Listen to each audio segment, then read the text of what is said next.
Bubba. We're here. We're kicking it off. And we're going to be watching Caravthir, so it's going to be a good time.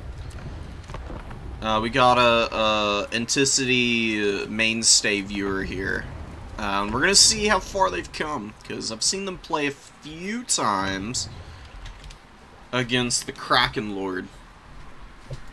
And they've done pretty well, so I'm very curious to see if they can be taking the tournament today with Grand Cathay. I don't think we've ever had somebody win one of these tournaments with Grand Cathay. And it's been a long time since we've even seen anybody playing them, truth be told. I think we may have had one person last week. That was the first time in a while, though.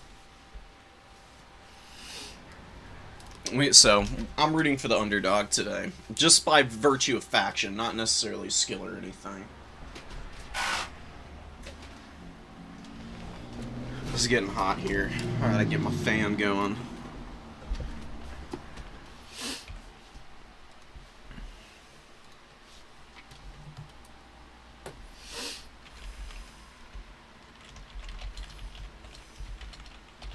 Hope everyone's doing well today. So, the game plan for today is we're going to be trying to do what we usually do. Just running it through all the replays. Trying to livecast the semis and finals after we livecast round 1. And whatever we don't get through today, we get through on Monday.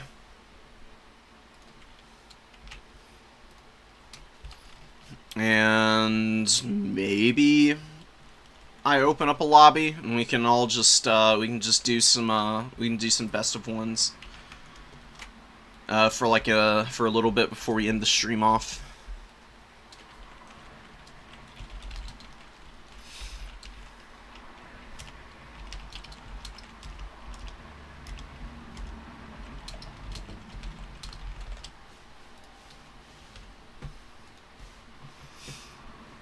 Alright, let's see what we got going on.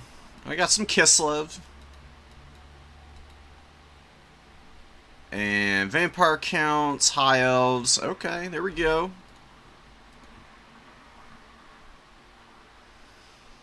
Grand Cathay, of course. Who else do we have? We got lots of Chaos players, obviously. Dowie. That's going to be interesting to see. We don't get a lot of Dowie players in the new player tournaments, truth be told. We did for a while, but a lot of those guys ended up getting their tournament wins, so we've been missing our Dowie players for a little bit now.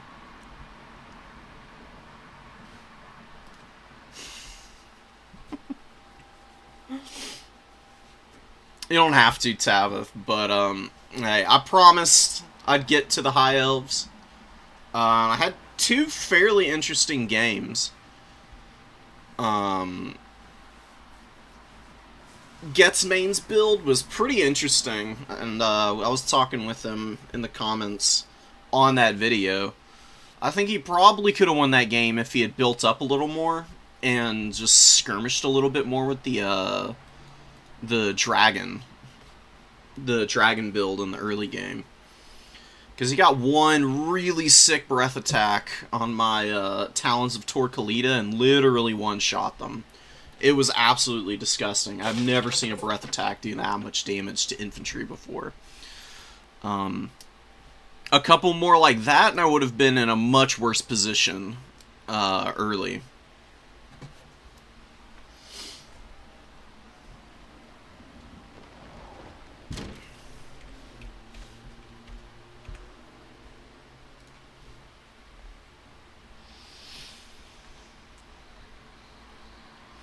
Got a lot of Nurgle players in here too. Damn.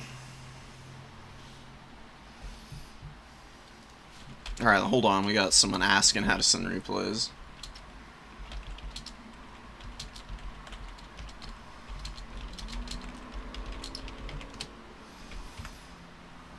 Give me a sec, guys. Let me go get our guide on how to post the replays for those who don't know.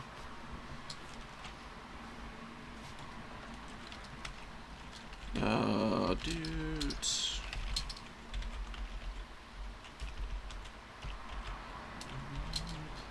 is.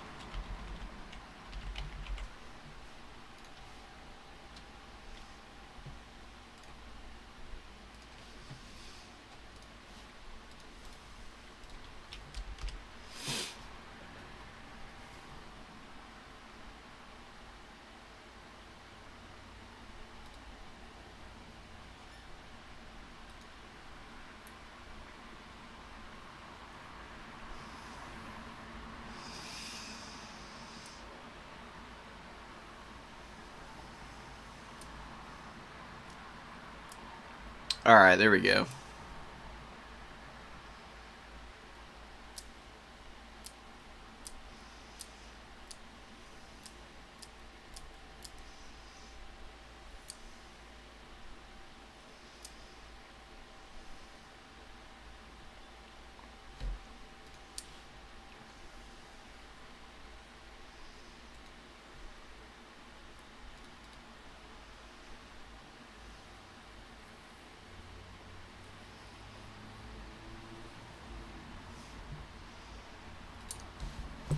Alright, so we're just waiting on the tournament to start here. They're generating the bracket now, I think. We're just waiting for the last few people to check in.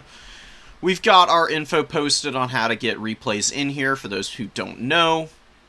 And we're kicking it off in a sec. I would love to go check out the win rates right now for the factions, because it's always interesting to go over them at the start of every tournament, basically. Slaanesh is up here. Not that many games played. I'm guessing that people are banning them again. 65% win rate's pretty high, but that's honestly not that bad compared to last season. Well, I guess it's pretty in line with last season's results. Although you don't have the Ogre Kingdoms up here anymore. And it's a little bit more evenly distributed, I would say. Game balance is in a really good spot. High Elves are like the only faction that's really struggling. I mean, just looking at this from an objective standpoint, with 25 factions, or 24 factions, I should say, the top faction only having a 65% win rate, and the worst having a 37% win rate, that kind of distribution is honestly pretty nice. It is a little unfortunate that the top faction has so many, overwhelmingly favored matchups. It would be nice to see that get a little bit less oppressive, but you know they've got some struggles down here at the bottom. Kind of cool to see Khorne going even with them now, but you know that I think a lot of that does have to do with the fact that people banned Seekers again pretty quickly. Or at least severely limited them. They don't get to just dunk on everybody. Beastmen are up here at the number 2 spot. Doing pretty damn well. Dominating High Elves. Vampire Coast also, apparently. Nurgle is getting canned by them. And then lots of just even to favorable matchups for just about everybody else. Chaos Demon's picking up a little bit. Wow, undefeated against Dwarves, dude. That's brutal. Dali have been dropping like a stone. They were at the top of the win rate for the first week or so, and they've just been falling apart since then. They've been dropping pretty quickly. Both elves seem to be hurting. Yeah, the Dark Elves and the High Elves are not having a very good time right now. They're both really hard to play as fairly squishy factions that don't really do anything too exceptional. Wood Elves are the elf faction to play right now. They've got really good Lords of Magic. They've got much easier to use missiles. Lots of stealth. Lots of decent melee infantry just because of the Dryads and War Dancers. Can be pretty good, as well as Blade Singers on occasion. Their cavalry is also pretty wild. I mean, literally, the Wild Riders are a pretty top-tier cavalry unit. Wood Elves just don't have...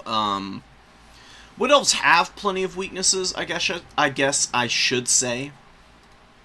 Their weaknesses are a lot less severe, though, than the High Elves and the Dark Elves, who are, you know, definitely factions that can run into some serious problems without just top-tier micro, man. That's the thing holding these two factions back. They're on the weaker end of the spectrum when it comes to melee infantry. They're on the weaker end of the spectrum when it comes to durability. And the micro requirements for them is basically why they are down here. Because lots of new players get into them because they're fairly popular coming from campaign. And you just get stomped on if you're not familiar with them in a multiplayer setting. So they're like trap factions is how I think of them. Corner's been dropping a bunch too. I think people have kind of just figured them out. Good win rates against some of the higher tier factions, like Vampire Counts. I got a really good win rate against. Beating Tomb Kings really consistently.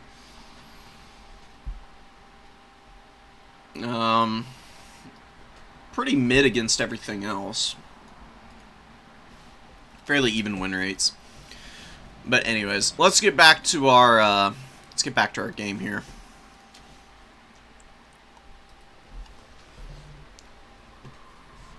Dr. Coco on the High Elves, ironically enough, we were just talking about them, versus Grand Cathay. I do think the High Elves can beat Grand Cathay.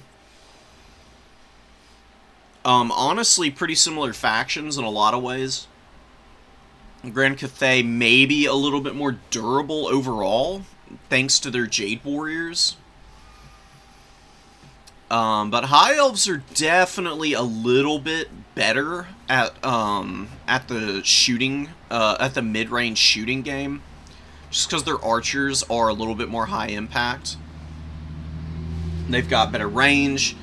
They fire really quickly, and they can definitely use a lot of very powerful magic to break down the Grand Cathay front line. Rangers are okay at clearing out peasants. There's spearmen, obviously. You know, fighting a Jade Warrior, it's just going to be a wet noodle contest. But you do have White Lions of Trace, who are actually fairly good anti-armor infantry. And against Jade Warriors, I do believe they have a very favorable matchup in that one-on-one. I'd be curious to see if Coco is going to be making a lot of use out of the White Lions of Trace here. Chariots can be situationally useful against Cathay. The White Lion Chariots especially. The one thing that can kind of ruin Chariot play against Grand Cathay is their Jade Lancers can be a really nice roadblock, and there are, of course, Jade Warrior Halberds who can shred those guys, and Peasant Long Spears are surprisingly good at poking down any and all Chariots, because they have a really nice bonus versus large. There's definitely a lot of things that you need to look out for as the High Elves here. Grand Cathay's win conditions is their artillery. The Crane Gunners are really good because High Elves are very reliant on their silver shields to make up for the low armor in a lot of their units. Crane Gunners have a shield breaker and do good damage at a much longer distance than the High Elf Archers. You know, it closes the gap pretty aggressively. They've got good characters, especially good magic against the High Elves. If they're going to be boosting up like Zhao Ming's Dragon Breaths with Mastery of the Elemental Winds, they can do nasty damage to any of the lightly armored infantry and missile troops that High Elves bring. And as good as the High Elves are, like, High Elves are much better than Grand Cathay at pushing objectives and recontesting. But they're not as aggressive as a lot of the Chaos factions, and they're not nearly as good as those are. They might have a little bit of a hard time just out-muscling Grand Cathay. Like I said, Jade Warrior's a little bit thicker than your average Elf Warrior. Alright, Crabthier ready. Coco, going to be taking a few minutes to finish this up. We're on Haunted Vale. This is a pretty open map. There is one objective here. You can see the two stands of trees. There's an objective here in the middle. It does allow for a decent amount of cover for your formation if you want to use this as your home objective, basically. Oh, wow. Oh, my God. Okay. Really interesting builds coming in here from both sides. I mean, lots of Jade Warriors, not too surprising. We got a Crane Gunner, and we have a Celestial Dragon Guard crossbow here with Satang and Zhao Ming, so very expensive, fairly elite skewed build for Cathay. Outside of their Jade Warriors, most of this stuff is very expensive. On the other side, we've got Aletha Nar. I think that's a High Mage, as well as a Firecaster. What kind of spells do we have on these mages? That's the one thing I'm worried about with the High Elves build here, is the magic choices. Both of these Lords of Magic can be good against the against Grand Cathay. Tempest is really strong against the Dragon Lords, but of course they start off grounded, and they can stay in this form for a long time. There's nothing compelling them to swap into their Dragon form. So you can just avoid Tempest entirely. That's the only spell for that guy. Burning Head is really good, but it does fall off against armor. Jade Warriors, I mean, 70 armor. It's not the most in the world, but it's respectable enough that it's going to mitigate a lot of the damage that Burning Head is capable of throwing down. So, we've got Aletha Nar here. With the Moonbow, so going to be looking to poke away at these big characters in the long-range shooting. Definitely not a Lord you see very often. I can't actually, now that I think about it, I don't think I've ever seen Aletha Nar live and in action. So this is going to be a little bit of a learning experience for me, personally. Stone and Midnight giving some missile resistance. He just eats a fat shot to the face. Big damage from Satang there. Probably wishing that there was some, like, apotheosis or something. I thought he had a stalk, but apparently not. You know, Aletha Nar retreating there. Gonna be trying to stay back. We got Onyx Croman coming in. Gonna get a pretty good charge against the Illyrian Reavers, but reasonably good reaction from the half player. Although he does not pull them all the way out, and they actually are piling into combat now. Illyrian Reavers taking extra damage from the charge that the Onyx Croman got on them, now retreating, just going to be hounded out here. They need a little bit of support, so they don't just get pushed all the way off. They do get the objective here, but Peasant Horseman coming in immediately, so Crabthier with some very, very solid micro. And Satang just poking away at all the spearmen and stuff, getting through the front line. We've got Lothern Seaguard getting pounded. We saw a huge Dragon Breath from Zhao Ming here. And just getting into combat, warding Iron, giving him a little bit of ward save. That Dragon Breath, as you can see, took half the HP off of the Spearman. I do believe that Grand Cathay is going to be having a pretty good game here. There's not a lot to threaten their expensive tools. Aletha Nar is poking at the Crane Gunners and not really doing a lot of damage. He's taking like 1 or 2 models out at a time. Another beautiful breath attack going down on that Spearman, man. We finally get a Burning Head coming down. Does get a beautiful rotation, but as you can see, that armor mitigating the damage. I mean, this would probably have one-shot a unit with like 40 or 30 armor. Getting up over the 80% stance, or 80 armor range. mitigating that down to about 20% of their HP. And they do have defensive stance active that is giving them that extra 10 armor to get up to 80, which is pretty reasonable. Saving their bacon for sure. Satang with about 500 value, and he's been firing at some fairly low, fairly mid-tier tar-gets. Nothing where he can just farm, like, fat value off of them, but he's still doing respectable damage here. He's just got a lot of ammo. Wind bow he's got access to as well. Hitting the tree here, definitely want to minimize that. Very good focus with the burning heads here on these very blobbed up Jade Warriors. This is always something that you got to be careful of. It's like the one mistake Caravthir has been making. In this game, good micro everywhere else though, and just dominating all 3 objectives now.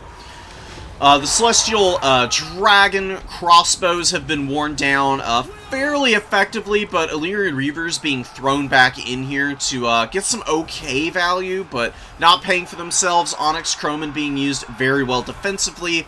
That Windbow dude just racking it up right now. Big damage on that Lothern Seaguard. Now focus firing with the base missile and doing some pretty respectable damage that way. Crane Gunners do get pushed back, finally worn out by Alethanar. Some of the rallying Lotherns probably poking away at them. Just making sure that these guys can't just sit back here and farm tons of value, but they do rally. They've got up to 700 value. They're 1,000 gold, I think. They'll be able to get in here and contribute some more damage in the mid-game. And Cathay is starting to really walk away with this, and they got a really good opportunity for Dragon Breath right here. They can really hard punish these poor Rangers and the Spheres here. Yeah, man, these missile units for the High Elves have just not been able to get a lot of value. You can see the Lothern Seaguard have just been getting run over. They were trading poorly at range. Now they've got Onyx Croman all over them. Peasant Horsemen coming in and trading fairly well. You know, it's a 400 gold unit, and they've got around the 300 to high 200s range. Breath attack goes down here, and a rear charge from Peasant Horsemen, crushing that leadership, and that is the last position that the High Elves have, where they've got any kind of numbers going for them. Moonbow goes down, hitting Zhao Ming. Zhao Ming with about 1,000 value, almost all from breath attacks. He's okay in melee combat in his human form, but, you know, nothing too impactful. So, he's exhausted here. You can see his melee attack, not all that good. Very hard to circumvent the high melee defense of the elves here with that little melee attack. But not really needing to do a whole lot outside of cast magic and stay alive here, because the elves just don't have high enough impact units on the field to contend with the meaty lines of Cathay. Like, these Jade Warriors, they've taken a lot of HP damage, but they've actually got quite a few models left in a lot of these units. Like, there's 110 models here, 80 models here, which means that their cap weight is just rock solid still. HP damage doesn't mean much. It's really when you're losing models that you're mitigating cap weight. So these guys can just sit here and hold for quite a while still. Melee units don't like losing their HP in the same way that missile units don't mind it nearly as much, just because more models means more shooting and more damage output from missiles. Melee units being very reliant on their leadership means that the HP damage does matter to them a lot more, but like I said, the cap weight is another qualifying element, and you're going to have to come in here and charge them back down if you really want to start getting back in this game as the High Elves. Lots of Illyrian Reavers. I like Illyrian Reavers as a unit. I am also a very firm believer that over-investing into light cavalry in the early game is more often than not a huge trap, and Caravthir has been punishing them very well with the mobility. Not using a lot of Jade Lancers like I imagined would be available here. Just one unit of them out here on the flank. Lots of Onyx Croman backed up by the Peasant Horseman has been doing wonders. And honestly, it's been done on a budget. You know, is a Jade Lancer over here as well. So 2 Jade Lancers, both with reasonable value. Just double teaming the Lyrian Reavers wherever they're trying to get into combat, killing missile units, as well as charging down the flanks, fighting the Peasant Horsemen, who are a lot cheaper, and then the Onyx Crowmen come in and just kind of mop up everything else that's available for the High Elves. They're sticking in this game, but I don't really see a way back in. Too much consolidated infantry on a lot of these points. A little bit of missile fire remaining, obviously, with some of these Dragon Bowmen, as well as the Crane Gunners, and Satang is also here. About out of ammo, but, you know, he's a reasonable, like, combat character. He's obviously not that good, but the weapon strength, even if he's hitting very infrequently because of his poor melee attack, 550 weapon strength, with most of that being AP, can be very high impact. We finally get Dragon Form from Zhao Ming, and we finally get a Tempest from the High Elves. It's got to feel a little bit bad to have these mages out here, and they just don't have a lot of opportunities to like swing the battle in your favor. I really do think that a Metal Mage swapped out here for maybe the Fire Magic would be your best bet. Like I said, Burning Head is a great spell, but falls off against armor. Cathay has lots of armor. Metal Magic, you've got Plague of Rust and Searing Doom. Searing Doom, very good against cavalry. You can cast it from fairly long range, too. And it's also pretty high impact against infantry and missile units. And then the Plague of Rust you can use just to poke away at the Jade Warriors, and I think the High Elves would be in a lot better position if they have that spell on tap for them. Because Bronze Shields are respectable missile mitigation, but the extra 20% that Silver Shields gives makes all the difference in the world. And I would really have loved to see a little bit more focus fire from the High Elves as well. They didn't do a lot of, they didn't focus fire very well. They just kind of, like, engaged and locked horns early with the Jade Warrior line. I know you're not trading too great with Satang kind of pummeling you at range.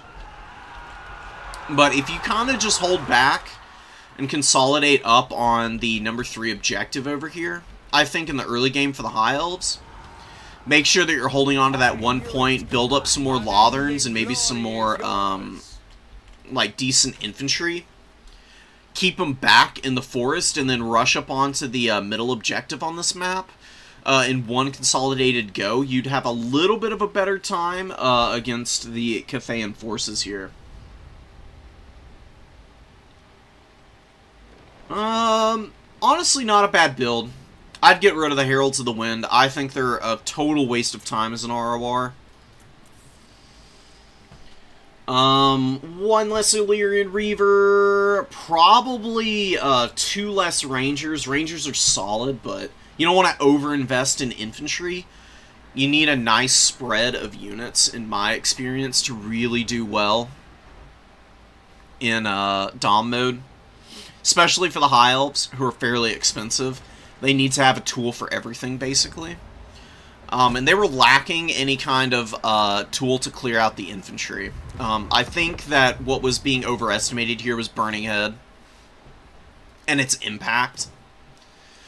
It was clearly intended to clear out all the infantry, but it's just not high impact enough against Jade Warriors to really make it happen. Like, Peasant Long Spears would really suffer, but you're not going to see a ton of Peasant Long Spears against High Elves if your opponent knows what they're doing, just because these guys have no armor.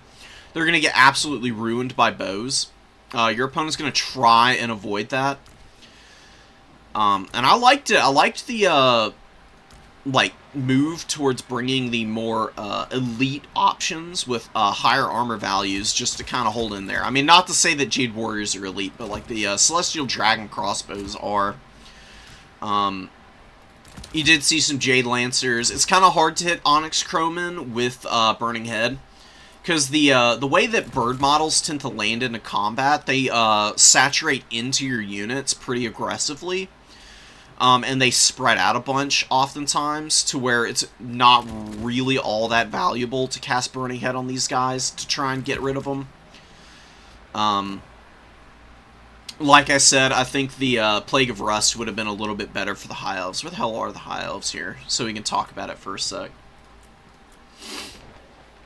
Also, Alethanar is just not good. He did not do a damn thing that game, which is really painful.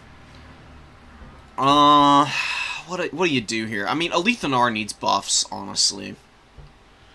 His missile is reasonably strong, but, you know, he's a little bit like Marcus Wolfheart, where he can trade reasonably well if he fires all his ammo off, but he doesn't have any snares like Marcus does. And High Elves just have better tools in general to utilize. Tyrion would have been good there. You can just bring him as a combat character. He could have gotten in the backfield early to fight Satang, because there's not enough missiles to punish Tyrion on the way in. And as good as Zhao Ming is in combat, Tyrion can hit and run really well with his 95 speed and amazing duelist stats. You could bring Feint and Riposte to help him out there even. This is probably one of the matchups where this is actually worth bringing. He's going to hang in for ages with Heart of Avalorn. You don't need to bring any healing magic to back him up. And then you just go Metal Magic and bring these two spells. Starwood Staff for the extra whomp. You can bring him on foot. Doesn't matter that much against Grand Cathay. You can poke at anything trying to dive your mages pretty easily. Just keep them out of range of missiles, and they'll be fine. If you really want to bring another Lore of Magic, you could bring High Magic. Honestly, another thing that would have been good, I do like the High Magic inclusion, but having Apotheosis to heal up your frontline units as well as Alethanar would have also been really nice. It's a really cheap spell. It's 5 Winds of Magic for, you know, what, an 8.5% heal. That's pretty respectable healing, stacked up over the course of a long game. You'll get a lot of value out of Apotheosis. And then you've got Tempest to hedge your bets, which is not a bad strategy to go for. You could also, perhaps, if you really wanted to, you could do an Archmage. You could do Metal Magic with her. On either the Steed, probably the Great Eagle. Very fast on the Eagle. Cut as much of these items and abilities as possible, make her cheap, and then you could do double Lore Master of Hoeth. The reason that you can use these guys is because of how strong they are on foot. And you can do like a hero squad with these guys, with just Earthblood. And if you're not using Plague of Rust and Searing Doom, you can just heal these guys in combat, and they can run in and be a really annoying foot squad that can chew through the front line with their AP anti-infantry profile. They're reasonably decent against larger characters, too, in combat. You don't get the Winds of Magic reserves that you do with mages. But they are a little bit more consistent, and, I mean, they do technically have a shield. So they can make their way into combat without getting, just, like, brutalized by the poke that Cathay has access to. I don't know, though. I mean, I don't play a ton of High Elves, but those are just some early thoughts. And then, of course, I mentioned White Lions. White Lions, very respectable melee fighters. The Pure Main Company, exceptionally good because of the armor sundering they've got. They can get in, they can just rip and tear through a Jade Warrior in no time flat. And even the High Elves archers in Lothern Seaguard are accurate enough that they can fire over their infantry fairly safely. That minus 30 armor they imbue would allow the Lotherns here to punish the Jade Warriors that little bit better to resolve the combats quicker in your favor. And they've got Guardian, which is nice. I didn't realize that White Lions have Trace of Woodsman, which is interesting. I've never noticed that for some reason. But yeah, I mean, you can bring some Rangers, of course. The reason that you would want to limit Rangers, because they're fairly squishy. I mean, they've got, like, respectable HP. They've got good melee defense. The bonus versus infantry gets their melee attack up really nicely, but they're not that good against armor. Which is why I think the White Lions of Trace would be a better deal. And bang for your buck. And I'd like to see some Swordmasters of Hoeth play, maybe. They're expensive, but Cathay doesn't have a lot of, like, infantry options to really, like, handle elite AP, units like this. You could probably get away with bringing one, and throwing them up into combat, truth be told. They've got crazy high, melee attack and melee defense. And then you could maybe, like, heal them up with Apotheosis and just keep them, topped up, and they'd be able to just rip and tear, for days, man. Eltharion, yeah, Eltharion is also a really good option, because there you get the high magic. You get Apotheosis and Tempest all in one with a strong combat character. He's probably the best all-rounder for the High Elves nowadays. And Mistwalker's Barrage is very good at punishing stuff that tries to lock him down with mass. So, like, Peasant Horsemen and Jade Lancers don't really want to surround this guy, because if they get hit by Mistwalker's Barrage, it will do a ridiculous amount of damage to them. It is very strong self-peel. And it's kind of what's brought him back into the meta discussion now.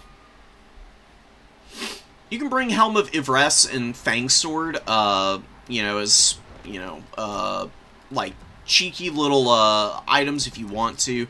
They tend to get pretty expensive. Usually better to not over-rely on them. Fangsword is a little bit better than Helm. Helm is a little gimmicky. It's like the, what is it? It's like the ability for the Blood Speaker and the army ability for Khorne. Unbreakable and Cannot Die is situationally useful, but it's a little bit hard to get value out of. There's a lot of stacking that you can do on items like this to get maximum effect out of it, but for the High Elves, I think it'd be a little bit too fringe to really be useful. The Fang Sword is just good because it gives weapon strength and then a bunch of physical resistance, which can honestly be a little hard to circumvent.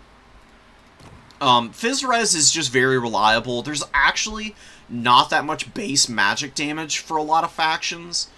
I mean, against Grand Cathay, they have a surprising amount of it.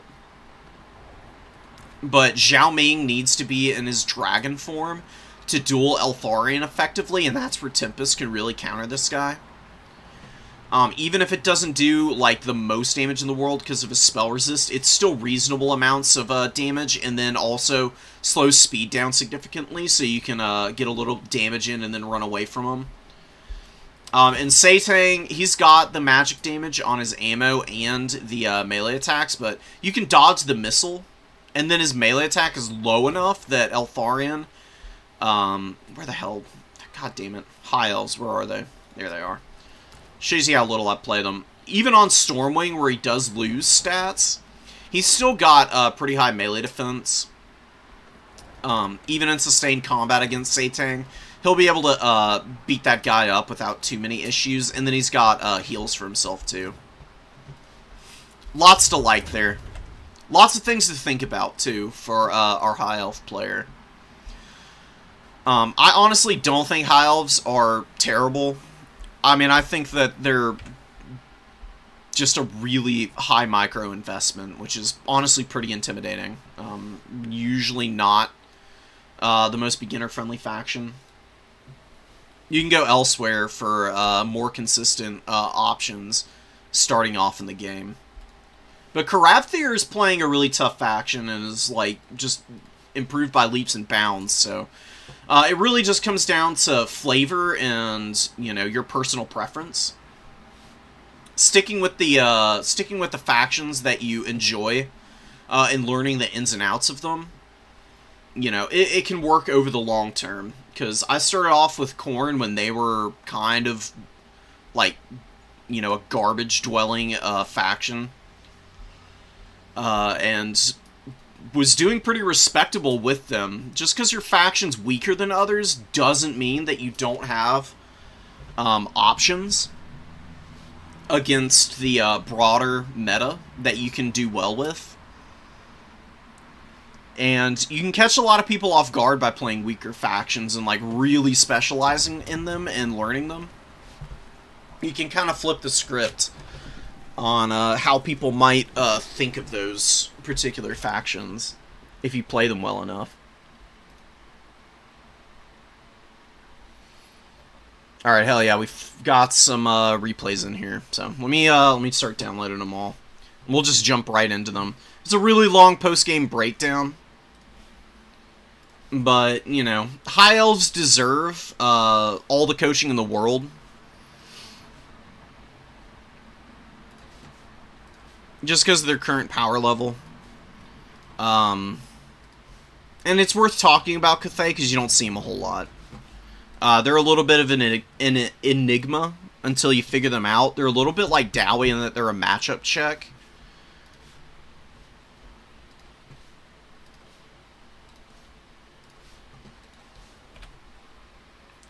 Cathay is reasonably strong, but just such a limited roster, they tend to fall off pretty badly. You don't need to nerf Khorne, Tabith. I promised. Khorne is very respectable. They've got a sub-50 win rate right now as well, which is a little surprising. I don't think they're that low. But, you know, Khorne is fairly popular with newer players, and, you know, getting in here and getting, like, bodied by people who are more experienced on some of the, like, counter factions can be pretty painful. It's a little bit like Warriors of Chaos. It's so funny, man. Like, it's not like Warriors of Chaos got nerfed or anything.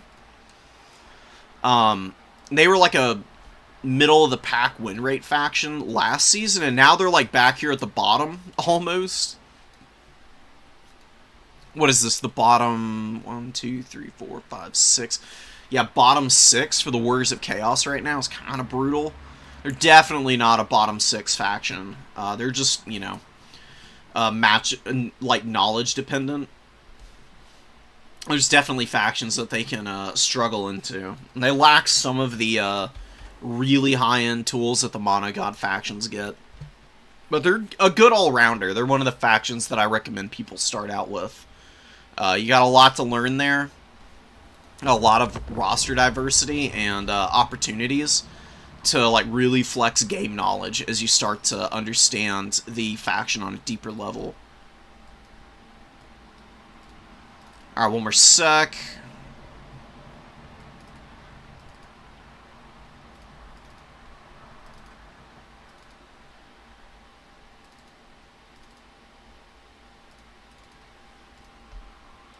Holy crap. Okay, it's gonna take us a hot minute to get through the replays today.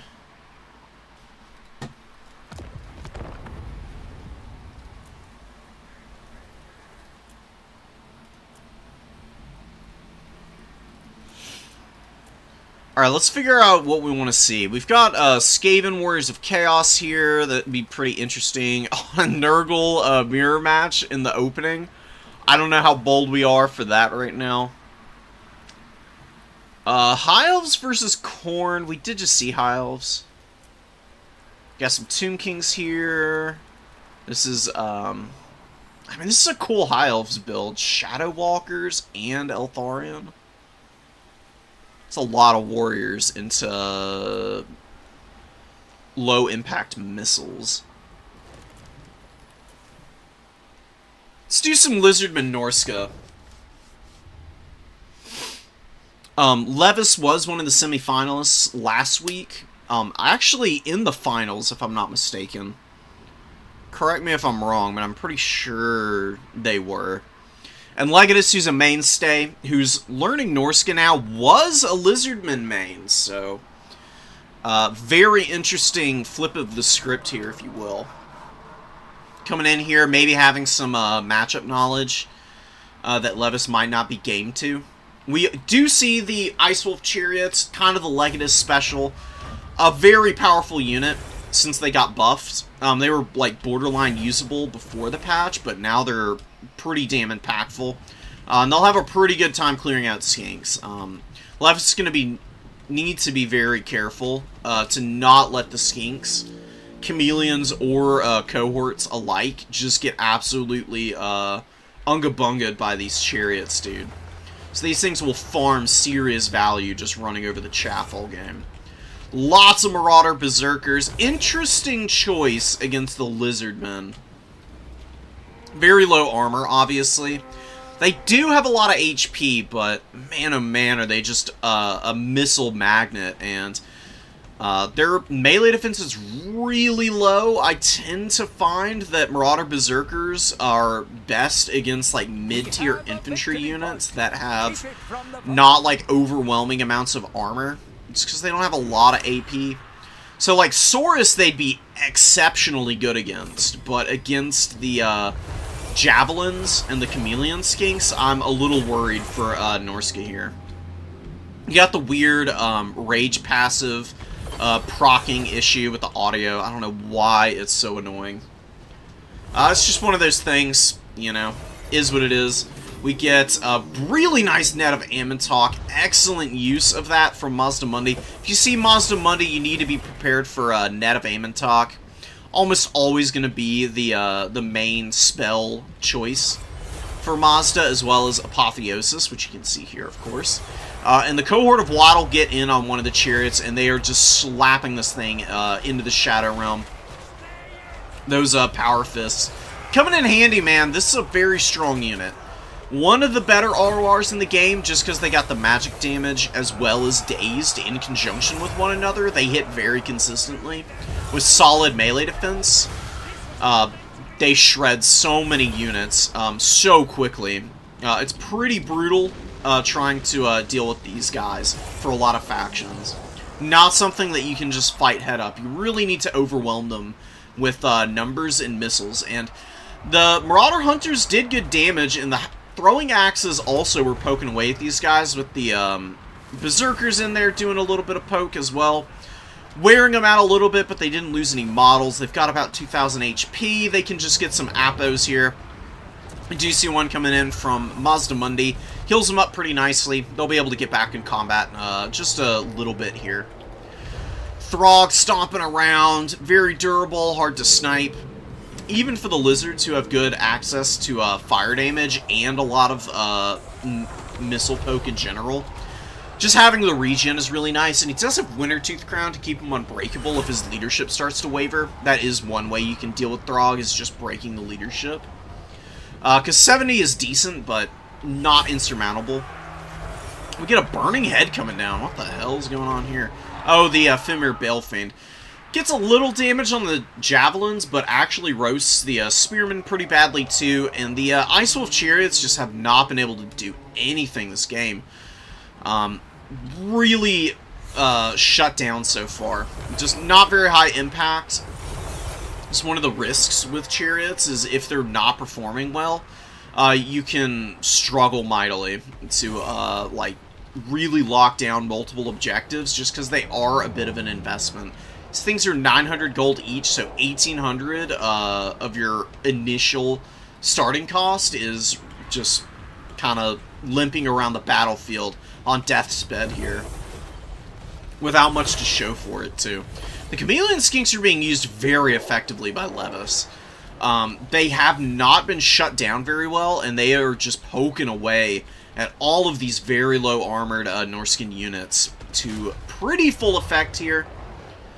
One Chameleon Skink has been dealt with, but with the... or actually, none of them have. The other one's over here. This looks like it might be a fresh summon. But regardless, I mean, one of them being shut down, but all the others getting just, like, fat value. I mean, well over the price point that they cost here already for all three. This one not quite, but the other two doing very well. Usually a pretty good sign for the Lizardmen. Marauder Berserkers just getting finished off with the Umbral Tide here. Usually not great against infantry, but against low armored targets they can do respectable damage. We do finally have like a reasonably decent fight for the Norscans here. Throg, Skinwolves, Marauder Berserkers all stacked on top of the cohort of Waddle here. Finally getting the kind of targets that you need to counter these guys into combat against them. Slowly wearing these guys down. Down to less than half HP, starting to drop a significant number of models. Mazda Mundi run around out here bullying the Fimir right now. Mazda doesn't have very good combat stats on the Stego, but it doesn't really matter too much for him because he's got a pretty high charge bonus. I mean, 70 is pretty insane. And Fimir Balefiends, they also have pretty terrible combat stats, so Mazda's just being able to, like, charge into this guy constantly. He's been wearing him down pretty effectively. The Solar Engine has been the one letdown for the Lizards so far. Really hasn't gotten a lot of value, and Legatus is starting to even this out. Getting aggressive on the other side of the field here with the Norscan Ice Wolves, who are just cleaning house on a lot of the skink cohort. Javelins starting to get after these chameleon skinks who are out of ammo, not getting to unsummon these guys and getting any money back for them.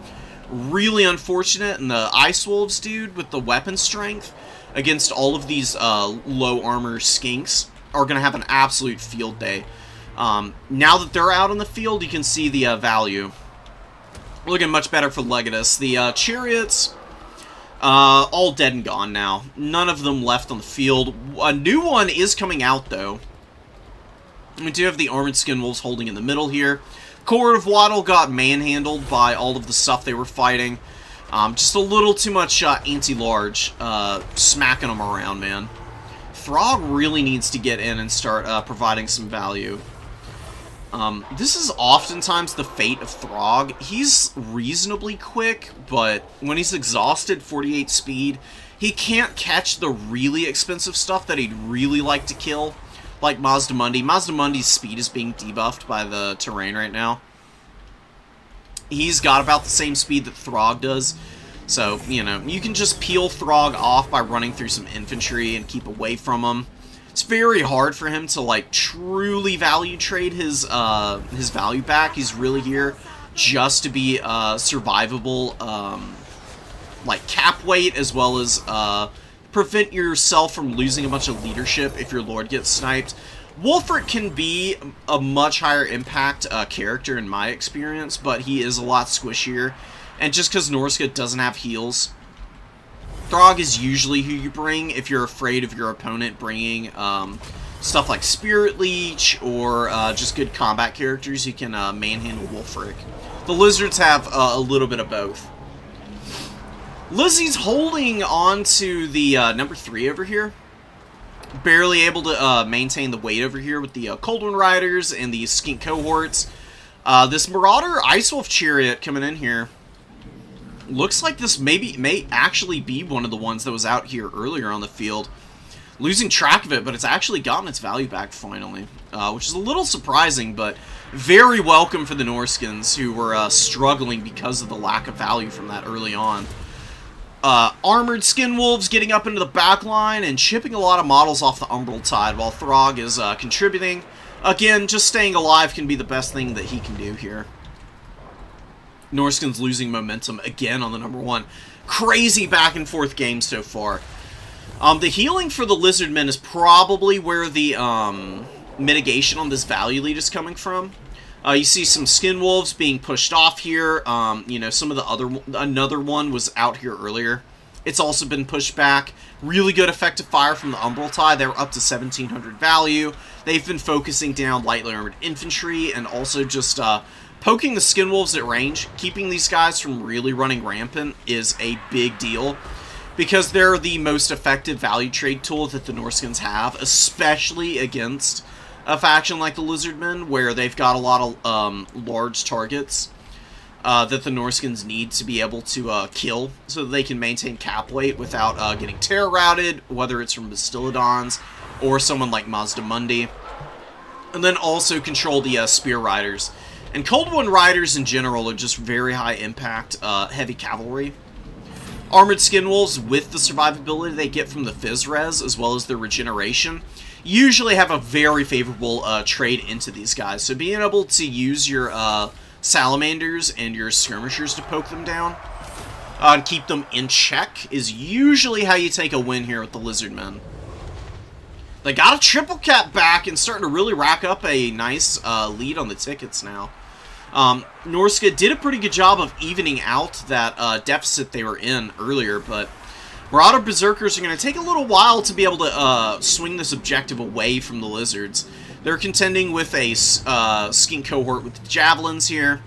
Again, 750 gold, and they're fighting a lot of cheap chaff and a lot of chaff with good ranged poke. So they're taking quite a bit of damage before they even get into combat, and they've not been value trading too well.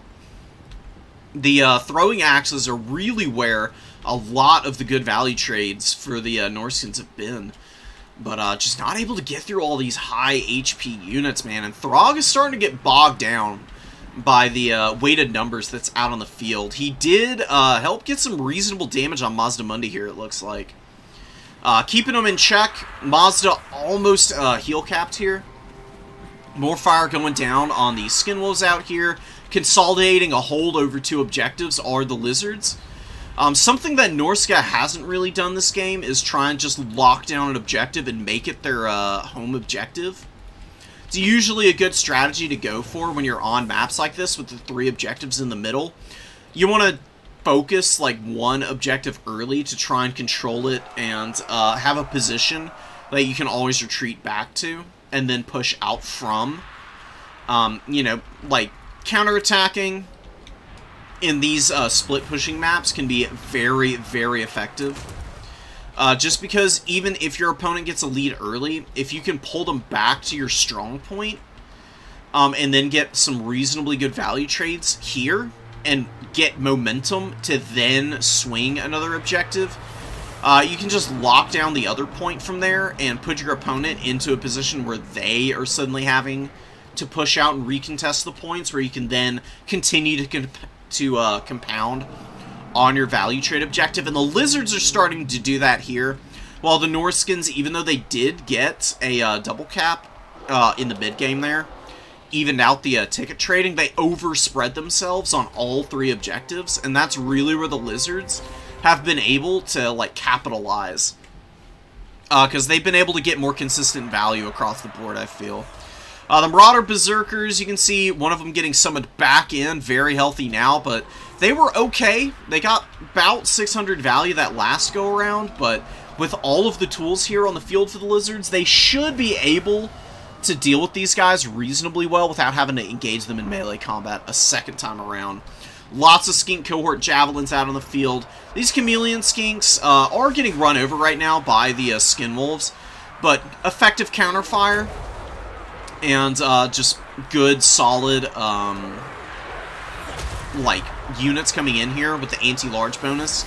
Like the Spear Riders, and then Red Crested Skinks also fairly good at chipping down the Skinwolves. Gonna be able to handle those guys and keep the Norskins at bay here, it looks like. Lizards swinging back and forth with Norsca early and just staying with it, man. Not overextending too much, doing a reasonably good job of corralling the chariots, as well as the Skinwolves, and then poking down the Marauder Berserkers at range, is just giving them this opportunity to just hang on to these points in a way that's really keeping Norsca from finding any kind of long-term success. Just good, solid recontests with the cheap skinks out here in the number 3 has been drawing a lot of aggression away from the other 2 objectives, where Norsca has really been concentrating most of their high-value tools. Like, most of the Skinwolves and Marauder Berserkers were fighting over the 1 and 2 for the majority of this battle.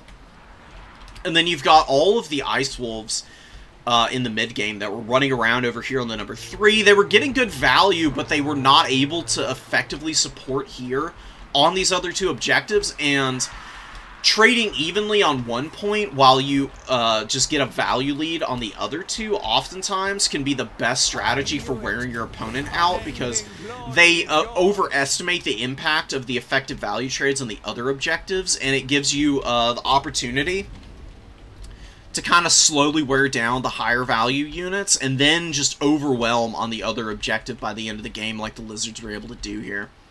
Throg goes down at the end as well. Just getting worn down by the Cold One Riders. Lots of tactics to talk about in this one. Levis did a very good job of executing the game plan here. Brought a very well-balanced skirmish build.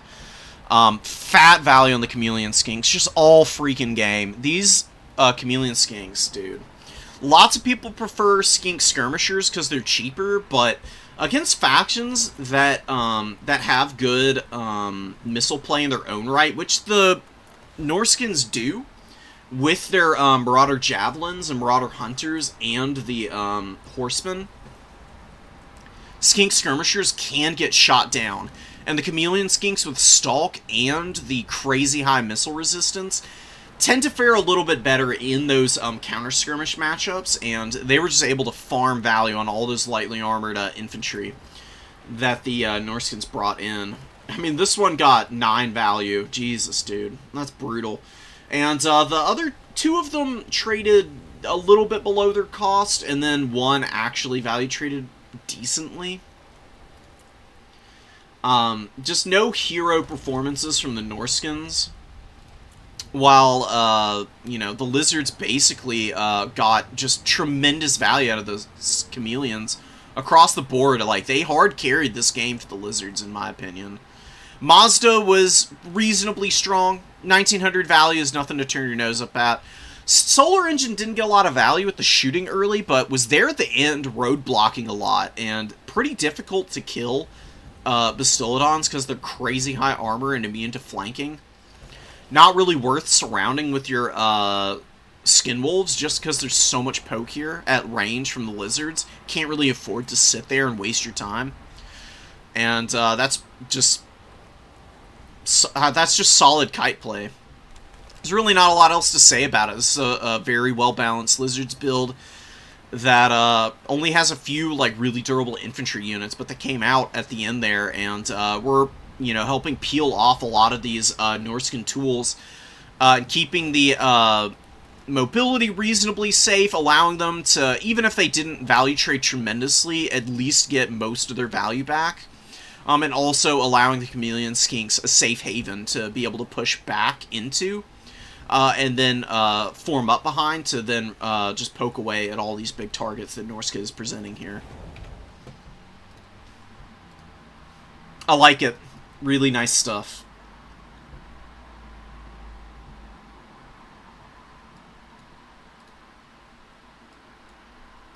I'll do Hyles versus Khorne. It's a pretty fun matchup.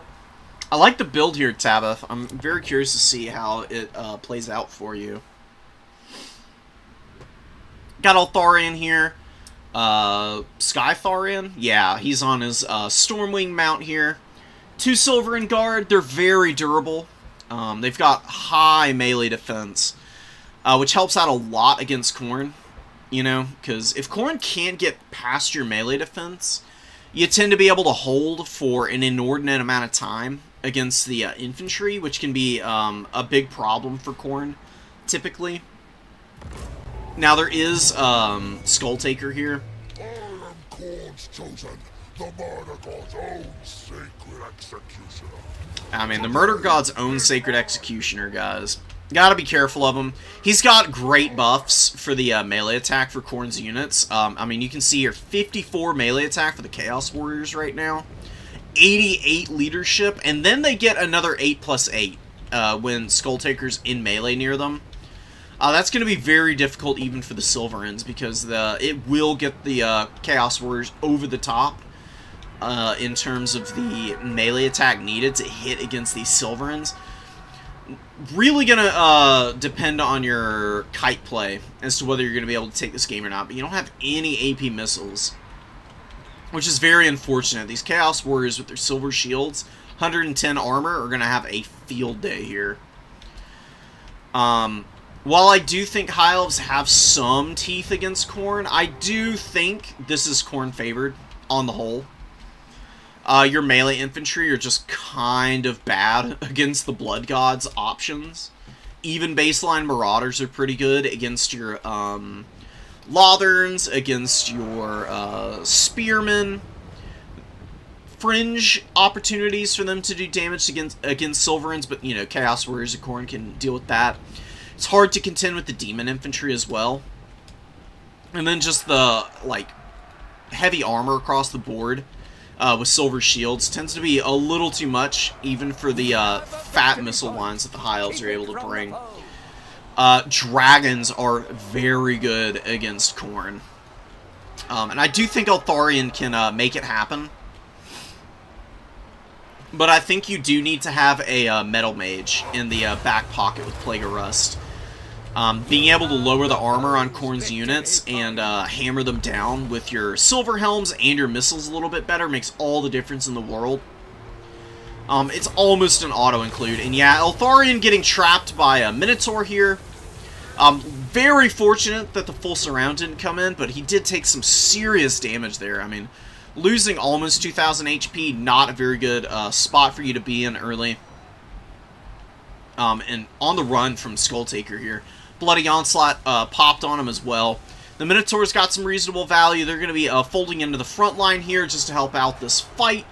And Yucklin's doing a good job of surrounding with the infantry, actually. If you're going to fix stuff in place with one infantry unit, just because you don't have a ton of mobility on the field doesn't mean you can't still get surrounds. And using the Marauders to get onto the rear of the Silverin Guard is a really good idea here, because they'll be able to hit much more consistently with the surround. And the Chaos Warriors don't really need the advantage that getting the full surround gives them. Since they're already getting buffs from Skulltaker, and they've got respectable melee attack to begin with, there's just so much focusing down these Silverins, man. Nothing to help these guys out in the early game. If you see a big armor wall from Khorne, using what few infantry you have to try and hold one point like this, usually not going to work out for you because they'll just overwhelm you with the numbers.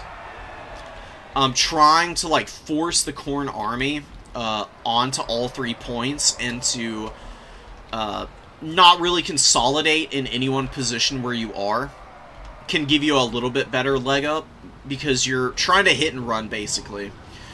Don't give them any fixed positions where they can concentrate their numbers and just, like, crush you and start to farm a value lead, and you'll do much better next time. This is a little bit of a build check, unfortunately. Sometimes this happens, especially in matchups where your opponent's faction is already fairly advantaged, has a lot of really strong units that they can use against you. This can happen. Sometimes they just call you out on your build and what you're trying to do strategy-wise. And that's kind of what they did here, just with, like, fat armor values, silver shields across the board. Shadow Walker's also fighting in melee combat here. Really not a good spot for them. They're respectable melee fighters, but Khorne's big melee attack values across the board, able to hit in pretty reliably against the Shadow Walker's 44 melee defense. And in an evenish trade, the armor is always going to win out with, you know, stats being as close as they are here. It does kind of tell you how strong Shadow Walkers are in the melee grind, though, that they've been able to hold reasonably well against the Chaos Warriors of Khorne, because usually if Chaos Warriors are in just like a one-on-one fight like this, they're just going to dumpster whatever they're in combat against. Like, them against Rangers, the Chaos Warriors just absolutely slap those guys silly, man. Brutal trade for Rangers, typically, in this matchup. They really do not have a lot of good opportunities. I'm going to tell you the most effective strategy for the High Elves against Khorne is to try and bring either bring full kite like you did, and you just play that for an extended period of time, and you just deny melee fights entirely to the Khornate forces. Or you try to go with your own counter armor build. You bring like Swordmasters of Hoeth. You go very elite and you bring Alarielle with all the heals. And you just consolidate on one point with your big heal blob. Like some Phoenix Guard, as well as Swordmasters of Hoeth up on this point. Alarielle dropping Star of Avalorn on these guys whenever they get engaged by big DPS units. And you just try to grind through whatever your opponent sends into you, and then counter push onto another point of your choosing from there.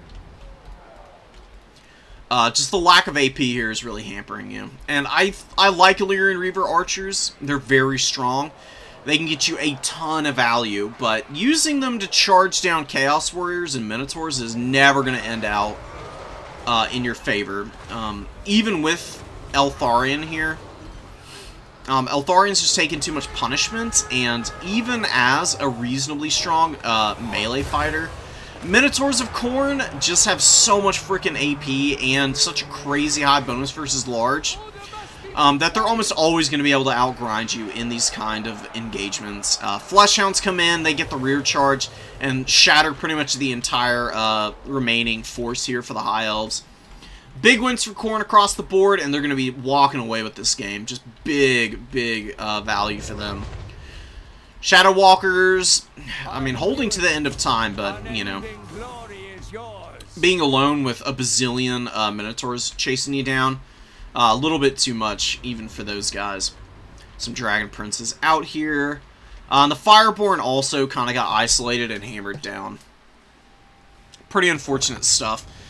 High Elf Kite can beat Khorne, but you really have to commit to it. Honestly, I would probably just cut the Silverin Guard. Since you're going into Shadow Walkers, you would probably... what would you want to bring here? If you're going Shadow Walkers with the Illyrian Reavers. Fang Sword is very good for Eltharion in this matchup, of course. Gives him magical attacks, so you can hit Skull Taker nice and hard. Silverins, I mean, they're fairly pricey. Honestly, you could bring Keepers of the Flame, and you could stick them up on one point, and your opponent is going to have a pretty hard time killing these guys with Chaos Warriors. It is not going to happen. And if they try to send in Minotaurs against these dudes, you've got all the shooting in the world with the Shadow Walkers, as well as your Illyrian Reaver Corps, to be able to hammer them at range. I don't think you need the Heralds of the Wind. I think they're a pretty mediocre unit.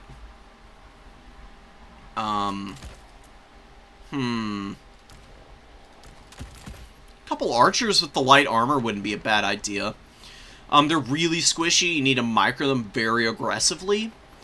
But you've got plenty of mobility to support them, and they're that little bit of extra poke at range that can shut down your opponent. Eltharion, bringing Tempest isn't a bad idea just because Valkia is an incredibly effective Lord option against the High Elves.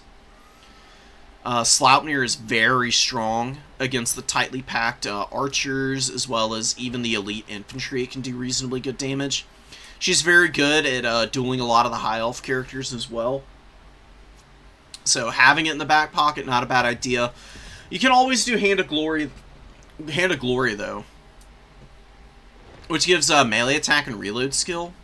So you can use that to buff up either the Keepers of the Flame, or you can use it to buff up your Shadow Walkers if need be. Or they can either hold their own in melee combat a little bit better and hit more consistently. And then they also get the recharge rate, so if they're at range, they can poke even more effectively. And it's cheap too, 4 Winds of Magic. And you can get that 10% ward save across your army pretty much all game just using Apo and Hand of Glory there. What you want to do with the remainder of your army, get that Metal Mage, dude. Telling you, man. Plague of Rust, crazy strong. And you get Starwood Staff for extra Winds of Magic. Bring him on a horse because foot characters get wrecked by Khorne. Skull Taker will just find this guy and kill him. On horseback, they can at least run away from stuff. And against Khorne, running is just as good as dealing damage sometimes, denying value to the really high impact units like Minotaurs, and dragging them down with missiles is a really good call. Silver Helms, you don't need the shield. It's not going to do that much for them. The extra melee defense is nice, but you have to be very pinpoint with your cycle charging to get your value out of the Silver Helms in this matchup. Rahagra's Pride is really strong. You can bring a couple Rangers and then a couple White Lions of Trace, maybe. And you just got to play a kitey game, dude. You pinball wherever Khorne is weakest. Try and weasel down their units by weakening them over time. Before you go in for a killing blow with your Fireborn and the Silver Helms. Silver Helms are the ones that hammer down the Chaos Warriors with Plague of Rust popped on those guys. And the Fireborn are there to smack down any Minotaurs that you can't poke down with the Illyrian Reaver Archers. And that's the game plan. I do think Shadow Walkers can work here, but you gotta, like I said, you gotta be super aggressive microing these guys around. You cannot let Khorne engage any of your units in melee combat, basically. If you're engaging Khorne in melee combat, it's because you're finishing off one of their units, and you're denying them the opportunity to sit and grind out value, because that's where Khorne shines, is in those long attritional fights.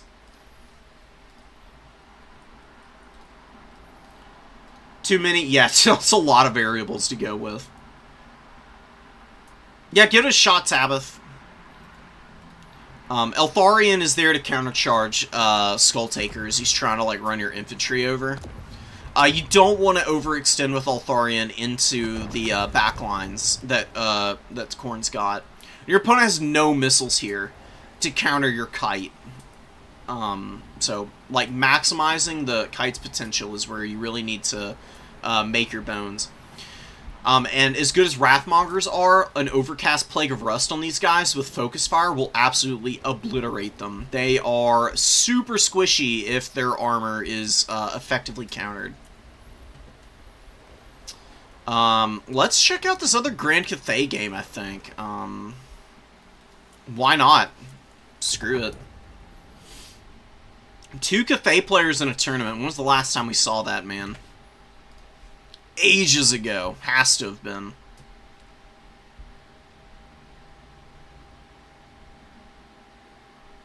Have I redeemed myself? Maybe, Karthik. I'll check your replay out next. Let me make sure that I'm getting some of these replays downloaded.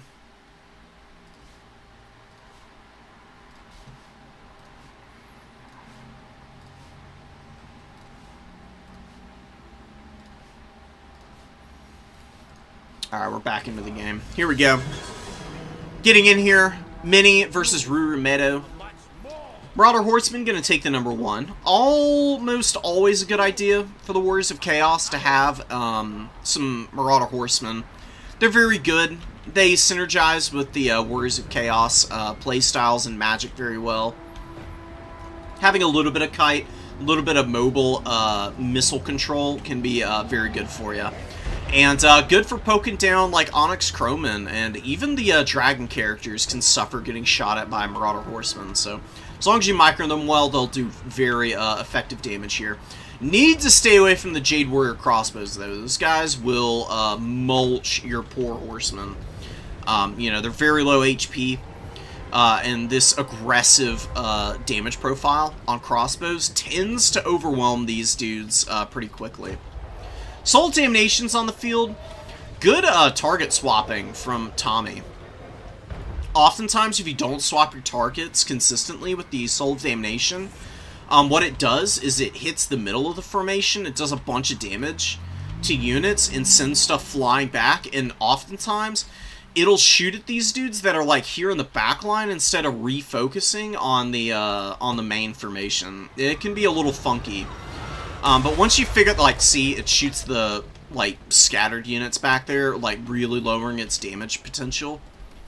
If you swap targets with each shot, it's a lot to ask micro-wise, but it will get you so much value. That's where the Soul of Damnation can just be an absolute nightmare for factions. Archaon gets into the backline here and is punishing Zhao Ming, which is a really good idea. And Cathay doesn't have anything to support Zhao right now. They've got missiles firing here at Archeon, but they're not very high impact. They don't have a ton of AP. I mean, it's respectable at 6, but not going to be enough to wear down the Everchosen with his big HP pool. I mean, 6,900 HP is definitely up there. Way better than most Lords in the game. He'll be able to hold in here for quite a while now. A Searing Doom would be really nice, or just a Burning Head to clear out the Onyx Chroman. You could stick in there and continue to fight, but it does pull back, not a bad idea.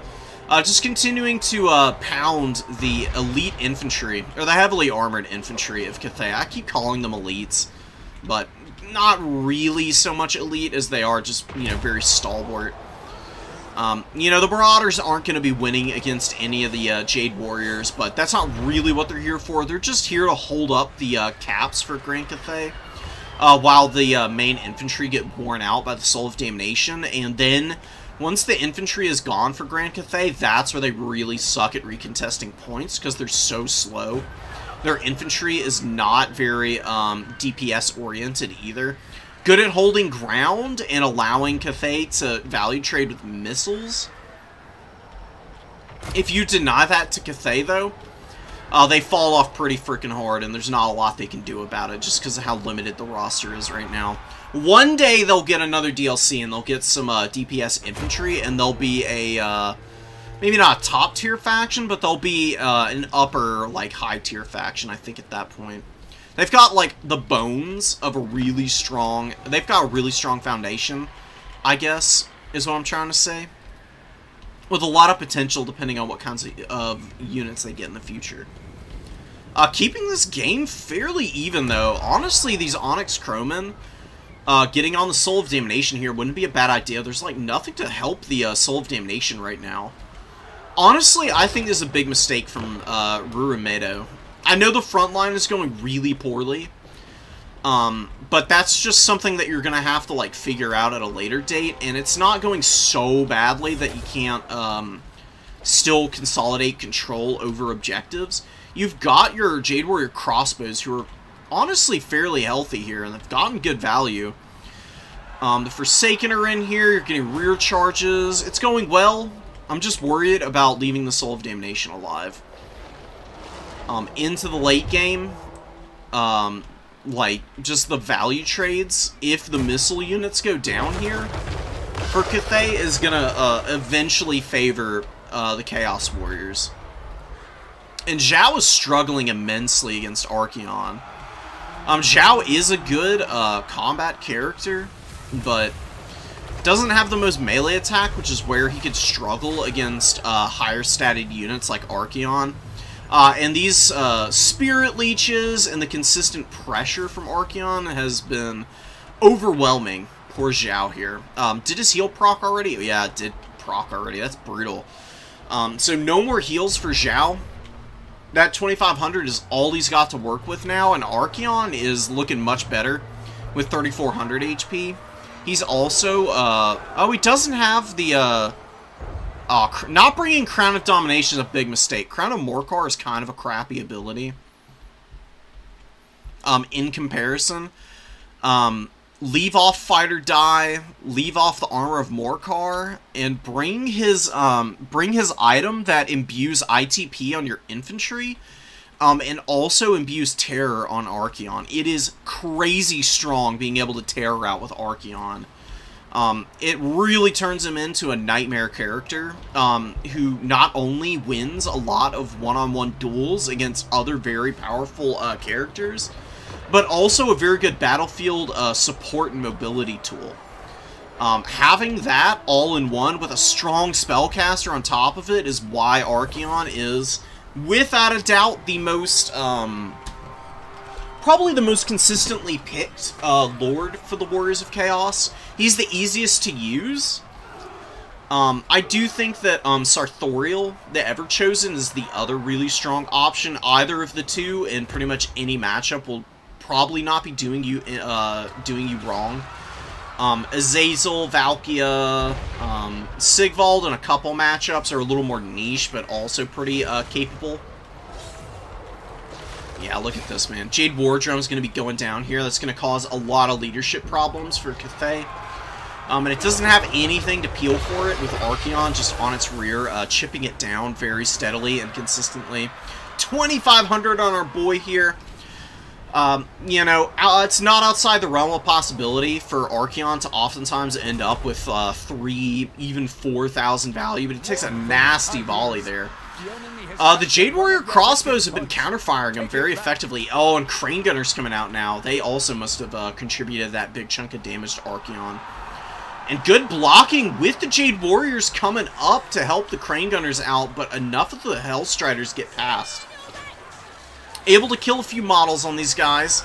Nothing too ruinous. Are the Hellstriders going to be able to hang in here long enough to work down the Crane Gunners and put them to flight? No, they do get broken. Very good focus fire from those crossbows, man. This is really what's keeping Cathay in this game as much as they are still in it. But you can see the value trading has just flipped so hard against them. The Soul of Damnation, just being able to wear down that Jade Warrior front line, you know, despite having some areas that are going okay for Cathay, they just aren't going to be able to contend with the Chaos Warriors and the Marauder Swarms in the late game. They'll get stuffed off the points, and their missiles are going to run out of ammo here in a minute. And the Onyx Crowmen and the Jade Lancers are just not going to be able to make up for it, especially with Zhao being as much of a money sink as he has been this game. I think Zhao Ming is a respectable option for Cathay. Maybe not against the Warriors of Chaos, where there's better combat characters than him. You might be better off with a Celestial General. Celestial Generals are pretty good melee combatants. They've got Celestial Sweep, which is exceptional at clearing out heavily armored warriors. Forsaken. It could even do some damage to the Severed Claw, because it does 130 all AP magic damage in a radius around this guy. It's pretty tightly packed. Hitting all 16 of the Severed Claw, how much damage is that? It'd be doing 1,600 damage to these guys. Against infantry and cavalry, it's that little bit better. And the Celestial Dragon General has a roar ability that lowers leadership and speed. I think he'd be a little bit easier to make use of than Zhao Ming here. He's just been bullied all game by Archeon. The Celestial General, you can just use a little more sparingly for a much cheaper price. You could also bring a Shugengan Lord, though. And you can do the, probably the Yin magic, or the Yang magic. Yeah, Yang magic's probably going to be your best bet, because you get, Might of Heaven and Earth, which is really strong. Constellation of the Dragon can punish, heavily armored warriors pretty well, with an upgraded version. Does respectable damage. Jade Shield for the ward save can be strong. You know, overcasting it is pretty nice. Gives you, you know, 44% ward save for 22 seconds. That can make all the difference in the world for giving you time to peel your opponent's units off of you. Dragon Breath's really consistent. The Yang magic does have Talons of the Night, which is good, though. That can also be a good counter for the heavily armored warriors. And also, I think, even good against the Soul of Damnation, if memory serves correctly. You just missed your opportunity in the early game to kill this thing, and it's ground out a shit ton of value in the meantime.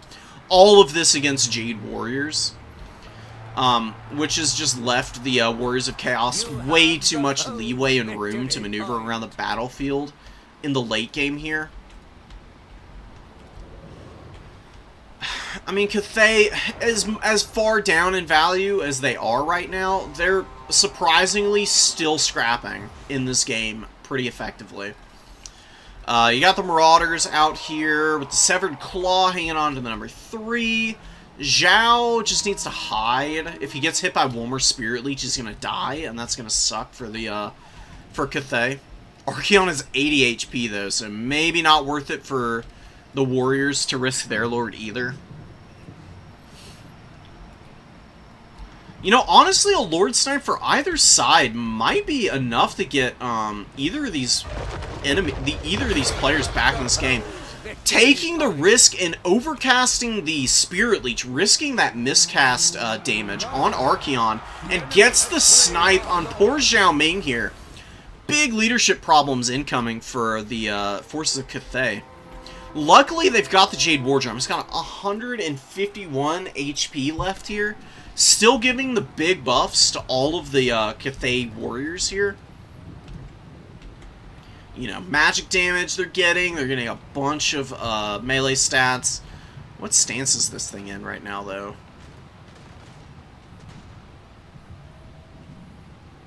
Oh, just giving Fury of the Falling Blades. Honestly, I would say you don't really need Fury of the Falling Blades right now. Disdain of the Dragon Emperor is probably just, period, the best War Drum stance.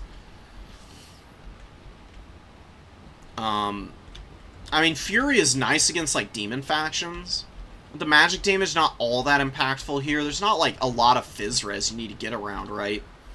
Rotting Riders have ward save instead of physical resistance. The extra damage is, like, very niche, because it's not missile strength. It's only the melee weapon strength that's being boosted up here. Which is fine, but the melee attack, giving your Halberds and Jade Warriors the chance to hit more consistently, would be doing you a little bit better, in my opinion. Onyx Croman getting in on Hellstriders, nice trade for Cathay here. You know, the Onyx Croman have been used fairly effectively. This is a big mistake here. You gotta be very careful with the positioning on your missiles. Iron Hail Gunners are 30 armor units with really low leadership. With your Lord dead, their leadership is even worse, and they're just getting flattened by the Rotting Riders and the Hellstriders because they don't have the spacing necessary for them to get volleys off and be protected. They should just be back here. And the way they need to be positioned is, okay, green line is the Warriors, right? You got a nice wide line there. Iron Hell Gunners right here. You got the Jade Lancers back here, and they can respond to any pressure point on your 3 units that you've got. You know, and the Jade Warrior Crossbows, yeah, they're also a missile unit, but they've got better armor and leadership, so they can double in the front line a little bit if need be. Especially since they don't have that many volleys left. Better to have them take the damage than the Iron Hell Gunners, who really are your only answer to the Rotting Riders right now, who are going to just wreak havoc on the rest of your army here. Very durable unit. They've got regeneration, they've got ward save, they've got terror, so they can just scare the crap out of everything. And they'll just be pounding these Onyx Croman. And Forsaken getting in here with Chaos Warriors. Oh, Hounds catching the Crane Gunners. Brutal stuff. Again, not keeping a very close eye on your DPS missile units. For Cathay here, losing these guys to a Hound is an absolute nightmare scenario. It was actually looking okay for Cathay to maybe start to grind back into this. It was going to be a tall ask, but with the missile units that they had on the field, they had a chance, but it's dissipated entirely now, losing that Crane Gunner and the Iron Hail. All their other stuff is starting to get worn out here. The Hounds grinding down this Jade Warrior Crossbow. You got Marauder Horsemen coming back out now to poke down this lonely-looking Halberd unit. They don't even need to sit off the point here. They can just get on the other side of the objective here and start capping it away while also poking these guys to death. You can see they'll be on the run soon. Horsemen going to take that point. Not that they really need it. Just the double cap will be enough, I think. Oh, I mean, definitely more than enough. But even a single cap, I think, is what I was trying to say would be plenty to take the win here. For the Warriors of Chaos, and, of course, Archeon, the ever-chosen. He's thinking about what he's going to get at McDonald's after this, you know. Just pure, unbridled focus on the future, using the Eye of Shirian to envision the menu and the value items. The Jade Warrior Crossbows They've been doing so well this game. There's a lot to like from this Cathay build, and a lot of what was executed here, but a little too undisciplined. I mean, Cathay is so punishing on the positioning. There are so many things you have to do right. It can be very, very difficult to maintain that discipline to stick together the entire game. But just staying on these 2 points would have been the best bet. Like, you're coming over to get this last objective. I know it was a triple cap situation. You just can't let yourself ever get into a scenario like that. Killing that Soul of Damnation earlier, when you had the opportunity, you really got to jump on that. There's no guarantee that those Onyx Crowmen would have killed the entire crew, but you had a very beat-up Marauder back here, and, like, you know, barely alive Marauder Horseman, and that was it, protecting that Soul of Damnation. That is a prime opportunity to use your flyer to try and dive bomb the crew. And who knows how it would have shaken out without the Soul of Damnation clearing all the Jade Warriors. Your Cap-White situation would have been much better. Zhao wouldn't have had to carry as much as he needed to, and he was already super beat up, so he didn't have that opportunity. And you could have just, like, pushed in more missiles behind that. To just value trade against the Warriors of Chaos. Because the Warriors of Chaos, they're good against factions that have lots of missiles if they can shut the missiles down. But if missile factions consolidate a good formation on 2 points and are able to counterfire the Warriors of Chaos on the way in, it's easily going to be an advantaged position for Cathay. They just have to find a way to kill the Soul of Damnation, keep their Lord alive, and keep the formation together, and they'd be winning that game. Nangao grenades are a waste of time. They're honestly pretty terrible, unfortunately. Hopefully they get a buff, and they can do a little bit more than what they offer right now, because they are pretty awful. And Cathay is better off looking elsewhere for answers, in my opinion. The debuff is nice. That's really about it that they've got going for them. Alright, let's get some of these round 3 games downloaded. Gods.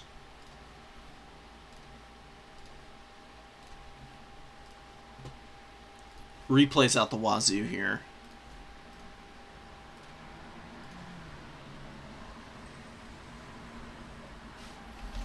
Alright, I think that's plenty.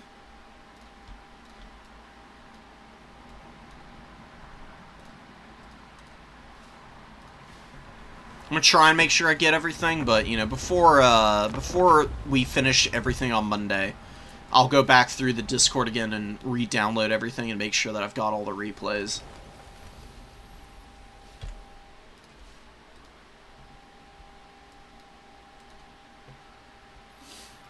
Alright, guys.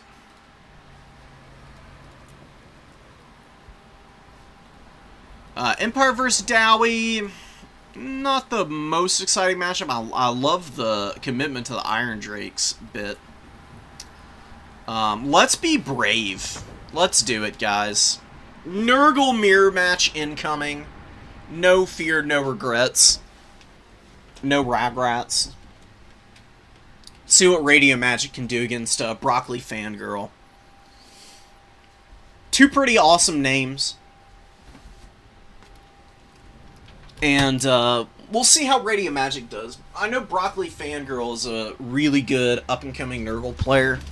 They're a tough faction, but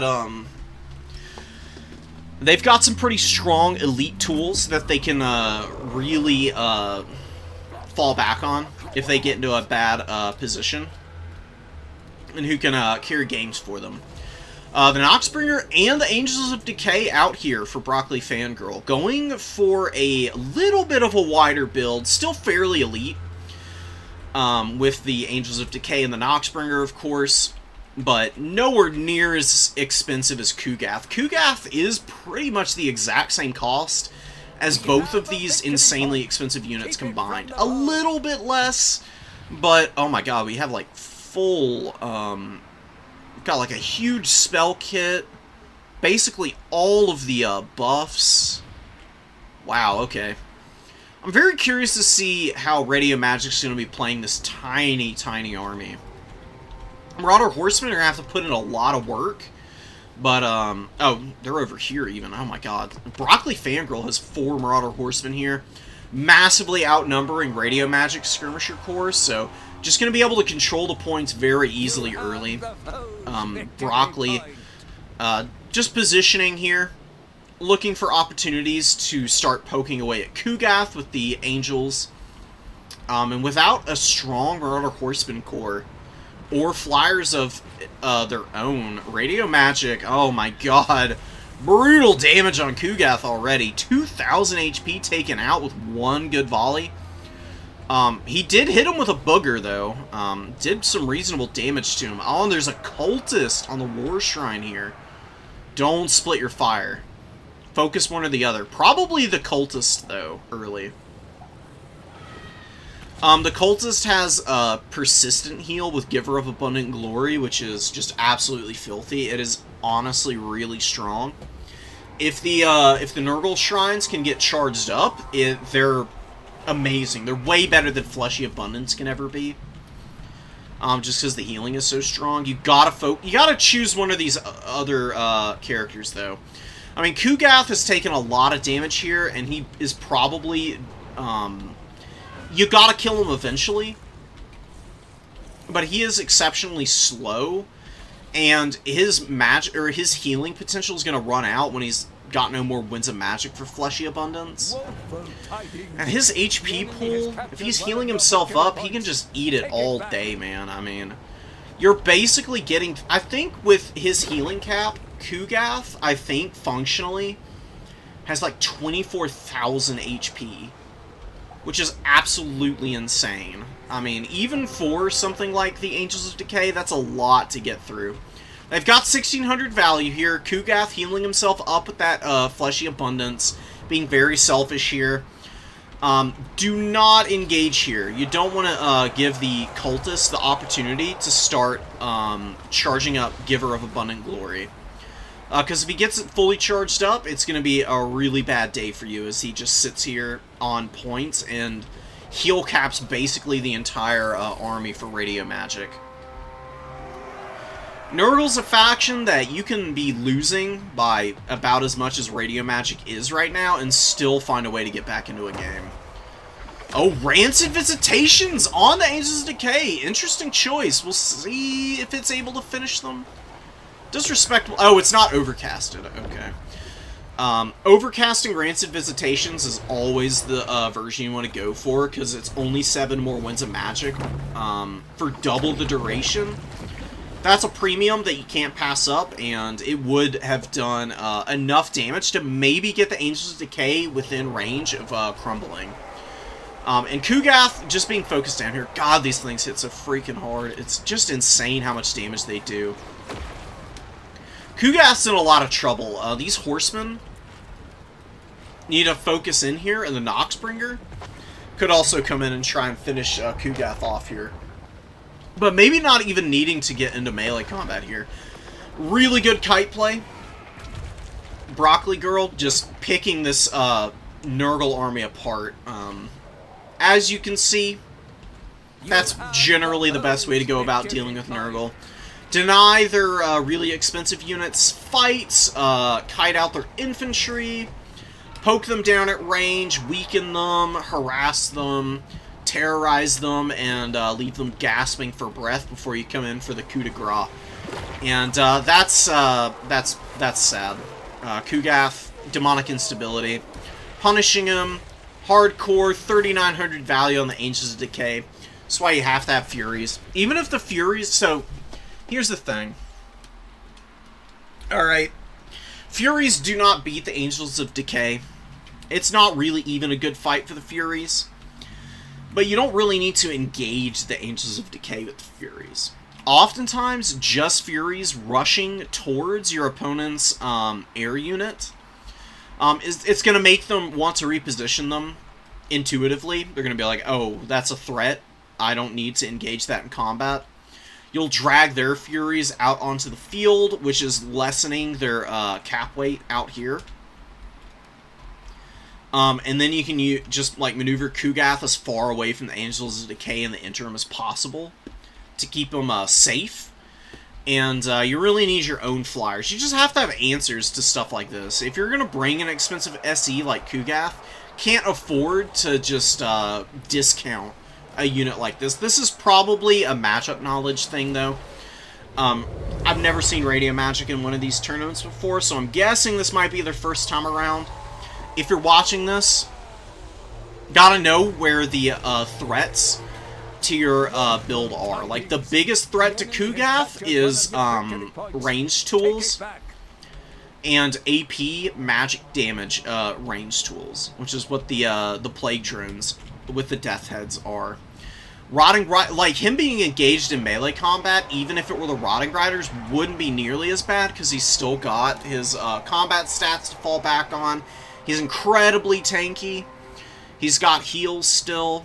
He's got a Mortis Engine, most importantly, so you just need something to stop missiles from ruining Kugath, and you'd be much better positioned for a solid value trade here than you are with just Kugath getting killed, Cultists not being able to hang in and get fully charged up until, you know, like fairly late in the game, and then all the other units around him are just dying anyways.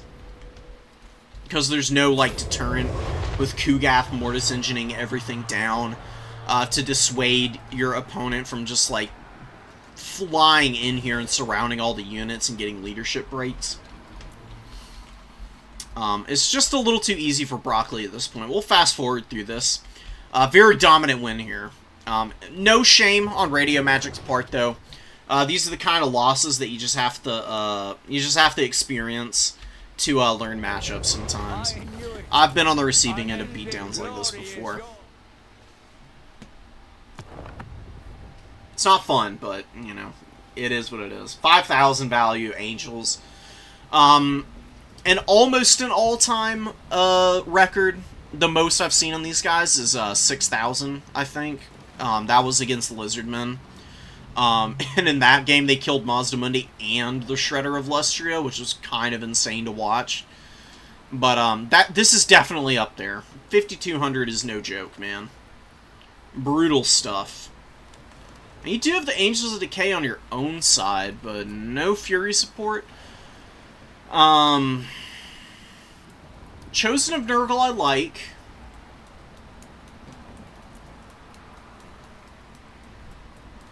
What would I do here? I like the Cultist and Kugath together. It's not a bad idea. Cut the Exalted Hero and the Plague Bearer and just get Marauder Horsemen of Nurgle. And use the Horsemen and Kugath and the Cultists to hold on to 1 point. Save up your money, bring out the Angels of Decay. Cut the Beast of Nurgle and a Forsaken and bring a couple Furies, and then maybe a Warhound for some extra cap weight. Use your Angels of Decay and your own Furies just to try and trade even in the air fight and make sure that you control the skies so that Kugath can't get killed. You can leave the Cultist on 1 point with an infantry corps that you develop, like bring out the Chosen of Nurgle after you build up your air force. Send them to sit on top of the Cultist, while Kugath and some other stuff, like the Horsemen, maneuver to the second objective you want to control, and start to lock it down, I guess. Or I guess maybe you keep Kugath on 1 point and you send the Cultist away to go cap, because the Cultist has to charge up the Shrine, gives leadership anyways. Kugath can poke with his boogers, his stomach boogies, so he can have a little bit more impact sitting on a home objective, so to speak. I think that might be the better way to go about it. Hard to say, though.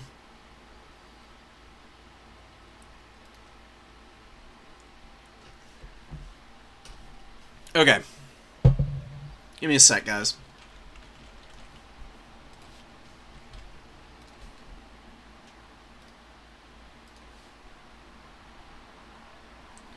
Let me check bracket real quick. Really need to see where we're at. I think we're in round 4. Yeah, round 4 is started. We got the first game done with round 4. It's going by crazy fast. Levis, Rowdy, Broccoli, and Yucklin, as well as Arno, all undefeated, it would appear. Looking pretty set up for making it into the top 4, depending on how the points shake out. Arno doesn't have very good op points, so might be on the outside looking in. But if Levis, Rowdy, Broccoli, and Yucklin win their games, they're guaranteed in, basically.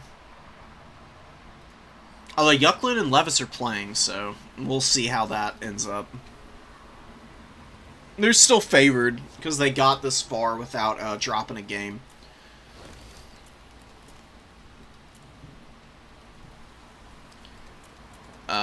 Coast, High Elves. You know, let's check out some Vampire Coast play. See what the nasty Chaos Dowie are cooking up in the shadows here. You know, they got a lot of buffs this season. They're doing a little bit better.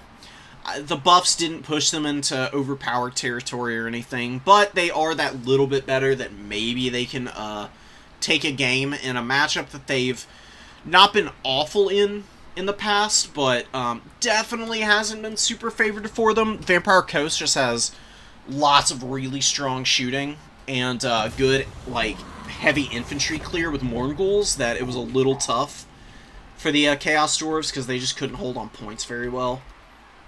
You know, like, all your Goblin Laborers would, like, insta-terror out when Mournguls showed up. And then your Chaos Warriors would just be alone. And they're solid, but if they're just getting swarmed by zombies and Mournguls, they're not going to be trading too well. But maybe the buffs have evened it out. First shot missing. Gotta get it on that spray fire mode to get maximum value against stuff like this. Very good swap over and ammunition. Gets a nice little bombardment on those Scurvy Dogs.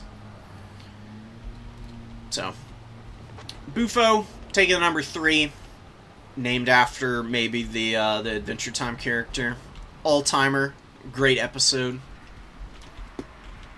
I got the Wolf Raiders and the Okakans boys moving around here, trying to hold on to points. I'd be careful, because a Carronade is out on the field, and Carronades are exceptional against Skirmish Cav. And Ogla Khan's boys are a 900 gold unit. You really don't want to let them get pounded by this artillery piece. Just keeping them back here in the woods would be a better option. A Ragnarok Lair is pretty easy to avoid artillery. You've got these low ground positions with the forests. It's pretty hard for cannons to thread the needle through all that and land accurate fire. Avoiding that as much as possible is going to give you a little bit more opportunity to use these guys to poke the animated Hulks and such in the mid-game. Or, I mean, I guess in the early game here. Oh, Magma Cannon? Oh my god, going like full artillery for the Chaos Dowie here. The Carronades are normally a good counter to the Chaos Dowie artillery pieces, but it's so far back here. I mean, all the way on the other side of the field. It's got to close a lot of distance to start getting shots in against these artillery pieces, and Vampire Coast don't have a ton of quick units. They got Scurvy Dogs, and they could sneak a Mourngul around the side of the map, I guess. Other than that, though, they're going to just get absolutely canned by all of this artillery, dude. Sorcerer Prophet of Fire gets a decent burning head out here. Roast down some of the handguns.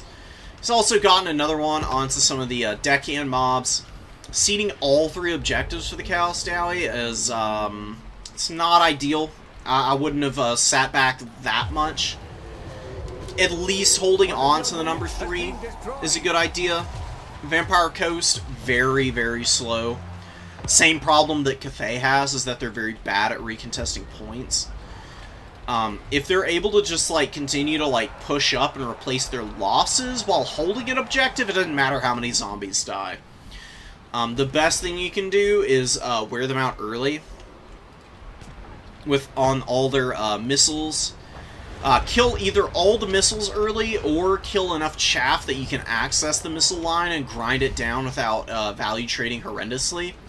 And then the Vampire Coast is just never going to be able to make it happen. They're just so lackluster in the melee grind game without their missiles to back up and threaten mages and like hammer down unengaged infantry and skirmishers and whatnot. They're just getting picked apart right now, man. I don't see this going very well for Hindu at this stage. Just losing a lot of stuff. A lot of stuff is crumbling out also, so this value trading is very deceptive. Arguably, I mean, Bufo's probably killed like 4,000 gold's worth of units, not 2,200. It's just that a lot of them have been crumbling out, rather than just, you know, being killed outright by Bufo's units. Another Burning Head. Pretty good, man. I mean, half the HP off of the deckhand mobs. You know, they're not, like, expensive units, but like I said, the chaff give the animated Hulks and Mournguls the opportunities they need to trade effectively against the warriors. The warriors are just holding in here, man. They're not doing a whole lot of damage. Nothing too spectacular coming out of them so far, but holding in here and giving the Oka Khan's boys the chance to poke away and get some good value. Those Deathstreak rockets are just landing every freaking shot. And a lot of factions can dodge the airburst Deathstreak ammo. But for zombie units who are slow and most importantly very unresponsive, they don't turn around very quickly, they're just getting canned right now by these airburst mortars, dude. Mournguls move out. Getting poked away, though. Those skirmish cav, man, doing a good job of just harrying these very expensive tools and monstrous infantry for the Vampire Coast. Wow, what the hell just killed Noctilus? Oh my god, did he get point blanked by the... Oh my god, the blunderbusses. Oh, I missed it, dude. You blink and you miss it, man. Blunderbusses are crazy for that.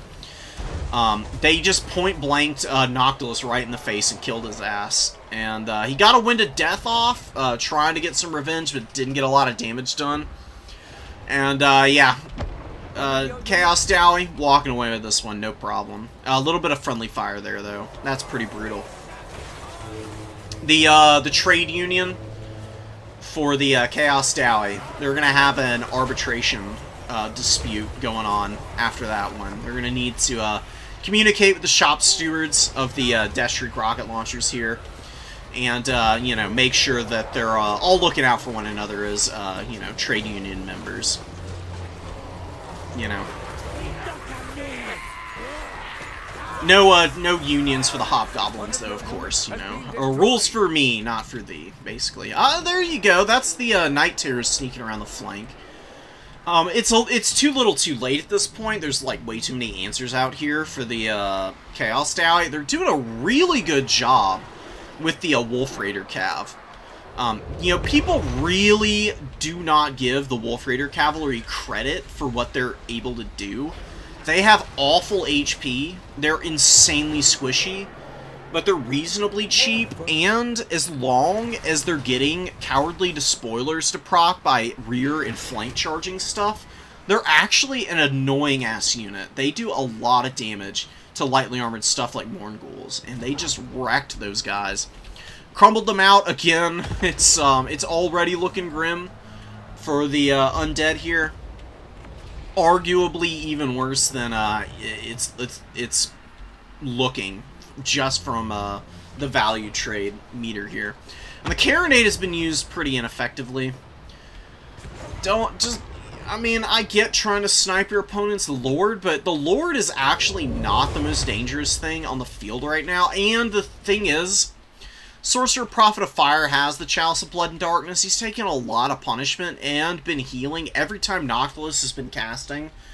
Every 90 seconds, this guy's getting, you know, pretty effective, like 10% heal. Takes forever to kill Lamasus. for that reason, and these characters in general. You're better off using the Carronades to shoot the artillery. You have to kill the Chaos Tower artillery if they're going to tech into it this hard. That's your best option for taking the game. Because these Deathshriekers have just been an absolute menace and a nightmare. Just pounding your front line. They don't have a lot of value.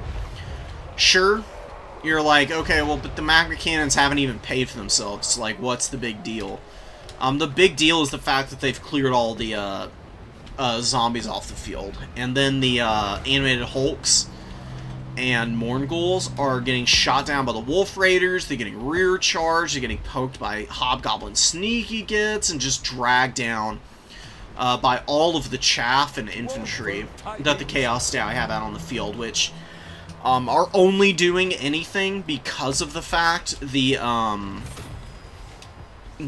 chaff and other such units have been killed by the artillery so efficiently. They don't have to like persevere through all that extra HP and like basically infantry units, chaff infantry units, you can think of as giving ward save to your monstrous infantry. Anytime your monstrous infantry are stacked on top of another unit, it's going to be that much harder to surround those 16 models that monstrous infantry tend to have and chip them down effectively. You know, they need that cover so they can use their bonuses effectively, as well as just avoid the worst of the damage that's incoming towards them. Bull Centaur Render is going to find those Mournguls and just absolutely wreck their shit. Bull Centaur Render's amazing anti-large fighters. Of course, I mean, I'm talking about the Great Weapon variant. There's a shielded variant and a dual weapon variant, but you don't see them too often. They're a little bit more situational. Deathshrieks hammer down the Carronade, and I mean, just no answers for the artillery back there. GG. One of your units has been destroyed. Lots of trickling in also from Mace Hindu, I've noticed. Like, not really consolidating positions very well as the Vampire Coast. Contesting all 3 points as the Vampire Coast is not a good strategy. It is very rarely going to work out for you. You're too slow to follow up on any wins you've got, and your units need to play very close together so that they can value trade effectively. Oh man, I was going to check all the values, but I guess it didn't want me to. RIP. Anyways, delete this. One sec. I gotta let people know.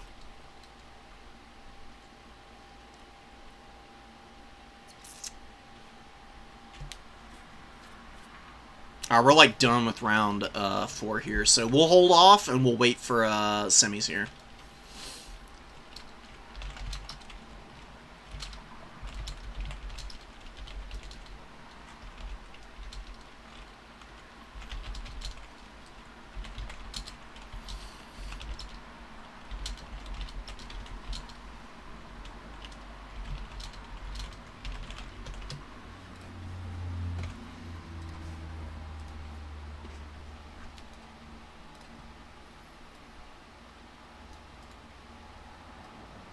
I mean, Deathshriekers beat Carronades if you've got 2 of them and they're focus firing a Carronade, but if you push 2 Carronades up together, they do enough damage, they'll kill the Deathshriekers.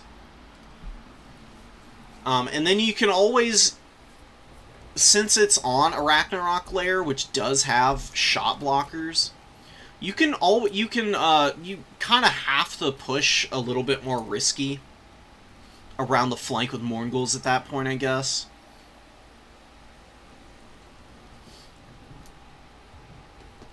Trying to think of anything else that you can do, man. I mean, I'm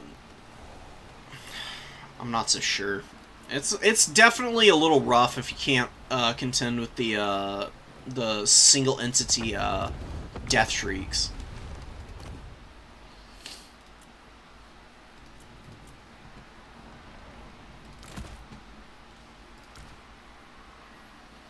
Like, the thing about these Deathstreak rocket launchers is that they've got not that much HP.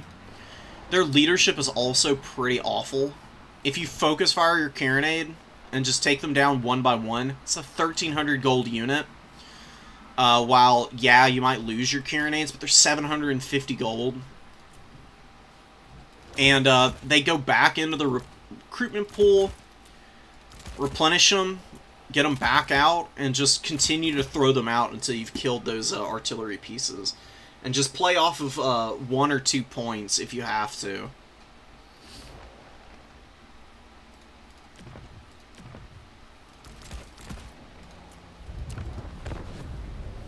Chaos Dowry are a little tricky because they, the way they play, they'll skew really heavily into one of their play styles. Either by bringing, they'll either do like lots of the magma cannons and death shriekers, or they'll go with like a big gun line with like fire glaives and blunderbusses a little less often, but like Granite Guard they'll probably bring. Those are pretty good to synergize with the Infernal Guard. They can do like Bull Centaurs in numbers if they really want to. Not a super consistent strategy, but I've seen it work before. They've got Iron Demons that they can swarm out onto the field. They can do armor pushes. But they tend to be a little one-note in building around their armies. They don't bring a, like, tremendously balanced force, usually. They usually Chaos Dowie players are, like, leaning very heavily into, like, 1 or 2 units to be the carry pieces. If you can effectively call out what they're going to be bringing, you'll do a lot better than if you try to counter everything at once. Because that can be a little difficult. I don't really know what the Vampire Coast brings, because I don't play them a whole lot. But you did have the 2 carronades. That is a really good place to start. You need them. You have to have them for counterfiring the artillery that they have. I like Noctilus. He's damn strong, but he's really expensive. And you could, if you wanted to, bring Gaze and Nagash to just blast the poor artillery pieces from range. Now, here you go. You can do the Pistol Captain. All Hands Hoy's okay. Hunger, yes. Curse of Undeath, sure. Opal Amulet's nice. You bring Gaze, and then whatever other spell you want, and you can use Gaze and Nagash to just absolutely pound the single entity artillery pieces, because this spell is really gross. It does a ton of damage. It will 100% help you win that long-range trade, and if your opponent doesn't bring those artillery pieces, you can still use Gaze and Nagash to hammer down the Lord if they get low and you want to try and finish them off. You can use it against Bull Centaurs. A couple of other targets it's pretty decent against, like side-shotting infantry can be pretty funny. But then you can, if you don't feel confident in the damage potential of Gaze, you can always just use like Invos like the rest of the game, That would probably be a pretty safe bet. Because as good as Noctilus is a little better against factions with cavalry. And stuff like that, because Wraithstorm is very good against, like, cav units of that type. You want to try and cut down on his costs as much as possible. He's a good healer. He's got Melkoths, which is really where he shines, being able to cast this all game. He's got some summons, which he can use, which is pretty nice. You rarely see him on the Colossus, because that's just even more money. Honestly, not worth spending on him. Stuff like that, though. I mean, I really think that the Gaze and Nagash character is your best bet. Solastra is a little too vulnerable to the Death Streaks. Just, like, hard countering the Chaos Dowie artillery, that's really the scariest thing. Because if they can just sit back and pound you before they move in to take the points, then you're screwed.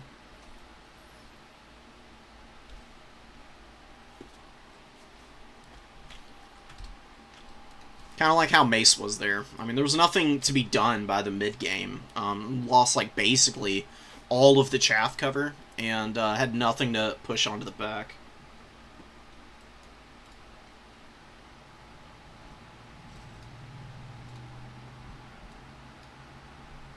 I don't know why they picked claustrophobic battle maps this tourney. It just is what it is sometimes. 0-10 matchup? Are you serious? Holy crap. I had no idea. It's crazy.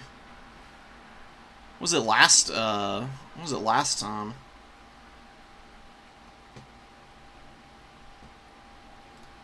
It's not what I'm seeing here.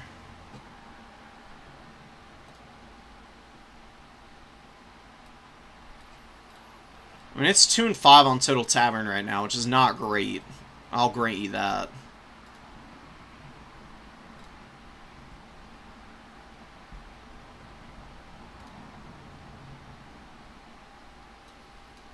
Four and 8. Alright, maybe it is a lot worse than I'm giving it credit for. That's my bad. I do still think you've got options against the artillery spam, especially. And the Iron Demons aren't really all that good against Vampire Coast because, you know, one of the big selling points of the Iron Demons is their terror. And that can be pretty brutal. Okay, so, like, October of last year was the last time Vampire Coast had a win rate above 50% against the Chaos Dowie.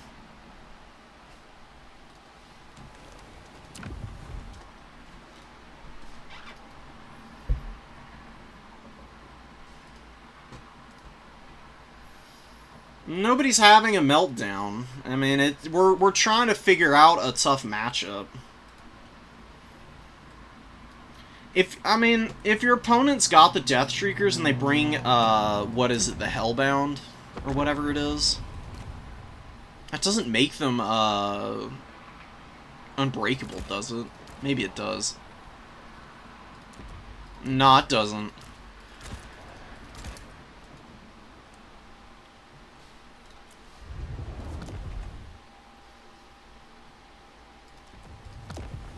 We'll see. I'll do some testing. I'll get back to you, Fabrosi. If I figure out some way to get around those artillery pieces, I think that's really all that the Vampire Coast need to get back into that matchup, because that's really where the Chaos Dowie get their big advantage, is if they can just sit back and obliterate you at mega long range with all those Death Shrieks and Magma Cannons and stuff.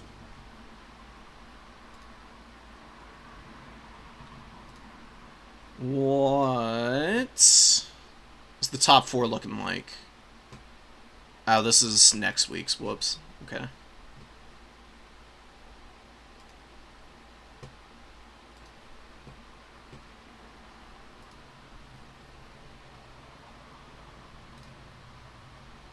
Okay, so we've got Rudy, Broccoli, let's go. Yucklin. Oh, and Jamie Kim coming out of nowhere, getting the last second op points to get in over a whole bunch of other people who I was thinking had a much better opportunity, but damn, kudos. Alright, so we'll get in there. And we got one more match and that's it. So we'll just hang on.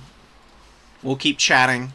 We'll keep panicking about the matchup against the opponents for Vampire Coast. So Vampire Coast are a solid faction. It's just the problem of being insanely slow and like ultra reliant on the shooting. That's really what holds them back. If they lose their shooting, they're screwed. Oh, okay. We don't need to be mean to one another. I don't care. Like, we're here to talk about the game, and, you know, people are gonna struggle with certain factions. Sometimes it's just a thing. Getting emotional is not that big of a deal.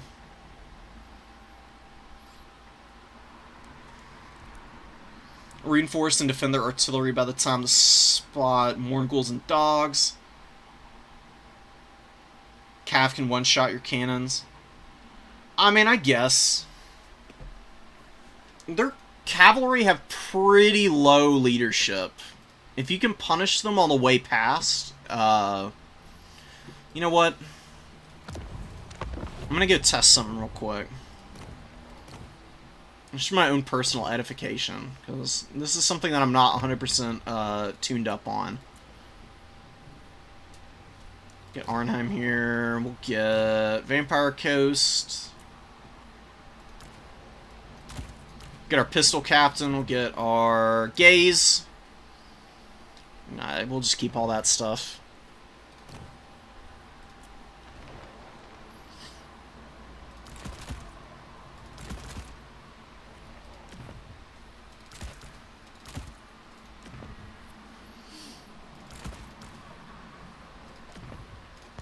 Let's just see what a couple Carronades against Magma Cannons and Death Shrieks are going to be able to do. I mean, just by virtue of them having all 4 of these out, I mean, they'd win this trade, but, you know, they can only start with so many artillery pieces in the opening if they want to be able to bring anything on the ground and avoid getting triple capped early.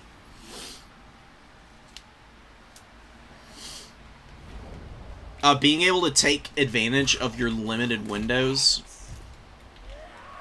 where you have the opportunity to either trade out evenly against your opponent or overwhelm them is a huge part of domination mode. Let's see what we can do. We'll get Black Periapt going so we can get our Gaze into Gash earlier. And we'll hammer the Death Shrieks, because Magma Cannons are okay in artillery duels, but not nearly as good. And you can also outrange these guys pretty significantly. 450 range. Like, they have to close the gap with you more often than not. See if this one tree is going to block a bunch of shots. Hiding behind the pillar, too. Fast forward. Do you have to worry about your Fleet Admiral getting shot by the Death Shrieks? Because it's a little hard to dodge the shots. With only 40 speed. They are fairly accurate with the demolition rockets also. Because these things actually track, unlike the, whatchamacallit. The, is it the actual Death Shriek? Yeah, it is the Death Shriek anti-infantry rocket. Yeah, you can see there, getting pounded by the freaking Death Shriek rockets on the way in. Moving up, but we get the range of the Carronades. Wow, that is insanely inaccurate. What the hell are they oh, are they shooting at the Magma Cannon? Oh, okay. Well, whatever. I mean, the Magma Cannon's basically dead.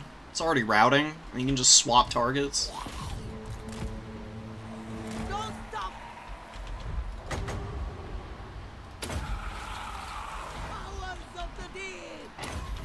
Pop this, actually, and now we'll use it, just in case the miscast hits us.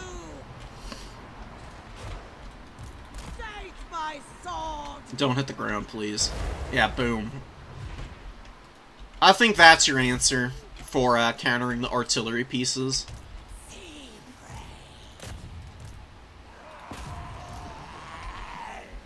And, I mean, the Death Shriek's still alive, but it's got to turn around and run away, and they're slow as dirt, so you can probably finish it off, because the Magma Cannon's shattered back there. This thing's gonna shatter too. And the Hellbound is not giving them, like, any extra leadership, really. So, I mean, you can still just absolutely pound the hell out of these things. Using this, like, one particular strategy and do just fine, I think. And I know the AI is not, like, the most intelligent of all beings. It's not targeting the Carronades. But if you just get one good engagement, get one good volley off, and can rout one of the Death Shrieks early, and just hammer it down and end its life with the Gaze and a Gash, and then focus the other one with whatever you have left, you should be fine. And the Magma Cannons and everything, like, are they really going to be able to stop the Carronades at that point?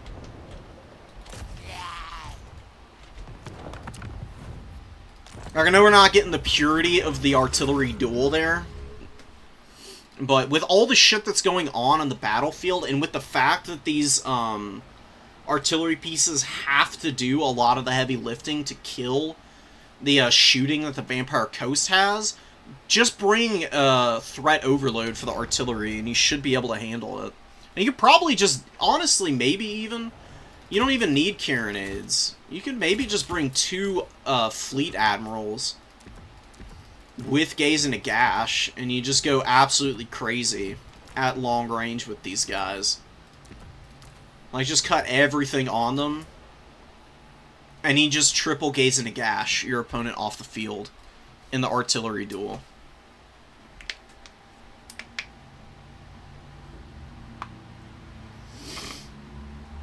Put the Death Shriek behind a rock. That's fair. I'm not saying that there aren't things that, Chaos Dowie can't do to counter it. But you've got answers. It's not impossible.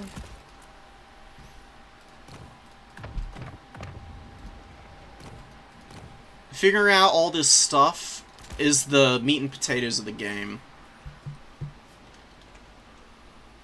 If your opponent can put a Death Shriek behind a rock, they're gonna win. Any day of the week. But that's knowing maps.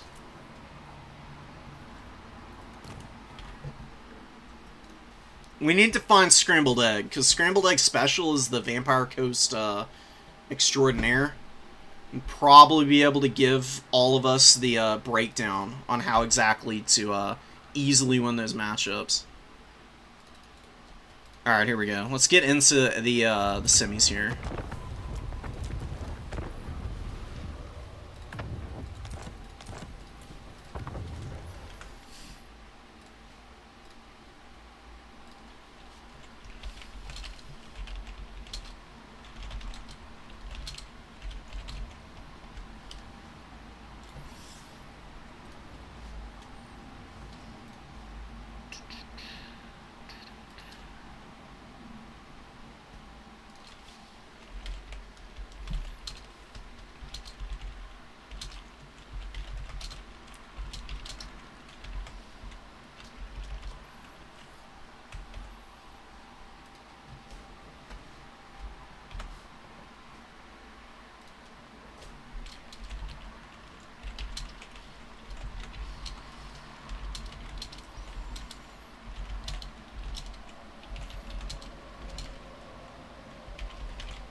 Oh, whoops. Well, hopefully Commissar wasn't peeking. I mean, they're getting into the game already, so I don't think there was enough time for anybody to be over-tailoring their build. Oh my god, okay.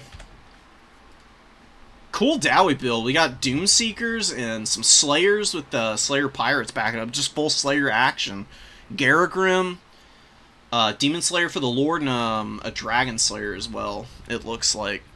We've got just a big infantry build. Lots of Pestigors, Nurglings. Marauder Great Weapons are pretty strong against standard Dowie warriors and especially miners. Typically, they're pretty reliable, but against this many Doomseekers... And, I mean, Slayers don't trade amazingly into chaff, but they at least still grind out a reasonable amount of value thanks to the fact that they're unbreakable. The Dowie's plan here, I'm guessing, is to just form up into a gigantic death ball of mass and muscle, and just rush down the Nurgle build here. Yeah, no, where'd they go? Oh, here they are, okay. So yeah, Demon Slayers are pretty decent. They're a good duelist. You know, they don't have a lot of AP, but, you know, they've still got a good bonus versus large and magic attacks. It's pretty damn nice. Garagrim, he does have a lot of AP, so he can also just, you know, hang out together with you. And the Dragon Slayer, another good AP character. All three of these guys together should be able to bully just about any of the Nurgle Lords. Provided they can catch them. And the Chaos Sorcerer Lord of Nurgle, which is just going to be running around all game, probably. Denying them the opportunity for a decisive fight. That'd be the best way to go about it. We've got a spam spell strategy, which is pretty solid for Nurgle, thanks to their lore passive. Stream of Corruption, Miasma of Pestilence. Rancid Visitations, just in case you need to finish off a Dowie Lord or Hero, it looks like. I mean, it's still strong, despite the spell resistance that the Dowie have. 35% is substantial, but not overbearing. CA did a pretty good job of balancing around spell resistance as a like faction-wide passive for both Khorne and the dwarves. Brotherhood of Grimnir going to be retreating here. Oh, they were like got this cool-ass blue tattoos, man. Holy crap. I don't know why I've never noticed that before, but that's like the woad stuff that like ancient Celtic Britons would like cover themselves in. It's like the exact same. It's like this bright blue color. And they would scare the shit out of whoever they were fighting by like running in with that on, screaming their heads off, and throwing severed heads at people. You know, pretty intimidating stuff. More Doomseekers coming out for the Dowie, and just like, you know, mass numbers on the field for Nurgle here. Sending the Nurglings in to be absolutely canned. They did do a little bit of damage to the Doomseekers, though. Man, the zero armor on Doomseekers is definitely one of the things that holds them back. I mean, they butchered through the Nurglings. They're getting up into the Pestigors here. Pestigor's doing some damage to the Slayer Pirates here, but we get the Glorious Death ability proccing for the Dowie here. And a good Stream of Corruption going over the top, nailing both of the Slayer Pirates, but Pestigor's going to be going down here real soon. Brotherhood of Grimnir doing some reasonable damage, charging up that ward save. I really feel like it should charge a little bit quicker. Like, it should be 100 kills max. I mean, Slayers don't stay alive long enough, no matter what they're fighting, to get 300 freaking kills. That is too much to ask of pretty much any unit in the game. Weird proccing. I guess, because it's the Overcast variant. Miasma Pestilence spreading onto all of the Dowie units, lowering the melee attack by 24. And just a slow and, like, concentrated, sacrifice of units, like, slowly dragging down all of the Slayers, trying to keep this one Slayer unit from linking up with the others. We get Furies diving in and ripping the Slayer Pirates to pieces. The Doomseekers are really the only thing for the Dowie that are doing well here, I would say. Over here on the other side, on the home objective, Nurgle has taken this point. Marauders and Pestigors killing the Slayers, but the Doomseekers rallying back after killing a Marauder of Nurgle. The Doomseekers, are they going to be able to carry this game, man? I mean, they've got a lot of models left. They've got a reasonable amount of HP. If they can fight with and on top of other Dowie units, they tend to do a little bit better than if they're just fighting alone and isolated. You know, I mean, they got a limited number of models. Typically, infantry units that have like 32 models or thereabouts, they can saturate into the front line through friendly units, and it's one of the rare instances where blobbing up infantry and overlapping them is not all that punishing. We finally get some Plague Toads out. You know, the Marauder Horsemen have been doing some reasonable damage to the Dowie as well, but Plague Toads are well and truly going to do some very consistent, high-impact damage to the Doomseekers. Just because Doomseekers, they've got good stats, they have good weapon strength, and good, like, damage potential against Plague Toads in return. These things are a large target, and they have their own bonus versus infantry. As long as they're stacked up with their Marauder Great Weapons, they should be able to drag these guys down here, considering how tattered this unit is. Nurglings going down, but they've, you know, done their job. They attracted the attention of one Doomseeker here and chipped down some of the Slayer Pirates. Nurgle just slowly throwing units back up onto the field, but the Dowie do look like they're replacing their losses well enough, and is the Slayer Horde going to take this game? It's starting to look pretty nice for the Dowie, truth be told. They retook the number 2. their home objective. They've lost the number 3 in the interim, but they're staying close enough in the value trade game and on tickets that with the leadership problems that Nurgle is contending with, that the Dowie just don't give an ass about, maybe they're going to be able to just, like, overwhelm the points here. Doomseeker's up on the number 1, starting to threaten a cap here. Oh, and Giant Slayer's moving up, dude. Hell yes. Giant Slayers stacked on top of the Doomseekers. Easily going to be able to beat a Nurgling and a Plague Toad here. Yeah, it just looks like the Slayers with their stats and their durability, just by rushing in and dying a glorious death for the Karaz-Ankor, are going to be able to win this game here. I mean, it's looking pretty grim for Nurgle. They've lost most of their infantry. Big damage on the Plague Toads here. Horsemen are getting boxed out pretty badly without getting a lot of value to show for it. I like Marauder Horsemen, and I think that they can do well against the Dwarves. The issue with these guys, right, is that they're awful in melee combat. I mean, absolutely no damage output to speak of. Once they're out of ammo, if they haven't value traded well by that point, you're gonna have to unsummon them, basically, because they're not gonna do a whole lot else, except die, and the money back is better than, you know, them just sacrificing themselves for absolutely no gain. We do get some Bile Trolls, and we get a bunch of Furies moving up. Giant Slayers saturating in, the Doomseekers getting in here as well. And the Bile Trolls taking, oh my god, just brutal damage, man. Wow. Just a full dive coming in here. Miasma Pestilence coming down.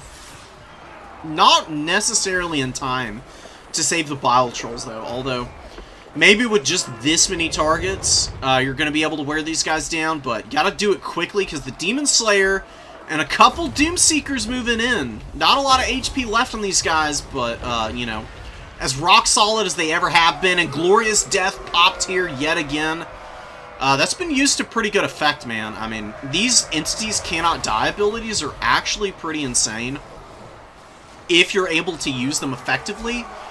They can nullify a lot of the value that your opponent looks like they're racking up just because these entities, you know, they're able to hang in and just grind out a ton of extra value while your opponent is just wasting their breath, man.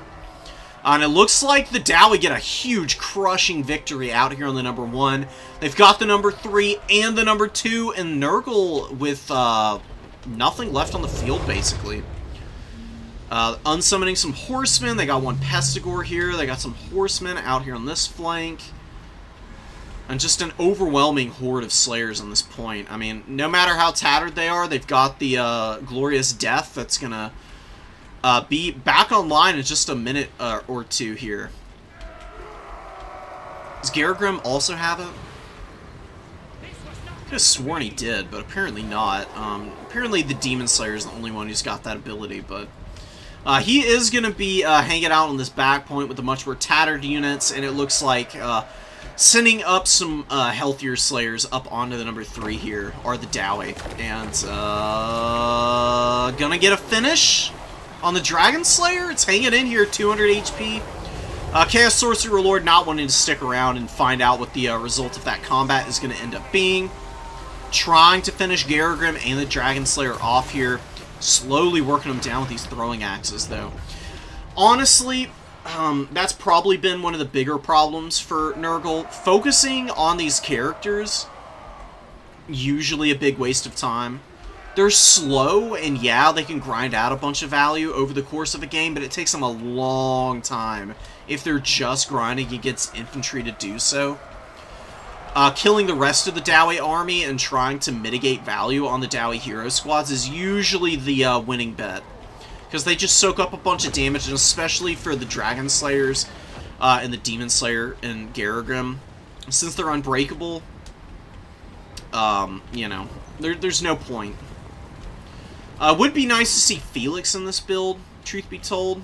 I don't think Garagrim is great as a character. He's really overcosted, and the Dragon Slayer gets its value back more consistently.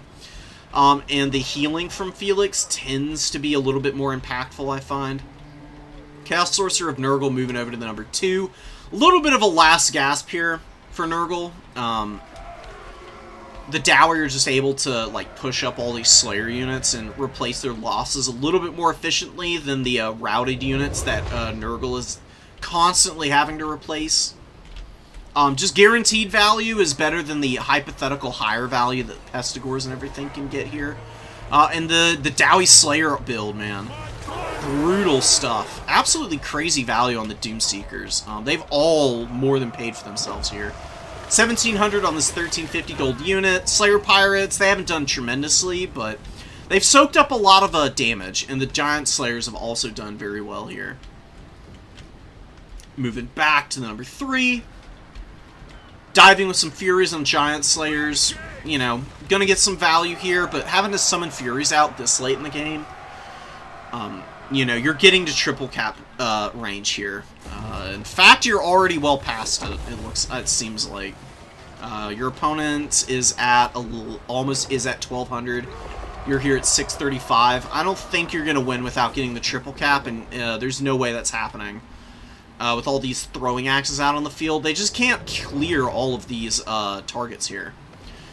There's nothing to like shock damage down the Dowie Slayers or anything. There is only defeat. I mean, ironically enough, a Chaos Knight honestly wouldn't have been terrible here. Being able to like hammer down the Slayers with their shock damage, having reasonable armor values, and being large targets. They would have been a little bit more of a threat to the Doomseekers than all of the chaff units here, but that's kind of the risk of going into Dowie sometimes. You're game planning for all this armored infantry, like tons of miners and Dowie warriors, and then they mix it up and they go full Slayer build. Literally not a single thing other than Slayer units in this army. And you gotta give it up for people who are ballsy enough to bring themed builds and can actually execute them and get a dub. Very tricky to take down. I don't know how Nurgle would handle this build.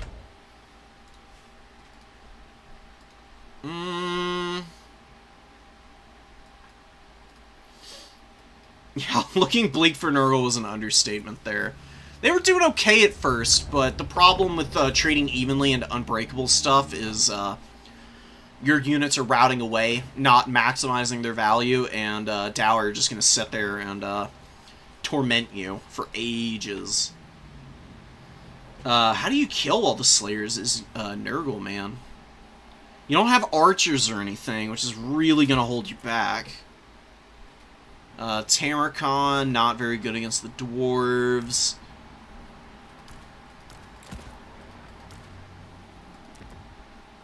Can Kugath do it with his Mortis Engine effect? Super expensive, very vulnerable to shooting also. Festus probably gets killed by the Lords.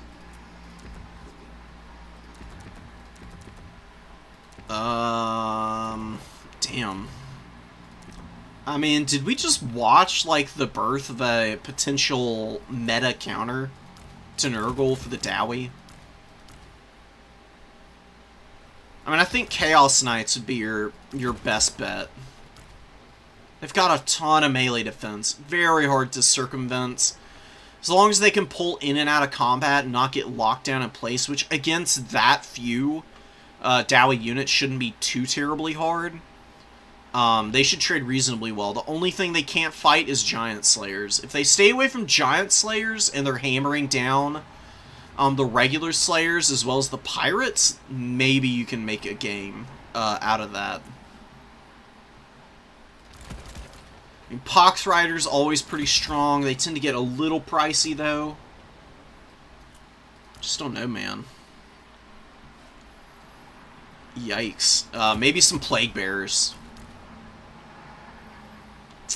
Because the low leadership on the Marauders and the Pestigors kind of let Nurgle down by the mid-game. Because everything was running away. I think all the Horsemen was also a bit of a mistake. Like I said, I like them a little bit against the Dwarves for the AP. They can chip away at Gyros if need be. And they're fairly reasonable answer to the Doomseekers, but It takes them a while. They usually have to fire off like most of their ammunition to kill a Doomseeker. And when you've got that much coming out onto the field to just like rush you and push you back, it can be a little bit difficult to like pinpoint where the vulnerabilities of a build like that are. Maybe just kiting around with the horsemen to like back cap all game and like trying to use your infantry to just outmaneuver the dwarves and stay away from them without giving them any head-up fights would have been another option.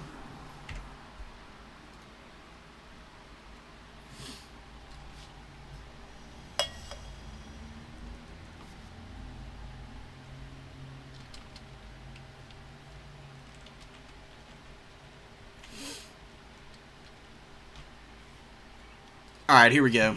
We've got Bufo and we've got Rowdy coming in here. So Rowdy is our Dowie player.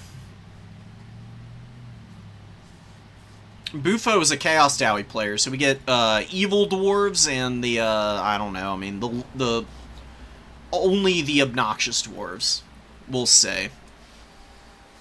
You know, Dowie are not well renowned for being particularly level-headed folk to begin with.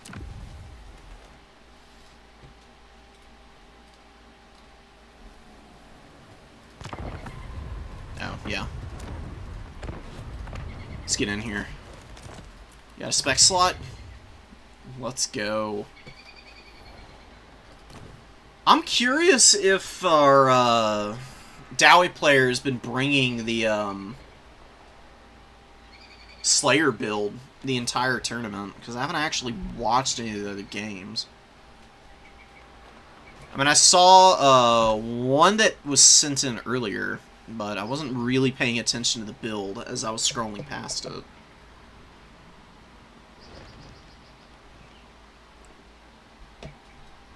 Alright, we're on road to Talabheim. And, you know, Chaos Dowie have speedy enough stuff that even if it is a Mass Slayer build, I imagine they'd have a little bit of an easier time maneuvering around and avoiding all of that and still capping points up effectively. They've got lots of, like, archers that are reasonably effective even against a wider dwarf build.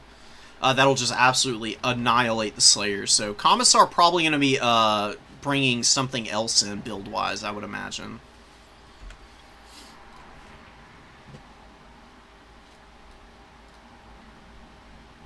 Single entity pitfall again. It happens, Sugar. The single entities can work. It's just such a it's such an execution dependent build. And Kislev, honestly, Kislev with their Buyer Blood passive on everything tends to just be better wider.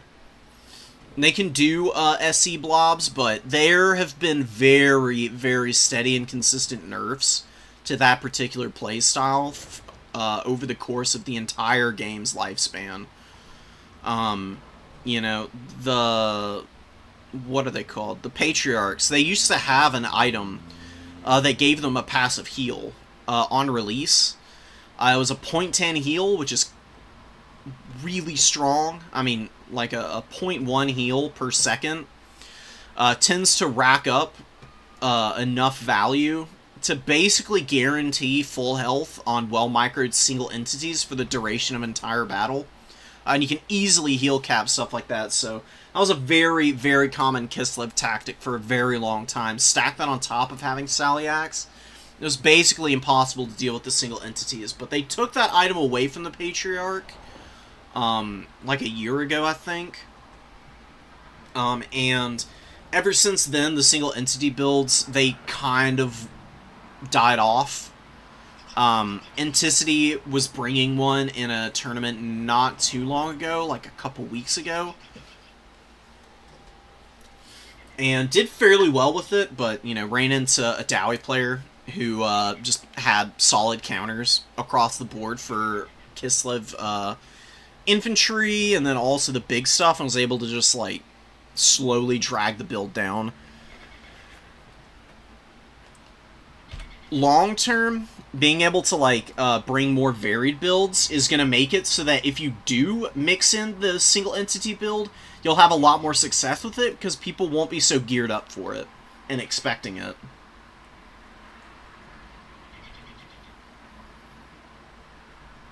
I'll check out your I'll check your 2 wins out, and we can give you some feedback there, Suga. That way you can get some more coaching on those wider styles of builds, and then you can get to you know, practice your single entity builds a little bit more and like figure out exactly how to like maximize the potential in those builds. Yeah, very different Dowie build here. Drazho with the Ashen coming in. On the Bale Taurus or not?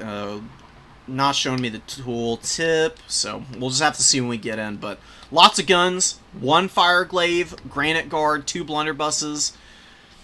Great weapon, Infernal Ironsworn, as well as a Blazing Beards of Basharik. So, very infantry hit-focused build. Not super surprising. You know, you don't need to bring a ton of mobility against the dwarves.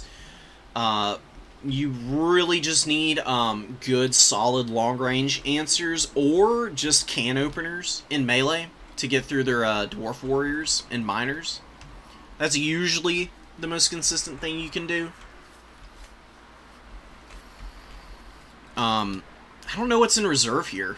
Maybe some Iron Demons. They'd be pretty strong. I mean, the Iron Drake Trollhammer torpedoes are a good answer to the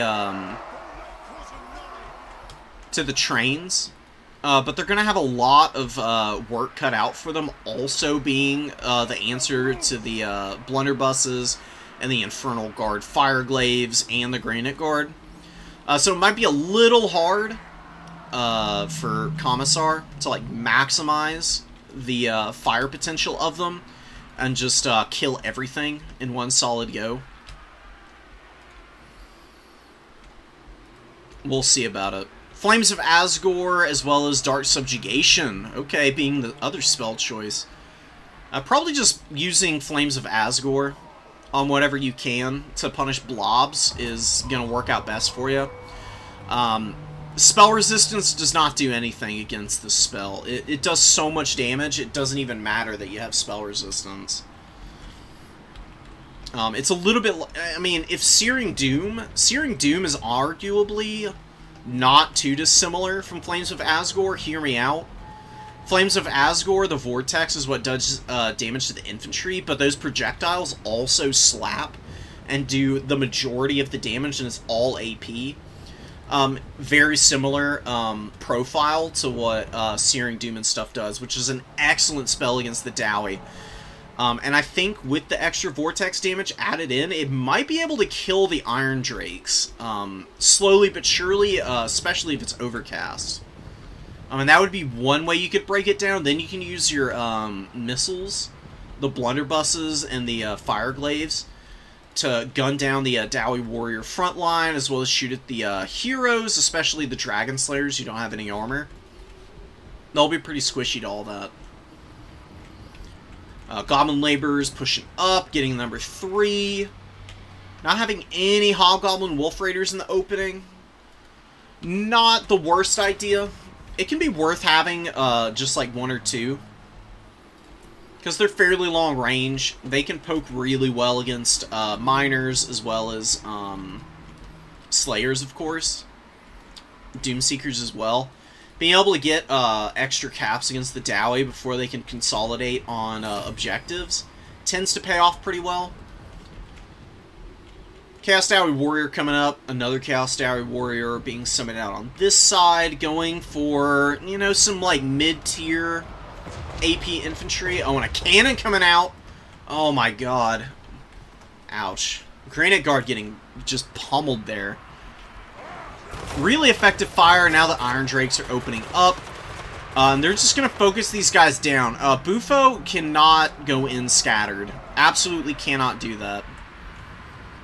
What you need to do with a Dowie build like this, where they've got like 3 fairly long range tools and then a cannon to back it up, You gotta surround this army. You need to get your 1 point. You bring your infantry forward. The infantry need to be what's advancing first. Because, yeah, you don't want to let your great weapons get completely annihilated on the way in, but it's way better than losing your missiles early. The missiles need to be moving up after all the infantry starts to engage. That way they can get into a position to open up early and start to focus down the Iron Drakes. And the focus fire has been solid, concentrating most of the volleys onto 1 or 2 targets at a time. And we have basically killed most of the Granite Guard here. I mean, they got 42 models left, but their HP is pretty low. Just a little bit more shooting here, and they should be basically dead. Where are the Fire Glaives? Oh my god, they're left all the way back here. Gotta be farther up. Infernal... an Iron Demon, not Infernal Train. I don't know what the fuck I'm talking about. Iron Demon moving out. Definitely needs to start getting in here. It's going to be one way that the Chaos Dwarves can get back in this. Force Path the Great Weapons past here and try and shut these guys down by running them down.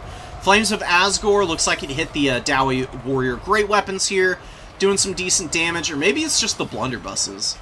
Nah, it's probably just the blunderbusses. They've got about 400 value here. Doing reasonably well, given the opportunity to open up and get some shots in here without being gunned down unceremoniously before they can get into combat.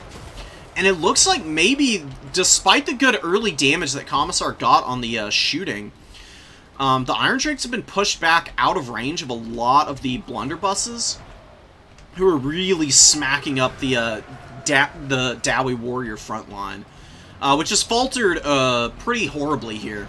Iron Demon also getting some tremendous damage and value early on. Hasn't been out on the field all that long and is doing great. Infernal Guard being kept back here. Here in the mid-game, starting to get some effective value. Should be able to open up here and just start to slowly wear out any of these overextended Dowie Warriors, while still being able to counterfire anything going up onto the number 3, while being relatively safe all the way back here. Blazing Beards of Basharik moving in, intercepted by Miners, which they will beat. They're very good in combat. As long as they get their attack order, they'll be able to rip and tear through these Miners pretty quickly. Oh, Wolf Raiders getting on top of the Iron Drakes over here. And now the Iron Drakes are forced to peel against inefficient targets. Like, they'll kill this Wolf Raider fairly effectively, but these Iron Drakes taking a bunch of damage in the process. Not the worst trade in the world, even if the Wolf Raiders don't get their value back or finish off the Trollhammer Torpedo here. Because the other one here, you know, having to peel, wasting a lot of shots, while the missiles for the Chaos Dowie starting to grind back a lot of the value that they were lacking there early. Iron Demon getting solid value. Just keep getting in here, man. The front line of the Dowie is basically completely gone. They have nothing here to protect the Rangers and the Trollhammer Torpedoes. They've got some hammers coming up and a Great Weapon Warrior, and that's it. And they're still contending with the Blazing Beards back here, who have killed this miner. They've gotten some solid value before that as well, attracting the hammers into this fight. They'll be able to hold for a little longer here. Dowie Blunderbuss is going to be finished off here in just a minute, but maybe going to get one more volley off and get their value back. Blasting the Bugman's Rangers. Bugman's Rangers do have a heal, so they should be fine, as long as they don't get completely iced out here and killed off. Goblin Laborers chasing after the Iron Drakes, but they do leadership break here at a very inopportune time. Flames of Asgore hitting the Bugmans, doing some respectable damage, and the Infernal Ironsworn with a ton of grenades left. Gonna be able to easily finish off this very expensive skirmish unit. Is Commissar going to be able to reconstitute an army to recontest? Because this is where the Dowie tend to be pretty awful. We've got some pressure on this side point here, but the Wolf Raiders just need to be active and charging stuff down. It's going to take them ages to cap this point. I mean, they're not even flipping it here because the other Wolf Raider has moved off and is getting more active onto the flank. Ignoring the cannon, this cannon's gotten some tremendous value, but cannons are like negative inertia when it comes to getting up on objectives, because you have to commit something back here to protect them. It can value trade, like double its value back, but just being 900 gold in the backline that you have to commit resources to at various points to defend, oftentimes can play against you if your opponent is just ignoring the cannon and just committed to like value trading as well as they can in the front line and running down all of your other units. Because it's just not enough support oftentimes, and just one slip up and one good dive from your opponent like this with the Wolf Raiders getting back here might be able to kill the cannon crew. They're not jumping off. Luckily this miner is here. Miner's very poor in melee combat though, not going to be able to peel the Wolf Raiders very quickly. Shutting down the cannon, finally. Grim Delvers get hit by the Flames of Asgore here, and Draz Hoeth has been a nightmare. He's gotten some pretty solid value with the spell casts. He's chipping down the Dwarf Lord here, who, while he does have some reasonable debuffs and melee defense buffs for his own stuff, he is pretty low on HP, and his leadership is faltering pretty badly, which means the debuff is no longer active. Draz Hoeth, while he doesn't have great melee attack, does have a bonus versus infantry of 20, which is honestly kind of insane. That's really strong, and he is doing exactly what he wants to be doing here, which is scrapping in the front line, throwing down his really expensive spells, and just persevering through any potential damage that might be coming his way. Infernal Ironsworn, not getting their value back quite yet, but still reasonably healthy with 52 models getting into the secondary here. Shutting down the Bugman's Rangers and a triple cap coming in for the Dwarves. Losing the value lead now, and that's probably going to be it. Dowie are very bad at getting up onto objectives and capping them away from their opponent if they're pushed back like this. And losing the cannon, really punishing. You can see the last of the crew running away here. No one summoned on that, no recoupment of the cost. Draz Hoeth moving in. What do we have coming out for the Chaos Dwarves is the question. We've got Blazing Beards moving up. Nothing on the number 1. They could always just throw up a Wolf Raider to slow this cap down. But it looks like they're summoning up some more, yeah, some Goblin Laborers and an Infernal Guard Fireglaive coming out. So it looks like, yeah, second one. The other one's still out here. Again, not tremendous value, but contributing enough to be impactful, keeping the Dowie honest and off the points. And the Chaos Dowie Warrior, great weapons. Paying for themselves nicely here. Hammerers with 259 kills, good god. Slaughtering Orc Laborers, Goblin Laborers, some Chowie Warriors, I would reckon, but getting run over by an Iron Demon now. Shot to pieces by the Fireglaives as they're moving in, and their leadership tanked enough that they're probably going to terror out here in a moment. They're not immune to psychology, unfortunately, for the Dwarves. Solid performance from them, but they're, what, 1250, I think, is how much they cost. So even despite the insane kill totals, not quite enough value for their cost, man.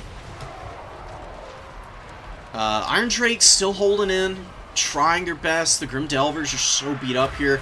Oh, that's just insult to injury, dude. Flames of Asgore over the top of the Goblin Laborers here. Kills all the Gobbos, and takes more than half the HP off of this 900 gold unit. Nothing much for it for the Dowie, but to just, like, throw bodies up onto objectives. And yeah, the Hobgoblin Wolf Raider moves up onto the number 1 and just slows that cap down. Dowie only just now retaking this. Solid lead for Bufo, and we're looking at a potential win here. I was really worried about the scattered early engagements for the blunderbusses. But luckily was able to get the melee infantry into position to lock up the Dowie front line, and maybe just a few too many range tools for those Iron Drakes to contend with. You know, Iron Drakes, they do reasonable enough damage to enemy infantry, just because they've got good weapon strength. They fire very slowly, though. And I think maybe a Ranger Corps for the Dwarves would have been a little bit more effective here. Like, blunderbusses have silver shields, good armor, so maybe not. I don't know what you do. What do you do against this Chaos Dwarf build? We'll go to the drawing board later. Commissar had the good early engagements, but just wasn't able to finish off the missile pieces. They've been much more functional into the late game, and the Iron Demons have been very disruptive. They've definitely been helping win the frontline engagements and allowing the Blazing Beards, Goblin Laborers, Sneaky Gits, and as well as these Great Weapon Warriors to not only value trade, but also push back the Iron Drakes in inopportune times, and keeping the Dowie formation very separated and unable to concentrate their fire in a meaningful way. Brilliant stuff, dude. Bufo coming in presumably the first tournament here, with good solid fundamentals and just shutting down the Dowie here, who I've noticed more often than not tend to be the faction that most people starting out in the game struggle against. They can be very frustrating. Once you figure them out, though, they're pretty manageable in domination mode. Just being so slow is what really holds the dwarves back. If they can force you into them, they tend to do well, but this is an instance where the Chaos Dowie ferocity just really showed through, and they got good value on all the missile pieces. Full value back on pretty much everything. Iron Demon was 1,700 here. 800 on the other, well on its way to paying for itself. Wolf Raiders, respectable. Dowie Warriors, respectable. And the Goblin Laborers and all the chaff did their job. They just ran in, got killed, soaked up damage. Made it difficult for the dwarves to get clean fire in against the more expensive options. And Flames of Asgore, very impactful as well. So, great stuff from Bufo, man.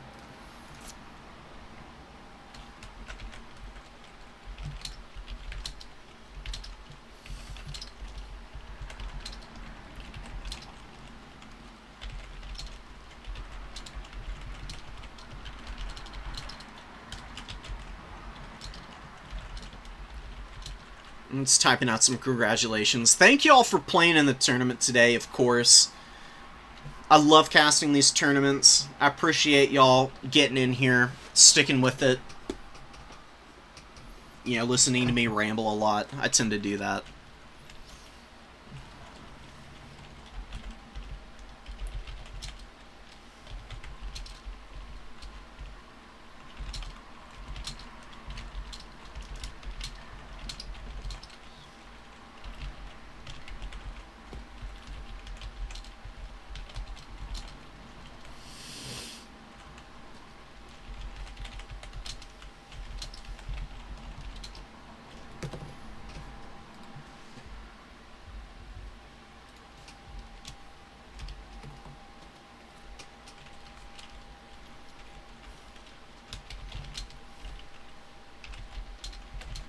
We're going to do some more replays, and then I think I would like to just open up a lobby, and whoever wants to play me can jump in and play against me.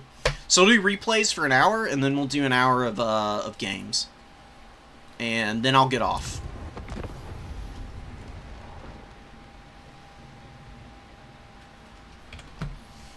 Oh, where am I going? Oh, clicking on the wrong button. That would be what I'm doing. Alright, Sugar, I'm gonna do one of your replays. I love this. It's in a time slot I can play. Dude, oh my god. I do not miss my old jobs where I did overnight shifts. It was not fun. I think most places don't have any real justification for having overnight shifts anyways. I don't know. There's you know, a lot of toxic work culture. If you're in America, I would imagine that's where you are. It can be pretty rough at times. You know, you basically work until you're dead. There's not a lot of options here, unfortunately. Maybe it'll change, but not with our. Anyways, let's. I'm gonna get away from that entire topic for now. Let's get into some of these, and we'll see what we can Let's see what we can learn here. Okay, I'm not gonna pass up the name after what I was just rambling about. So we got Direwolf and Eat the Rich here. Ironically enough, playing the rich person faction. You got Master Engineer here, coming in with Restock, and I'm pretty sure I saw Pigeon Bombs in the tooltip there. I think he's just on the horse, though. I don't think you can bring the Sunmaker and all these, the Herge Jaeger Corps and the Haken Long Rifles, all this infantry, if you've got them on the tank. Is he on the horse? Let's go. So, Horse Engineer, you know, the Master Engineer on the Steam Tank had to have been one of the most annoying lords for the longest time. Being on the Steam Tank was massively overpowered. The Steam Tank has gotten toned down quite a bit since this guy was introduced, and is a much more reasonable character. But seeing him on horseback is nice. He's got a pretty decent missile here. I'm going to be able to restock the Sunmaker, which is going to do a really good job of clearing out the chaff. And then the Haken Long Rifles are going to be able to punish anything that's trying to move in and contend with the Sunmaker. Keep it from the foe. So, a nice little Empire army here. Lots of damage on the Free Company Militia from the Chosen of the Gods. You just gotta eat it sometimes. You know, the Chosen of the Gods, very good against a variety of targets. The only thing they're not great against is like infantry-sized flyers and maybe some of the smaller horse characters who can like dodge their shots. Against everything else, though, infantry, cavalry especially, large SEs that aren't super maneuverable, they can do exceptional damage. And they fire pretty quickly. So, we'll see how they end up paying for themselves. Shooting at a bunch of chaff usually isn't a ticket for success with the Chosen of the Gods. Wearing stuff like the Free Company Militia down with like an early volley, but then moving on to focus on something a little bit more expensive and just saving the ammo sometimes is a pretty good strategy.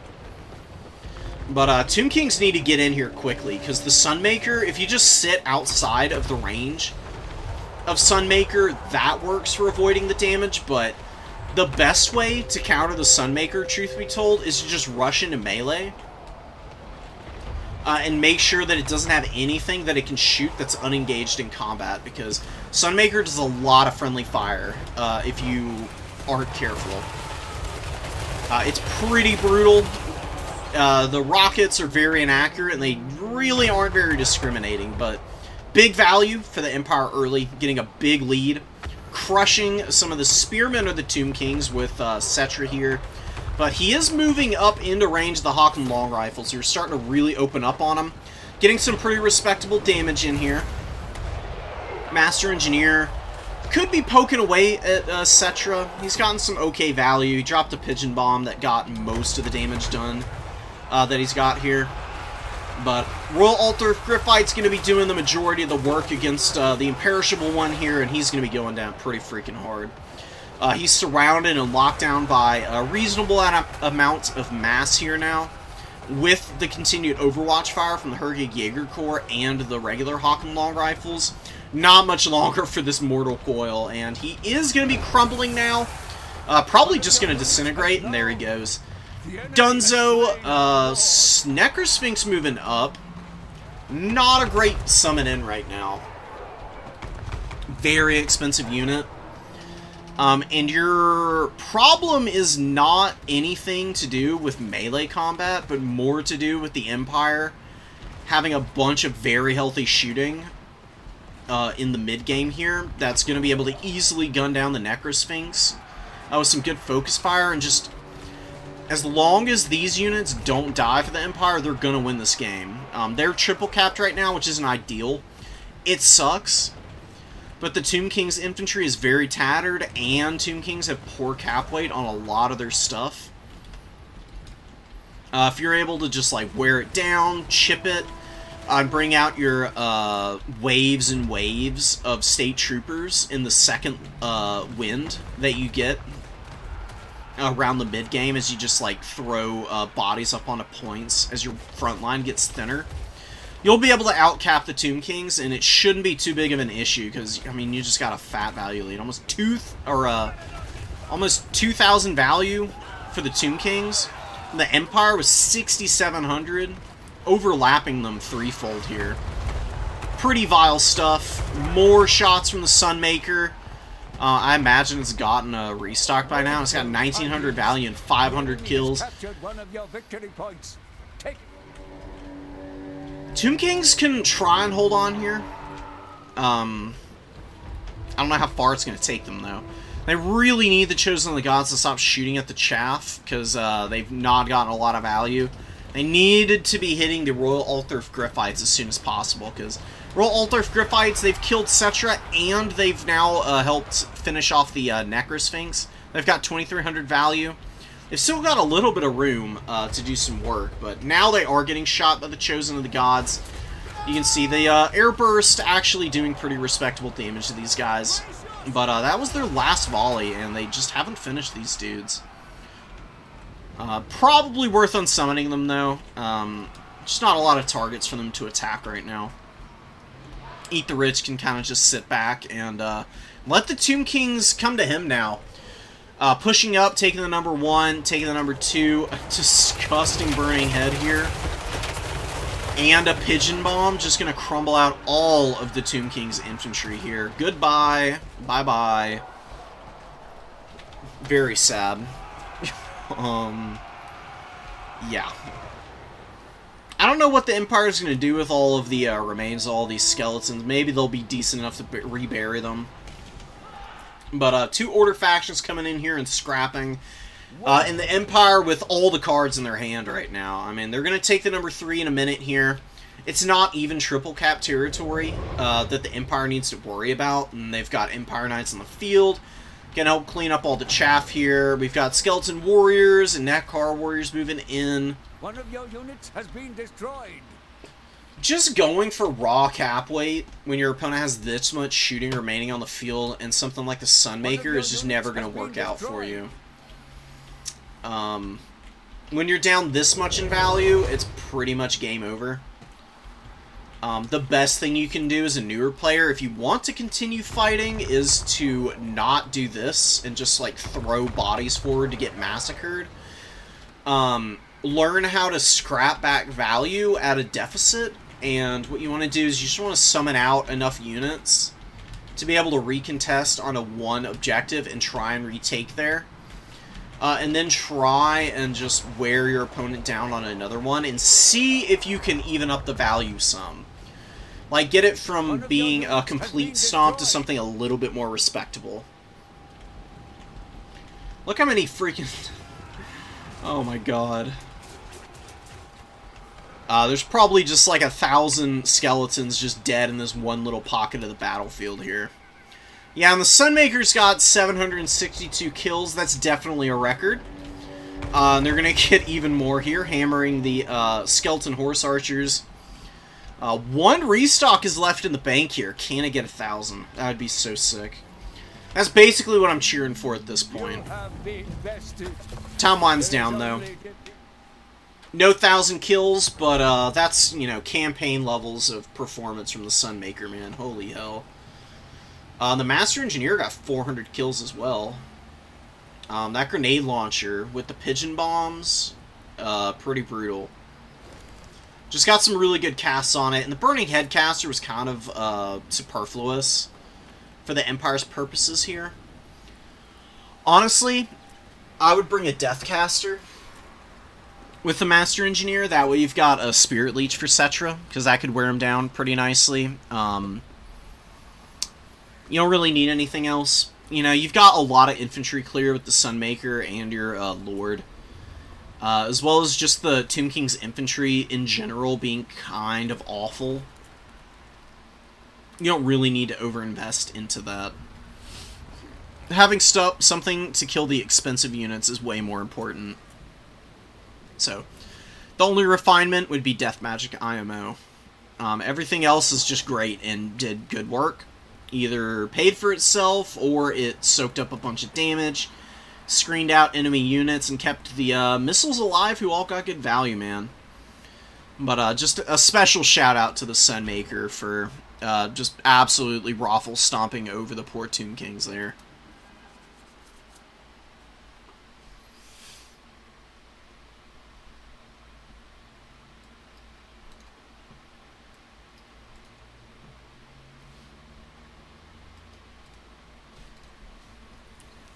Alright, where's Suga? Where are your replays, bro? Oh, here we go. Ah. How many Cathay players did we have? This is the third person playing Cathay today. I mean, I'm not going to complain, because they're one of the cooler factions aesthetically. I love them to death. It's just a little surprising. And Suga coming in here with that nice wide build, as mentioned. You got Zarina here, probably on horseback, just based on how many like decent mid-tier units are in the Kislev build here. Let's take a look. Yeah, there you go. She's solid on horseback. You know, she doesn't have a ton of AP, but she's got decent combat stats, good magic options, Death Frost here, as well as Ice Maiden's Kiss. I think that's pretty respectable. Cathay, you don't need the slows for. Death Frost, good for chipping down the big lords, or the Shugengan lords who don't have healing. Celestial General, another good target. And, you know, staying off the Frostworm, probably a good idea, because you're a very big, vulnerable target for the Cathay shooting, which is pretty damn good, as mentioned previously. No dragon guide them. We have a victory point. Keep So, it from the foe. one Peasant Long Spearman going to help out the Grand Cannon, giving it the Harmony, which is lowering that reload time significantly. Cannons love getting the chevrons or just reload time reductions in general. Big shots in on the Horse Archers. Looking like Suga wants to take the number 3. I mean, probably not going to happen if these Jade Warriors just post up here. I mean, they got more cap weight. It's going to take a while for the Horse Archers to poke these guys down. If they want to poke, though, they're way too out in the open, and the cannon should just still be focusing here. Shooting the Streltsy isn't a bad idea, but you're going to do much more effective damage against the Horse Archers. So, like, here's the philosophy that I have. Streltsy are an 850 gold unit with 90 models, right? You killed 9 models here. It's a 600 gold unit. You killed 8 models with your first volley, and that was with only one shot really hitting. They were out in the open, very exposed here. You get one good volley with that cannon, you'll take out like half the models on the Horse Archers. That's way more functional damage than what limited effect you got on the Streltsy here. You can kill the Streltsy after you've helped hammer down the mobility that can harass your infantry units and keep you kind of locked back here with more units than you really want to commit with. Katerin getting up in the trees, perfect spot. This map is very good. This is one of the more well-balanced lane maps in the game. I love it to death. You can use artillery to good effect on this map, but there's also places to hide away from it, and really good positioning from you, Suga, keeping Zarina up in the forest here. She is visible because there's stuff that's like in reasonably close range to her, and I think it might actually be the Onyx Crowmen that are spotting her, because they do get extra visibility range because of their little passive. Kislev pushing up through the front line with the Kislevite warriors here. Locking down a lot of units. Armored Kossars moving in, trying to shoot the Iron Hails. Gotta keep good track of where your units, like, lines of fire are, and what they could be aiming at with better effect. Pushing all the way up into the front line like this with the Armored Kossars, the Kislevite warriors are going to break soon, because the Bar of Blood is active. Stop the Armored Kossars here and just focus down the Iron Hail Gunner that is in range. And then they'll be protected as the Jade Warriors like move up into them, or you can charge up in here to get away from the worst of the damage the Peasants and the Iron Hails could throw at you. Summon Leopard coming out from Zarina. These Snow Leopards are pretty strong. They're like reasonably good combatants. Their base melee attack is not amazing, and their weapon strength leaves a little bit to be desired. But as a summon, they're fairly effective, and being brought in from reserve, they can even do really good damage to really expensive characters. And Mao Ying gets up in the air. I'm not 100% sure why. She was doing okay on the ground there. No reason to panic because the Snow Leopard is attacking her. It's not going to hit her super consistently, nor do big damage, and now she's up in the air getting hammered by the Streltsy, who are really struggling, and are having a much better time of it now. Oh, look at this dude. The Golden Knight for Kislev coming in, going for a deep dive towards the cannon. Iron Hell Gunner's in the path, locking up the character for a minute here, but does get into contact with the Grand Cannon. Gonna be very hard for Cathay to shoot this character off. Doesn't really need to do a whole lot else except be disruptive, and the cannon crew drops trowel, so to speak. Running for the hills, and 2 cannon models going down here with the Golden Knight actually killing the models. Really good stuff. Mao Ying taking ridiculous damage back here. So much work from the Streltsy. The Kossar's turning around and blasting her as well. She's getting worn out horrendously by all this targeting. And I'm pretty sure, yeah, there's been a couple Death Frosts on her as well. She really needs to get back in human form in a safe position and pop some Earth Bloods. And Kislev is just all over Cathay right now. The front line for Cathay, like the Jade Warriors, holding reasonably well, but the missiles just got screened out way out of position. They're so far back here. And they're firing against a very durable infantry unit. It's going to take them ages to break down these armored Kossars by shooting them in the front.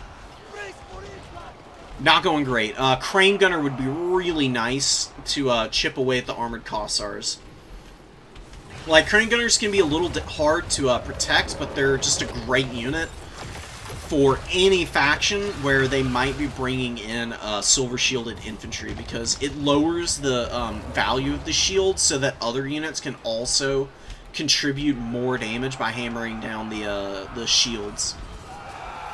Jade Warriors holding on the back point, but Grand Cathay's barely hanging on here. The Things in the Woods overlapped on top of the Kislevite Warriors. Really good fundamental play here. This is how you use a unit like the Things in the Woods. They're still not trading amazingly. They're a little overwhelmed just because of how many units are in here. Like, there's Crowmen, there's Peasant Horsemen, there's Jade Warriors, and they're surrounded. But that's typically how you can maximize your value on Things in the Woods and Monsters Infantry in general. Griffin Legion hanging out in the back. Armored Kossars hanging out on the number 2 as well. There's been a little bit of back pressure here, but it's just Onyx Crowmen chasing down the Horse Archers mostly. Onyx Crowmen can't do stuff like this. There's no reason to fly over this gun unit right through their pistols when they've got ammo left. Onyx Crowmen are quick enough. You can just use them to skirt around the edge. Go wherever you want. Just press spacebar, guys. Like, seriously, press spacebar once or twice a battle when you're, trying to figure out your next step, because you'll see firing arcs, you'll see everything highlighted that's visible, and you get a much cleaner view of the battlefield. It's pretty nice. It's a tool that you should not be turning your nose up at. Kislevite Warriors hanging in. They got their value back pretty much exactly, which is cool. Armored Kossars hanging in. All the bow Kossars getting some significant value, I would say. Like 450 value from this bow unit, and then they can go double up in melee combat later is pretty decent. Mao Ying died a very ignominious death. In the backfield here, Zarina comes in. Looks like she got another Death Frost off. Did a little damage, and then I assume one of these missile units finished off the Storm Dragon. I think she's the Storm Dragon. Yeah, she is. And, what's his face? Mao Ying. Or not Mao Ying. Zhao Ming is the Iron Dragon. Got Griffin Legion here. Armored Kossar shouldn't really even care about getting attacked by Peasant Horsemen.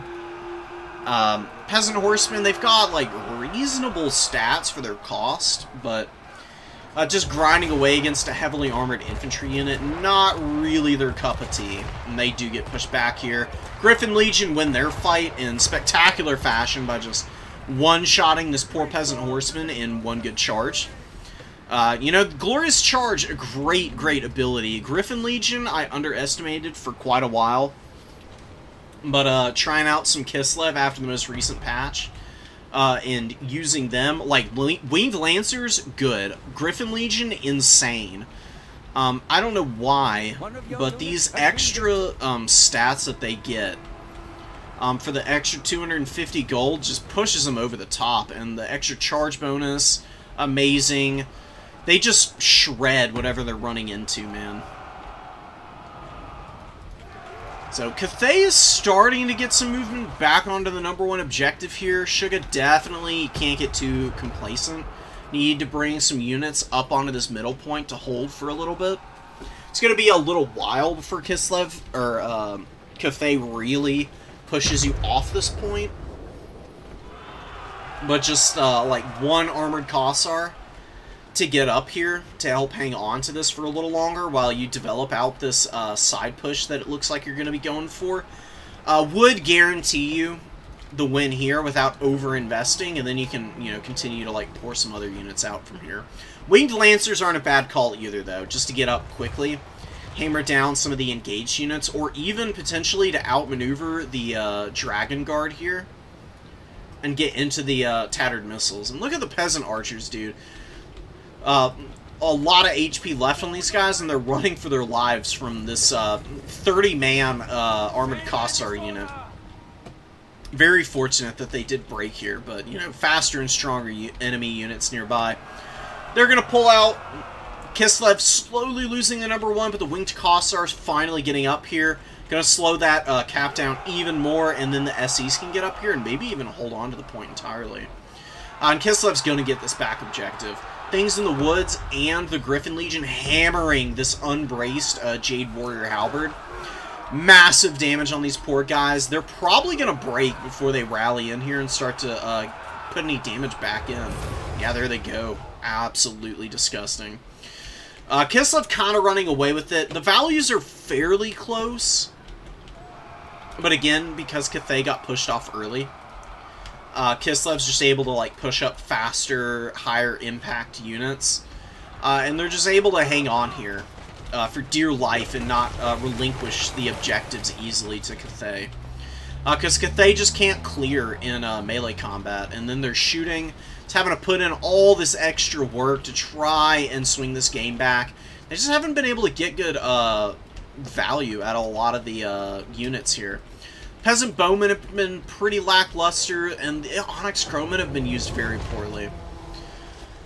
They've kind of just been YOLO'd in over and over and over again, and yeah, the values, Cathay's taking a value lead, but that's very deceptive, because a lot of the Crowmen have been crumbling out with quite a bit of HP left in the bank, which is probably like a solid 1,200-1,300 value, not being shown here that Suga's got. And again, just hanging in, man. Doesn't have the #1 anymore. Should just pull out of here entirely. No reason to stick around here. Just, you know, push Cathay a little bit on their home point and make them overcommit here, and then you can move up onto the middle objective again if you want to. Griffin Legion being used really well. Very disruptive. Hammering down the Iron Hail Gunner here. Gonna be able to get after the other here. Finish them off. And then just run back over to the other side of the field and hammer all the Jade Warriors from the rear. Dragon Guard hanging in. Some Halberds hanging in. Armored Kossars getting up here. I mean, it works. You got a strong position on the other side that's managing to hang on to this cap. Just make sure that you hang on here. And not give Cathay any opportunity to just get back in this game for free. Things in the Woods scrapping against the Halberds. Not a great fight for them. They could use a little bit of support, but the Dragon Guard were pretty spread out. Like, a lot of the models were back here in this other fight that was shaking out for a while. So they were able to get away with a lot against the scattered models as the Dragon Guard were kind of trickling in here. And they got reasonably good value. Griffin Legion finally being dealt with. 1,400 value on them, almost 15. And Things in the Woods scrapping in here against the Onyx Crowmen. Crowmen very good against the Things in the Woods, you know. It's a little bit of an even fight. Crowmen are cheaper. Things in the Woods are 875 gold, so they're fairly expensive. And the damage output from the Onyx Crowmen is good with their weapon strength, and usually is enough to overwhelm the very low model count Things, as a general rule, but they're able to win that fight there and hang on. Crane Gunners finally coming out, really getting more value early here with just a few volleys than a lot of the missile units that Cathay had for their initial formation.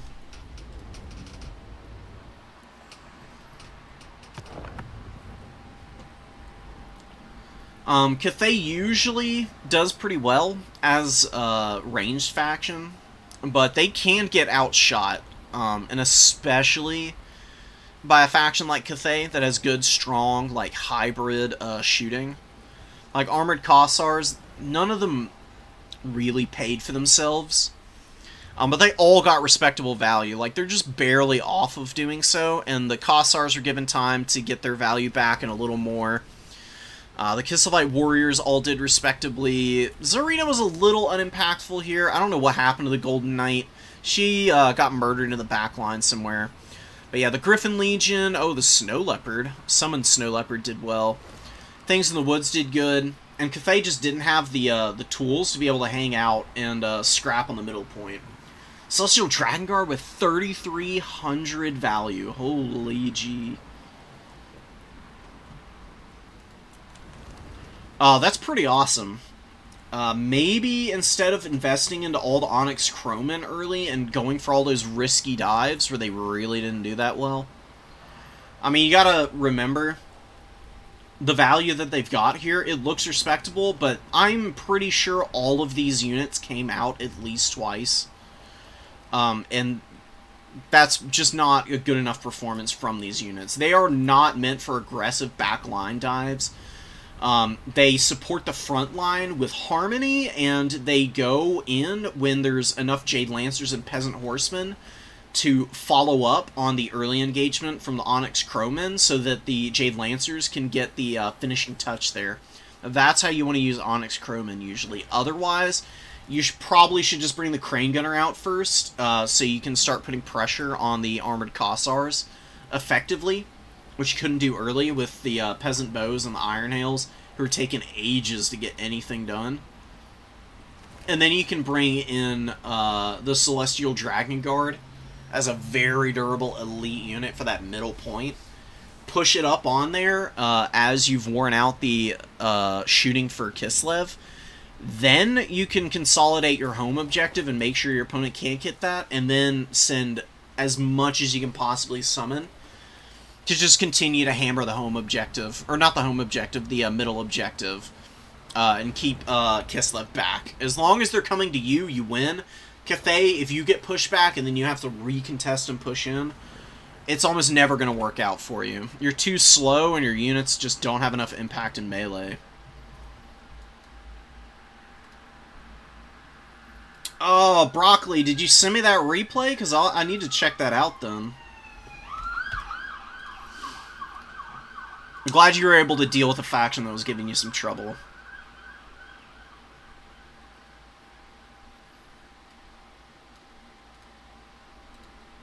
Yeah, it's replays of the initial stages. We did semis and finals just a little bit ago. Love to hear the feedback on my game versus the High Elves. Oh, dragons are nasty, dude. Well, I would like to. I'd like to do Broccoli's game. We'll circle back around on your High Elves game at some point, but I'd like to get some other people in here who we haven't gotten to today. because there's quite a few. We haven't done Corsair or Grey. Pop Flux and Hogs we need to get to. Need to cover Steel. I swear I've seen this player around before, but I think it's just been a while. Let me also get rid of some of the replays that I've already done so I don't start confusing myself. That's pretty cool. A mirror match. It's like the same Lord choice, but pretty different builds otherwise. It's a lot of infantry. I can already tell you this is way too many infantry. Kislev has good options for their infantry. Don't want to bring this many, though. You've got to have mobility and domination mode.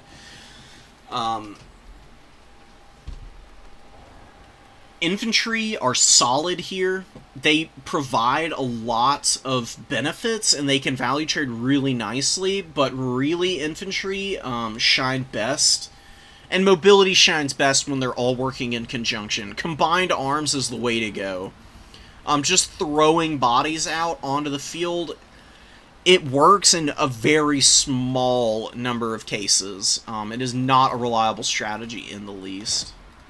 You've got to be very careful not to over-tech into your infantry choices.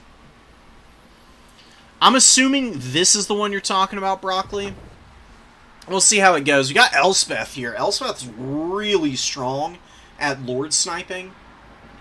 And just in general, has some really strong anti-chaos options on her. I believe she's got an ability that mitigates magic attacks. She's got a heal for herself, like 2 10% heals, which is pretty nice, especially going into a tanky faction like Nurgle and you need a combat character. Yeah, Living Darkness is what it is. Gives her some Phys Res as well, which is pretty awesome. Cool Lord, Coruscating Blast is absolutely filthy. No Spirit Leech is a big mistake. The reason Elspeth is so strong is because she just hard counters pretty much every character in the game. It's very hard to keep stuff from getting obliterated by her if she's got Spirit Leech, Coruscating Blast, and Death's Timekeeper all being procced on your stuff at once. There's not a lot you can do to save a character, even with good healing like Nurgle has. But not having the Spirit Leech, that's like a 700 damage burst that you're missing out on. We'll see about it. We'll see about it. Of course, you can heal as Nurgle. We can talk ad nauseum about how strong that that is for them. Oh, but doesn't have... Whoa, no lore passive. Alright, interesting. No lore passive, but lots of spam spells and no fleshy abundance. Definitely need some form of healing as Nurgle, I would say. You tend to just do better, period, when you've got that all available for you. Beautiful Coruscating Blast on the Chaos Sorcerer, big damage. But the Free Company Militia go down really hard here, and we do get a, I thought it was a Rancid Visitations. Just a Miasma of Pestilence going down on Elspeth here. Good damage from the Noxbringer onto the Pistoliers. Very nice, effective volley, just massacring one of them.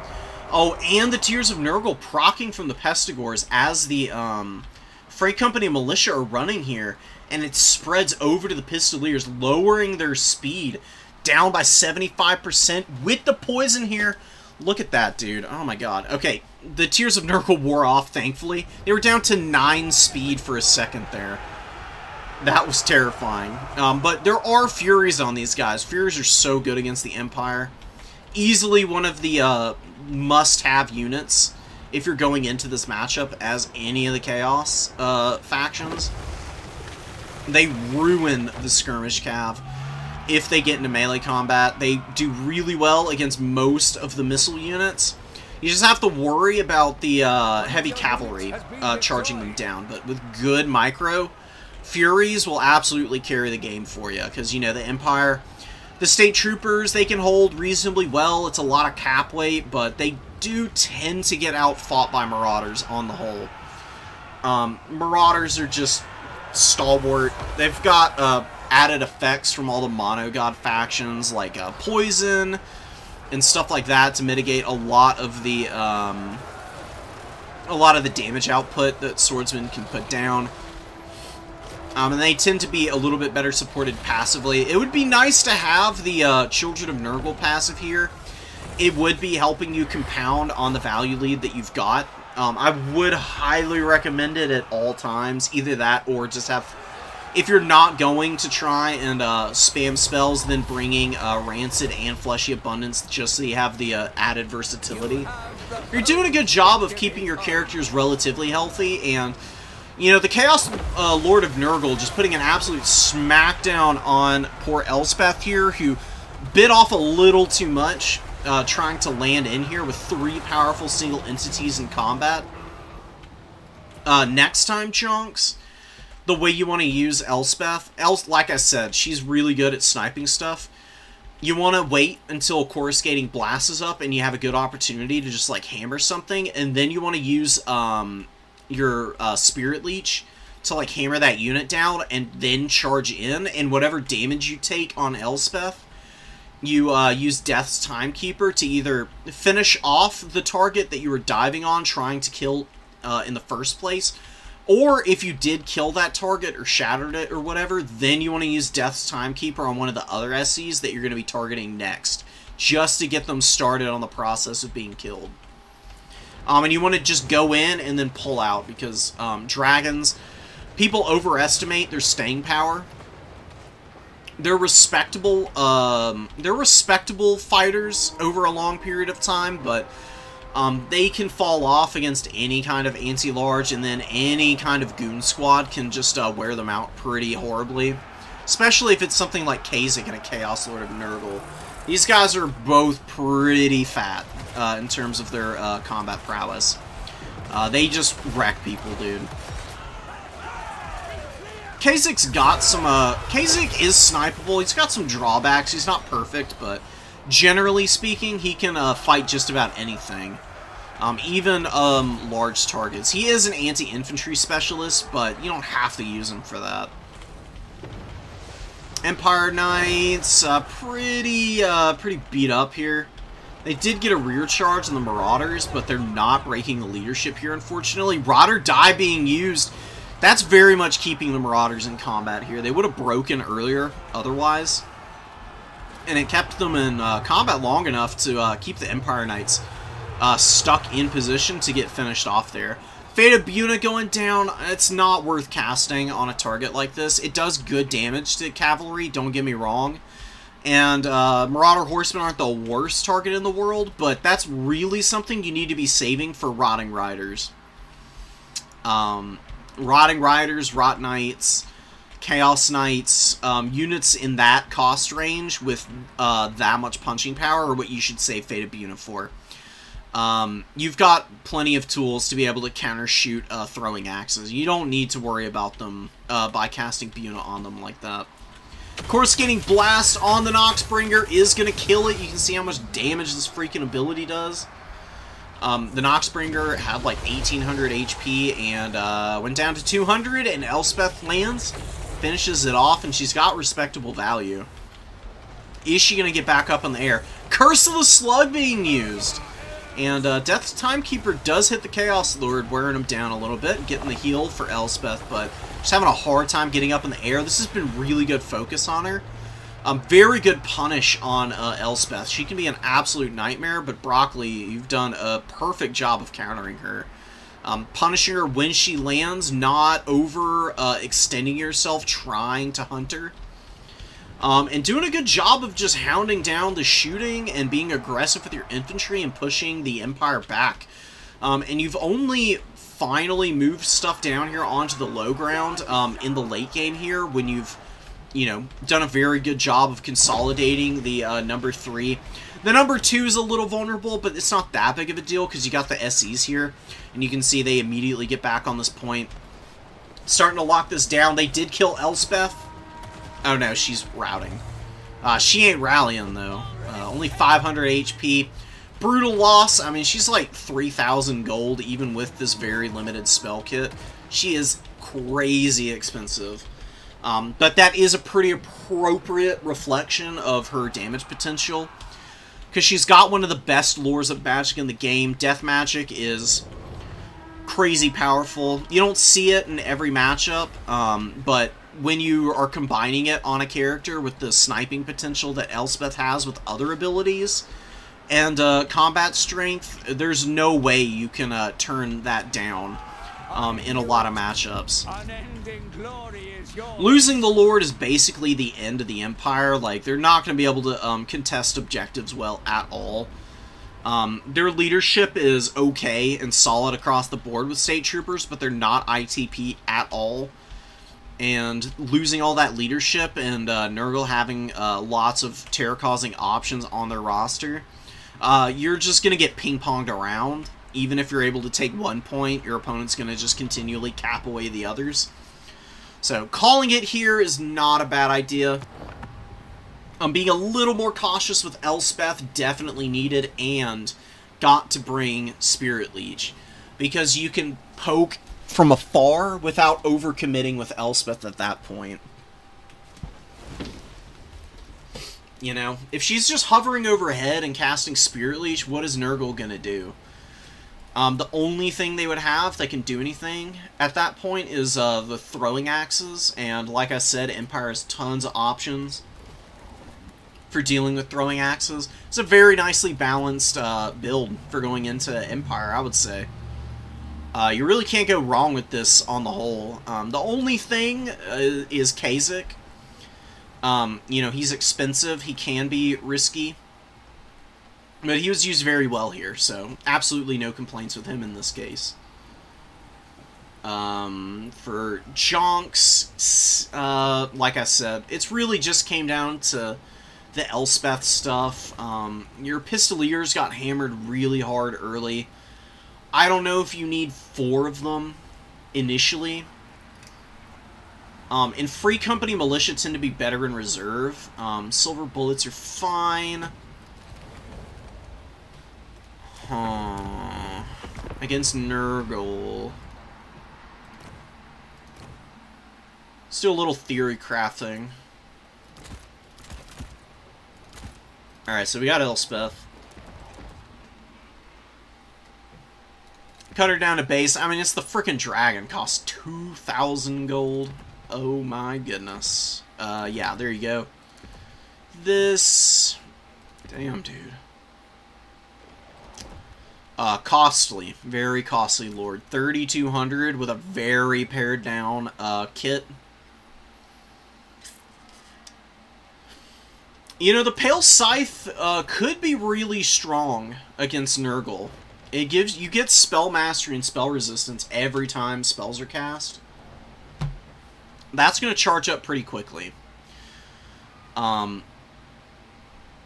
Like, if Nurgle's going spell spam, this charges up mega fast, and even if they're just doing, like, Fleshy Abundance and Rancid Visitations, it's still gonna help you out a bunch. I would recommend it, because it's just gonna make Spirit Leech hit that much harder in the late game.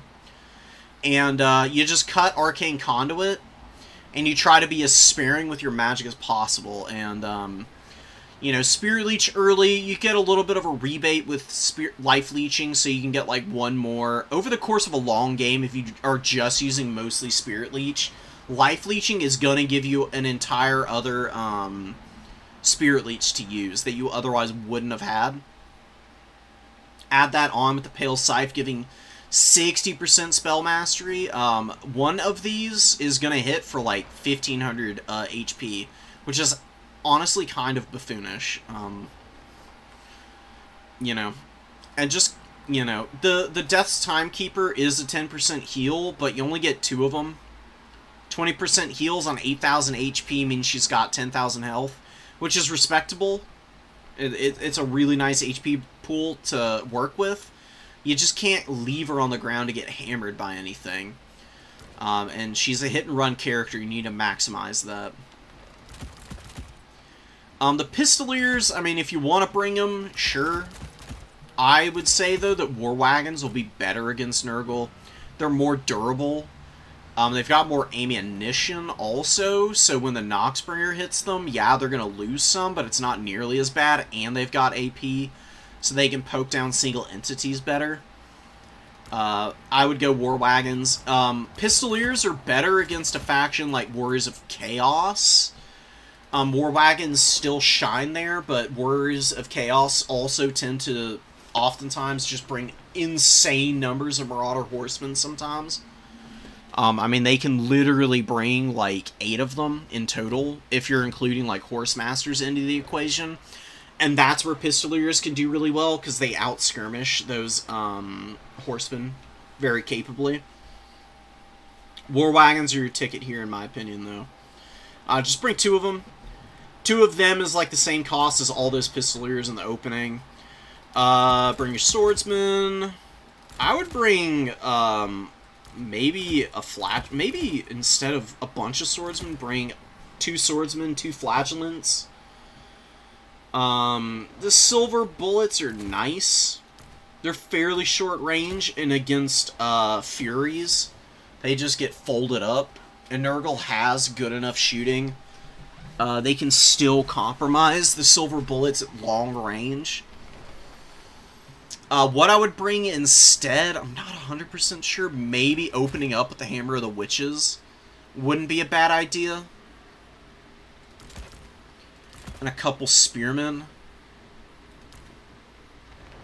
And what you can do is you can leave a Flagellant on top of the Hammer of the Witches crew. The Hammer of the Witches will outrange your opponent early, and you can start to pressure them, and then you can just, like, summon in shit tons of Free Company militia. To, like, flood the field with guns and make it difficult to get into the backline. 1 grenade launcher you absolutely should not leave home without. This unit is insane. With half-decent micro, it can easily triple its value. I kid you not. They clear everything, even cavalry, effectively. As long as it's not, like, insanely high armor. It will win and just massacre whatever it's shooting at. Empire Knights, I don't know about Knights of the Black Rose. Do you need the Royal Altar of Griffites? Potentially. I mean, they cost terror, which is nice. They'll not rout at an inopportune moment against the Rotting Riders, which can be solid. You don't really want to engage the Rotting Riders in melee at all, though, if you can help it. Maybe another Empire Knight here. Silver Bullets in reserve wouldn't be bad. Maybe you can cut that. And then you can do, like, 3 archers. You just go for a lot of guns and heavy cav with a little bit of infantry. Because, you know, Free Company Militia are a decent enough hybrid unit that as long as they are firing some of their volleys, and you got amassed enough number of them, they will, like, easily value trade upwards of 450 value for you. And the archers are just more missiles to annoy and harass. And you can just shoot Furies out of the sky if you build up enough guns. And then you got the heavy cav that can punish the Furies as they land as well. Silver bullets for the really big SEs that you need the magic damage against. Hammer of the Witches can help there too. You don't have to have the Hammer of the Witches, though. Like I said, artillery, it can be damn strong in domination mode, but it is negative inertia up onto points. And you don't want to get too far behind on tickets as a general rule of thumb. Because they can get out of control real fast if you get triple capped early.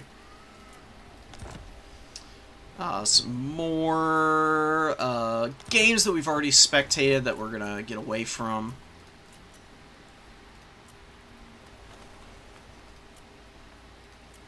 Who have we not spectated yet? Oh yeah, Pop Flux and Feral Hogs here. Here we go. Okay. High Elves versus Vampire Counts. Counts are good. Really good right now. They beat a lot of the factions in the game, and people have really been figuring them out, and they're just a fun faction in general. They're a challenge because they don't play range at all. So, you know, there's some drawbacks to their design that can be difficult to overcome. But they've got very strong heals, of course, with strong Lord options and elites. They're honestly pretty beginner-friendly. They're just like a good, solid starting ground for learning how to utilize magic to make up for the weaknesses of the factions that you're playing. And having lots of chaff you can throw up with lots of heals is nice. I like them a lot. And the dragons are really fun, dude. I mean, Von Karstein Vampire Lord against the High Elves is going to be really strong. The reason for that is you counter any flyers with Storm of the Night. So Eltharion, Imric here, who's going to have a really awful time. Alarielle just gets absolutely obliterated by Von Karstein Lords. Because he can also just, like, fly into combat and just smack her while she's slowed by this. I don't think you need all of these abilities. Charm Shield, not that good. A little bit of damage resistance isn't bad, but it's not that impactful. Missile Block Chance, not that great. Sort of Anti-Heroes and Undeath Resurgent, also not all that important. They just... Your lords are already expensive. You can cut that guy, bring some other stuff instead, and be fine, you know? Like, you could cut all of these abilities here that I just described, these three. I'm pretty sure that's enough to be able to get a Lodestone Corpse card, which you don't have here in the opening. I would recommend.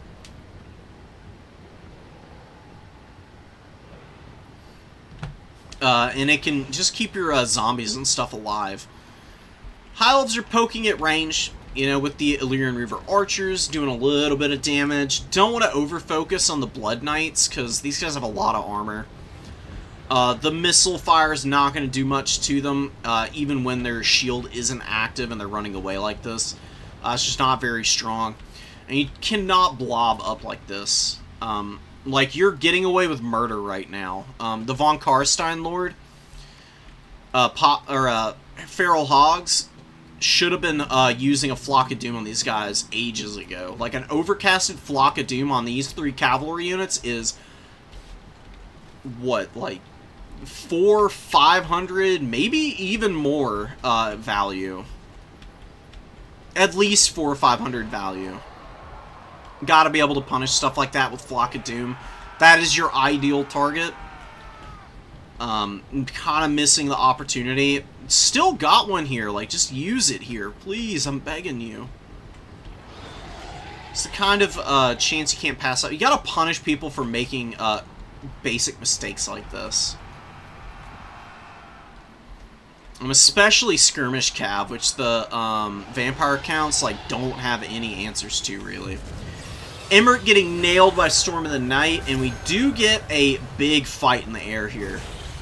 Imric is a much better duelist overall.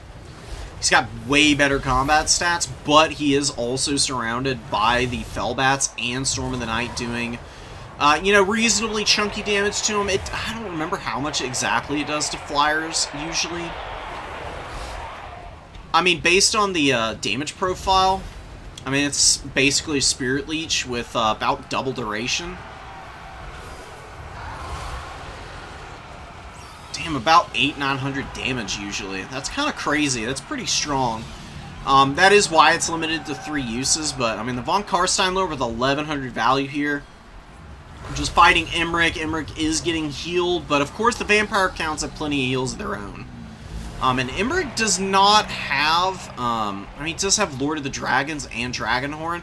Doesn't have his Star Lance, which would be another really good buff for himself in this one-on-one. But he is going to land on the ground here and try and save himself. Oh, Keepers of the Flame here do not land as the vampire counts here. You don't want the Keepers of the Flame hammering you. A lot of Fellbats here. A few too many. I mean, 2 is fine. I don't think you need 3 Fellbats here. A little bit of an overinvestment into a unit that doesn't do a lot. The Blood Knights need to be active. They have been doing nothing. And you can't really afford that. It's a 1700 gold unit. They're good against a lot of different targets. Thanks to the Frenzy, they have a crazy high charge bonus, good melee attack, and them rear charging the Spearman here would easily win that fight for the vampire counts. Then they can go and just ping pong all the other units while everything is like focused on your Dragon Lord. The Dragon Lord is being just blobbed up on like crazy. And where are the Flocks of Doom? Come on. Like, the High Elves have very low HP pools, and Flock of Doom, there is no limit on the number of units that it can hit. It can hit whatever is in the radius. If that's 10 units, then it's hitting 10 units. If that's 1 unit, it's hitting 1 unit. This is not what you want to do when your opponent has Flock of Doom. Absolutely not. Pop Flux, you are getting away with murder here. And Feral Hogs, you're turning your nose up at... I mean, good... The only thing Flock of Doom is not doing maximum damage to, if you overcast it here, is the Rahagra's Pride, and even there, you're going to get some damage. You're getting half the damage. You're hitting a 1500 gold unit in the Keepers of the Flame. You're hitting 3 Illyrian Reavers, who are all 600 gold. There's more Illyrian Reaver Cav in here, I think, as well. Oh no, it's just the 3 of those guys. And then you've got... Oh, there's 4 Illyrian Reaver archers here, right? Yeah, there are. Holy crap. And then there's 2 rangers here also. That's, unironically, maybe a 1200 gold Flock of Doom if you overcast it here. Maybe even more. I might be underestimating it. Flock of Doom turns into... The reason why Flock of Doom is so common is for precisely this reason. It punishes bad play, and this is, unfortunately, bad play, Pop Flux, really, really well. Maybe it's a little overtuned, but I don't know. I mean, Flock of Doom falls off really hard if you're not blobbing up. Blood Knights get in here, they get a little bit of a charge, but immediately pull out. There's just a little too much here for them. Come on. Please, recognize your opportunities. I don't want to sound too annoyed, but it's just passing up on too good of an opportunity to be getting away with it. Hiles are probably going to win on points also. Got a huge ticket lead. And the Vampire Counts are just fighting with way too many of their units off the points. They can't afford to do this. And yeah, I mean, these Spearmen could have been broken like 2 or 3 minutes ago, which doesn't seem and doesn't sound like it would make that big of a difference, but here's the reason why that would be impactful. You have a Skeleton Spear here, you have a Skeleton Warrior here, you've got a Zombie here, and you've got a Crypt Horror here. 4 units being stopped by 1 500 gold unit. All of this is cap weight that you need on the point. You could overwhelm these Spearmen, and then you can just stuff your opponent back, and you could have been in this game, giving yourself more opportunities to value trade better over the long term. You finally win this fight over here. Moving up into the objective now, and the Blood Knights get, you know, pretty scattered charge, but they are at least on reasonably good targets. Like, Spearmen, yeah, they're anti-large, but they don't have a lot of melee attack, and Blood Knights actually have good melee defense. 42 is kind of crazy for a cavalry unit. It's better than even the, like, Silverhelms and stuff. Fireborn barely outclass the Blood Knights when it comes to melee defense, and this is, you know, insanely, like, high-level, elite cavalry unit that's gotten a ton of buffs over time. Blood Knights are strong as hell. They are a top-tier heavy cavalry unit because they get lots of magic support, and they benefit immensely from it. I recommend a lot also for if you're not bringing a Lord that doesn't have it. You know, the Von Karstein Lord doesn't have Van Hell's Dance Macabre. If you're bringing Blood Knights, I always recommend Van Hell's. Dance Macabre because it gives not only a melee attack buff to your Blood Knight, so they hit more consistently on top of their high charge bonus, they also get more speed, so they can chase stuff down. If they catch it initially and you pop Van Hells, they'll shred it, your opponent tries to run, and the Blood Knights just chase the stuff down anyways. It's really good for winning harder with them. Don't want to stay around here for too long, because the Keeper's the Flamer here. They will rip your Blood Knights to pieces. Although they are pretty surrounded, and there's not... maybe they're just screwed. There's not a lot to help them here. Did see Flock of Doom here. Maybe there were Flocks of Doom being cast here. Although I feel like it's just been the last couple minutes that he's been using them. Maybe I've just been missing them. I mean, it's got a short duration. It's 13 seconds on the Overcast variant, so maybe I'm just missing out. Maybe I'm just being a little too critical of you, Feral. Feral's getting back in this game, though, now. After having killed the Spearman, and now having a full surround on the High Elf army here, doing really well in the value trading, like swinging it back a lot, but maybe was just playing with the food a little too long. Over-focusing on Imrik as well. Imrik's got a healer here. Sometimes just ignoring your opponent's Lord with your own powerful combat character and trying to win elsewhere on the battlefield is just as effective as actually killing your opponent's Lord.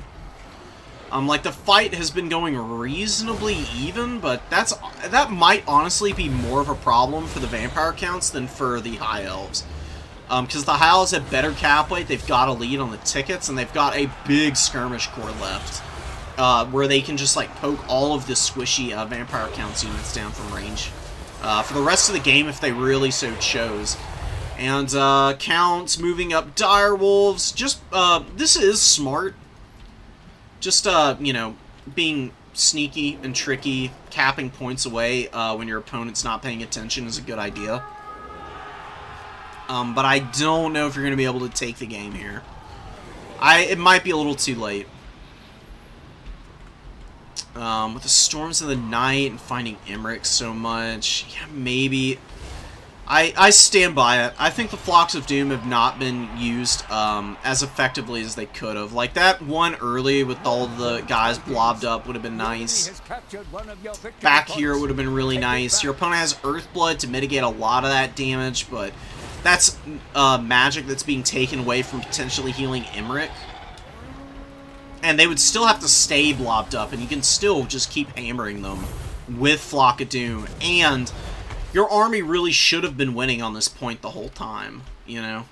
Like, you can just play for time with the Direwolves, like, capping and then running away from the Skirmishers a bunch. If your opponent's, like, using 4 Skirmishers like they were earlier to chase down, like, 1 or 2 Direwolves, that's a big win for you. Then you can just use your Blood Knights a little more actively to, like, hammer down the exposed flanks. Because the Fireborn came in very late for the High Elf army. There was not a lot to stop your Blood Knights from just pounding your opponent early. And you've also got your Dragon character. Just Storm of the Night Imrik whenever he gets close to your Dragon character. Use your Dragon character to hammer the rear of all of the engaged infantry. Terror route them, send them running, and just consolidate on this point, and you can play for time way better. Vampire counts are really good in the late game, oftentimes, even when they run out of magic, just because their characters are very strong. They've got a lot of terror. They've got Mortis engines. They've got corpse carts, all kinds of passive heals. They've got durable. High damage monstrous infantry with the Crypt Horrors. They've got fast units like Vargeist who can get fat, insane value. These guys have 1800 value here. Cap weight is the big enemy of the Vampire counts. And the objectives have just not been played and held onto well enough. And the Fellbats, like I said, you can bring like 1 or 2 at most in. You don't need them all flying around and blobbing up on Imrik a whole bunch, though. Because Fellbats just don't do damage. They don't have cap weight either. Like I said, your cap weight is already your biggest problem, so if you're summoning in like 7 or 8 Fellbats, like I've seen this game... How much gold is that? Because they're 375 each, I'm pretty sure. You're summoning 8 in, how much is that? I mean, that's like 2,000 gold. That is... more than that, even.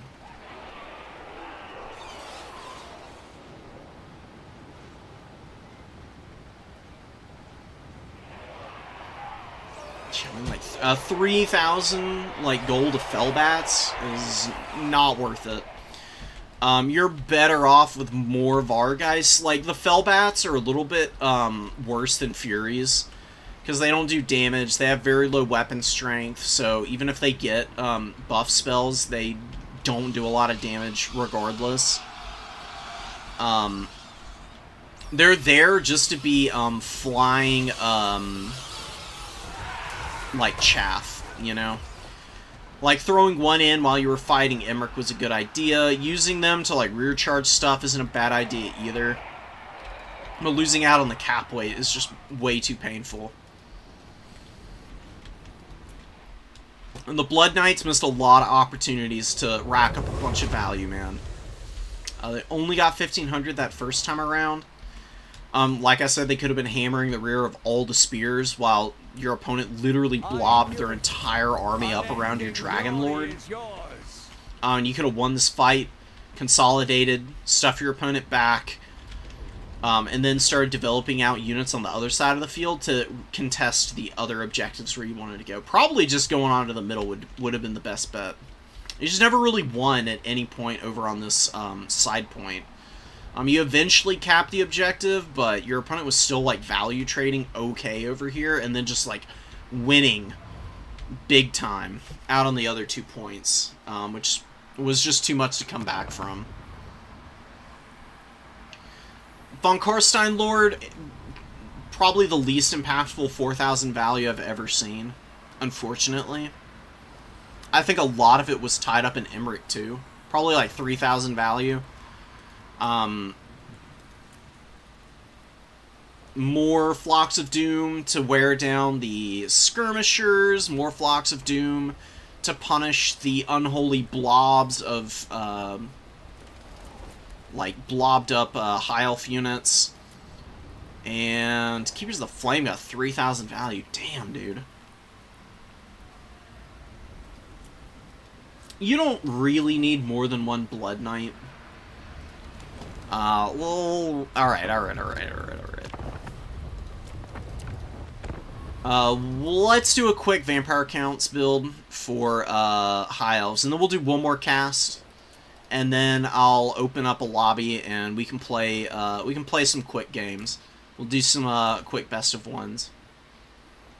Oh, I'm doing, counts. There we go. Okay. In reserve, against the High Elves, honestly, I still think a Mortis Engine is a really good idea. Or you can do a Black Coach, because these are hard to shut down and kill. Good micro, they can run over a lot of infantry, they can be very disruptive for the spearmen. They cause terror, they can run over archers all day, and they're a smallish target. And it makes Emmerich have to decide between helping out the front line, which is suffering, because it's fleeing for its life constantly, or fighting the big dragon character. And he's probably going to choose the dragon character, but then if he does, you can just, you know, deny fights until you get good opportunities to do, like, big damage in return. You can just, terrorize your opponent that way. Okay, we do have Van Hels's Dance Macabre.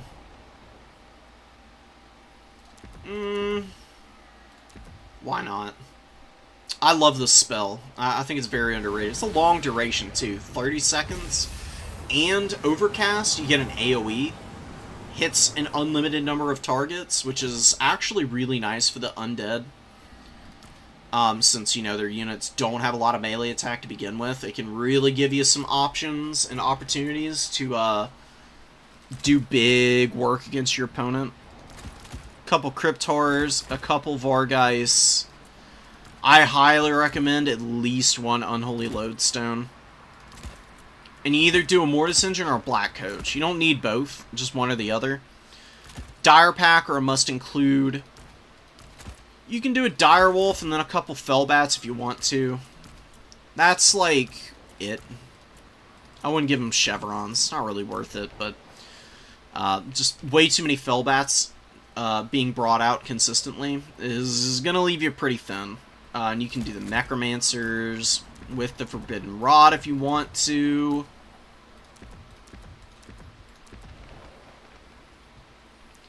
And then you're just bringing bodies, man.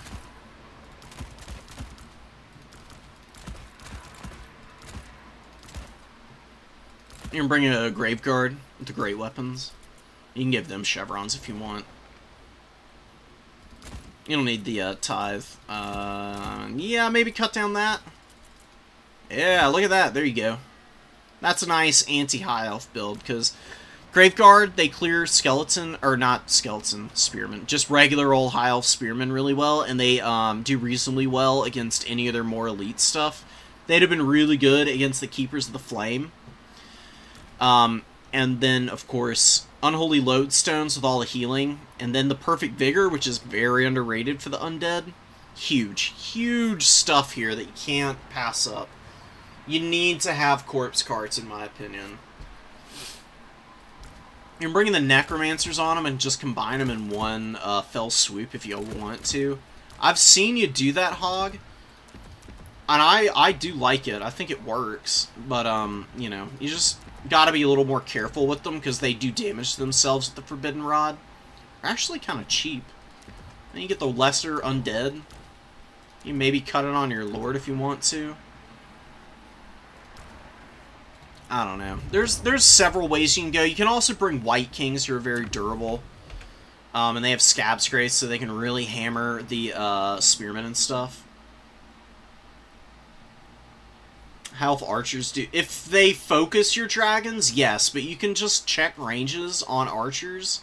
Stay out of range. And if you're constantly, like, diving and microing around and jumping units with your Lord, it's going to be very hard for the archers to hit consistently, and you've got heals.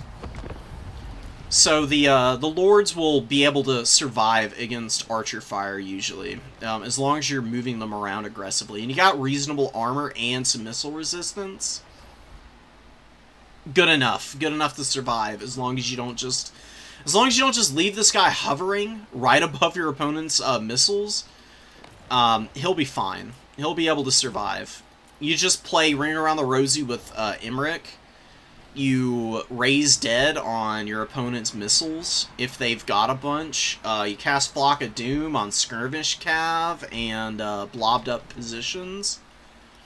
And you just develop out your Cryptars, your Vargeis, your Blood Knights, your Mortis Engines, or the Black Coach. Stuff like that.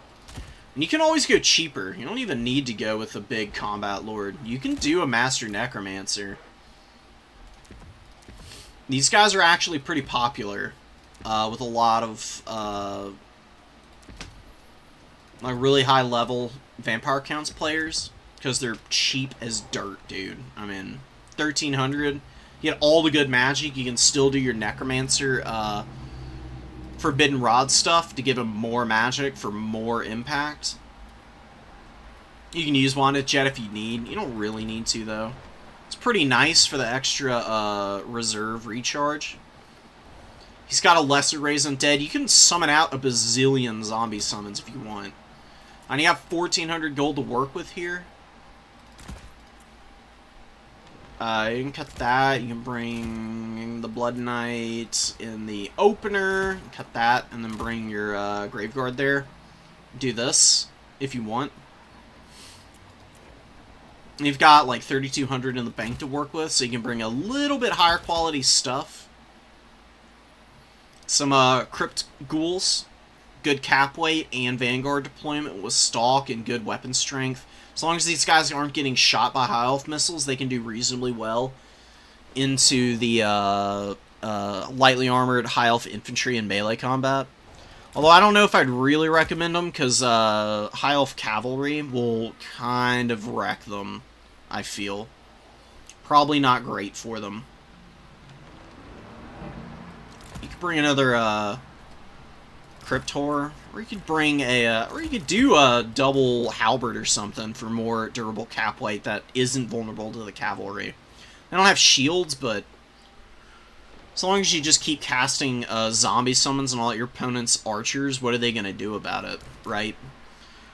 You just got to be careful with the vampire counts. They're a good faction. They're not that beginner unfriendly, but they are a little execution dependent if you really want to operate at a high level with them.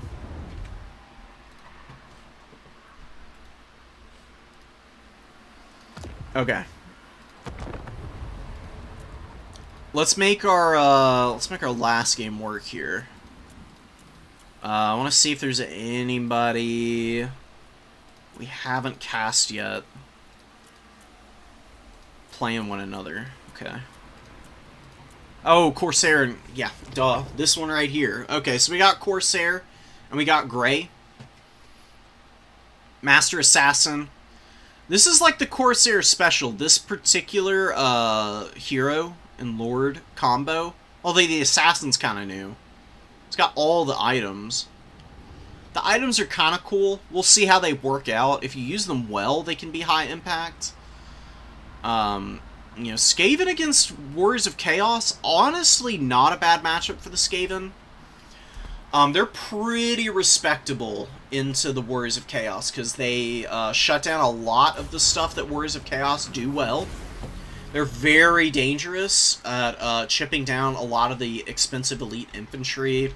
They deal with Warriors of Chaos chaff well.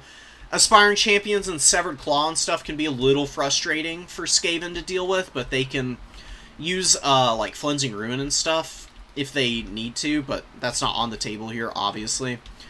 We got Veil of Shadows. Skitter Leap is available. Veil of Shadows is honestly pretty cool. I really like it. After watching Corsair use it, and actually use it well, I think maybe there's some opportunity for iteration to maximize its potential. Teeth Breakers, they got the Concealment Bombs, they're going to be moving up. Master Assassin, honestly, okay, so here's what you should do. If you see your opponents, like, moving up the Marauder Horsemen here onto this middle point, you know, you pop the Concealment Bombs and move the Teeth Breakers forward. Rotate your other units around so you think your opponent thinks, oh, they're going to the number 3, they're going to let me have this point. You can move up, and then you can move up your Eshin Sorcerer. You can just cast the regular variant of Veil of Shadows on the Marauder Horsemen, catch them in the Vortex, and kill them with the Teeth Breakers, and that's honestly a pretty decent use of 8 Winds of Magic and a couple volleys from your Teeth Breakers, as well as a Concealment Bomb. If you do that, if you're killing a bunch of units that are like 550 gold, with that much efficiency on your magic usage, that's going to be worth it big time in the course of a long game, man. You don't have to overcast Veil of Shadows to keep stuff locked down into the radius, because it's very disruptive. Guaranteed lockdown on pretty much everything that's in the middle of it. I don't know about SCs like Archaon, because I haven't really noticed or seen that. I feel like I would have noticed it by this point, having watched Corsair's games the last few weeks. But maybe it does. Archaon here, oh, no Burning Head against the Skaven. Definitely a no-no. Purple Sun of Xerius is just not that good. It's a campaign spell. It doesn't last that long. It does reasonably good damage, but the only thing that it's going to be cost-effective against is Storm Vermin. And there's a high chance that, because there's a Vortex spell, it just rotates out of the Storm Vermin unit. Searing Doom is here, which is nice. I would go with Spirit Leech, Searing Doom, and Burning Head in the back pocket for any, like, really concentrated Skaven positions. That's the best spell kit for Archaon, but we do have Crown of Domination. This is the item I was talking about in the Warriors of Chaos game from a little while ago. It imbues leadership and ITP on your own units in a big radius, 55 meters, which is this outer ring here, which is, you know, a lot to give to your forces. Keeps your stuff nice and buffed up in combat and unlikely to run away if they get scared. The Teethbreakers did catch the Marauder Horsemen. I didn't see if there was a Veil of Shadows, though, but one way or the other, we get a big win there for the Skaven. And yeah, Archaon with this also imbues terror onto himself, and he gives himself a little extra leadership. He's basically unbreakable with it, and is just really disruptive for a faction with low leadership and a lack of ITP on most of their units. Really good choice. Just no Purple Sun Azirius. Bring the other spells that I mentioned. You'll do way better. A little bit more consistently. Hellstrider's getting pounded here. It could Zap cannon. Oh, just a regular Warp Lightning cannon. They're honestly decent. And they're helping the Skaven really lock down the 1 and the 2 without too much of an investment onto the middle here. All of these infantry units need to be up the front line. There's no reason for them to be back here. I mean, you don't want to lose them. I understand. They need to be screening for your weapon teams, though, because this Warpfire Thrower is getting shut down, and the Teethbreakers are potentially very vulnerable here. If there were a couple of Hellstriders, like healthy Hellstriders and well-positioned ones, the Teethbreakers would not be hard to shut down here. And we get a Purple Sun Azirius hitting nothing here. Searing Doom over here going to do some okay damage to the Clan Rats. It's just so powerful, man. I mean, it didn't even get, like, the most concentrated area of effect onto these guys, and it just absolutely smacked them up. Archaon running in. He does get hit by Looming Dread, so speed, missile resistance, a lot of stuff lowered, and an overcasted Veil of Shadows, 9 speed on our boy here. Toxic Rain also lowering the speed some. Teethbreakers, Master Assassin, and the Mutant Rat Ogre. Archaon having an awful time right now, and you gotta move these units over to shut this unit down. I would not send both of the infantry units forward. I would just send the Marauders to help Archaon, while the Chaos Warriors push the Warpfire Throwers. Because now you're blobbing up, and the Warpfire Throwers are getting much more effective shots here than they otherwise would be. Warpfire Throwers suck, dude. I hate to say it, I've done so much testing with them, but they're terrible. They have awful damage output. They don't even kill chaff very efficiently. They're 550 gold, and their reload time is abysmal. I mean, 14 seconds is so slow, and they're so short range. Very fortunate to be getting a Terror out here onto the Marauders. Chaos Warriors move in, they'll be able to finish these guys off, and they don't have the value, man. Understand wanting to try them out and try to make them work, but they're just not worth it, ever. The Terror routes are the only thing keeping these guys from being dead right now. Searing Doom hits them, take a bunch of damage. Archaon, basically dead, unfortunately, for the Warriors of Chaos. Not a great place to be in. Relatively even game. The Soul of Damnation's been back here, giving some reasonably effective supporting fire for the Warriors of Chaos. Does do a little bit of friendly damage here to the Severed Claw, but they're pretty tanky. They're gonna be able to survive it okay. And they're surrounding the Mutant Rat Ogre and the Master Assassin here, kind of. Really piling in nicely against the Mutant Rat Ogre, especially. But now they get rear charged by some Rat Ogres. There is an awful lot of stuff attacking them all at once now, so they're not really very efficiently distributing their damage. I forget, this little guy is actually an anti-infantry fighter. So against the Severed Claw, he's actually got a pretty substantial bonus to his melee attack. And just chewing through these dudes. Oh my goodness, Severed Claw getting absolutely pounded by the Master Assassin and the Rat Ogres. Mutant Rat Ogre has gotten respectable value himself. Veil of Shadows, you can see how annoying it is. These hounds aren't really even in its AoE, and it's still affecting them. And they get pushed back there. Going down. Skaven, though, not consolidating onto any 2 points very effectively. Council Guard coming in, going to help out a lot. Teethbreakers, 14 models ain't bad. They'll be able to do some reasonable damage. Warp Lightning Cannon with 1400 value. Archeon with 100 HP hiding in the back. Only has 1,000 value himself. Soul of Damnation's carrying a lot of water in this matchup right now.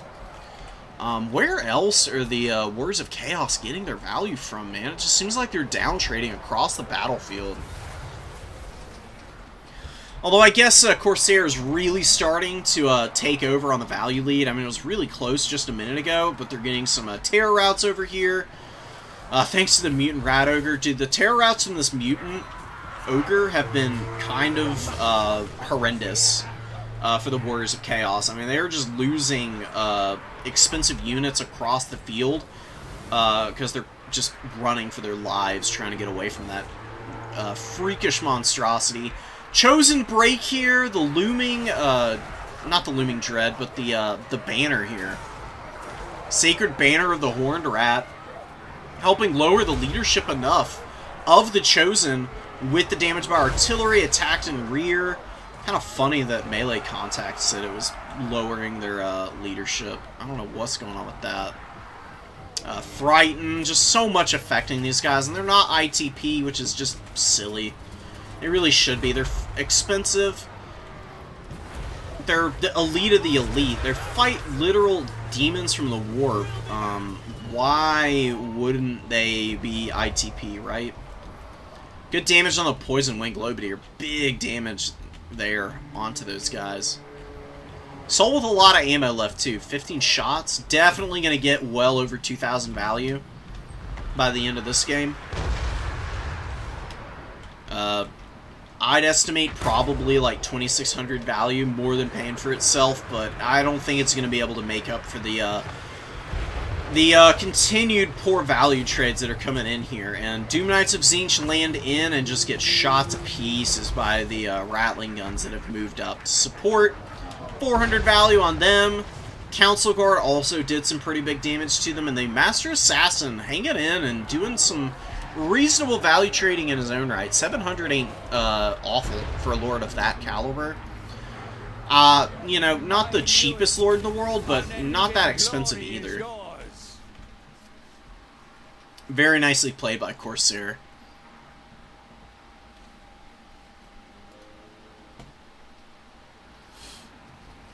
Alright.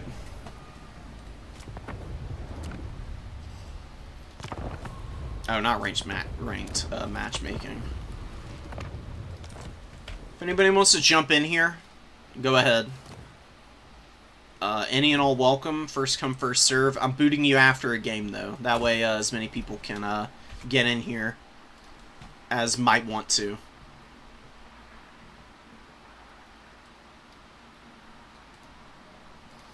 Yeah, thanks for tuning in, Broccoli. Check the VOD out later, of course. Absolutely no worries. Appreciate having y'all here.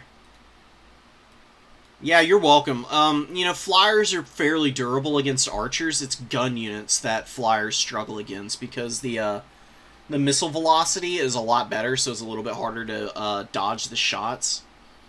But as long as you're rolling around, it's, you know, fairly safe. Nobody joins in here in a minute, then I will reboot and jump into the ranked matchmaking, because we're gonna be playing some ogres. Had some fun with them the other day, and maybe some high elves. A couple of games.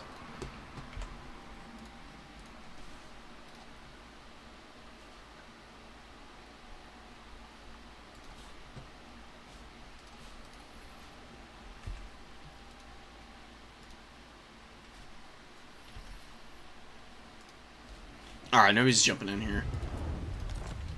Let me know in chat. I'll keep an eye out. If you want to play me, hit me up in chat or Discord. I'm gonna reboot real quick, and we can do some just some real short and sweet, quick battles here.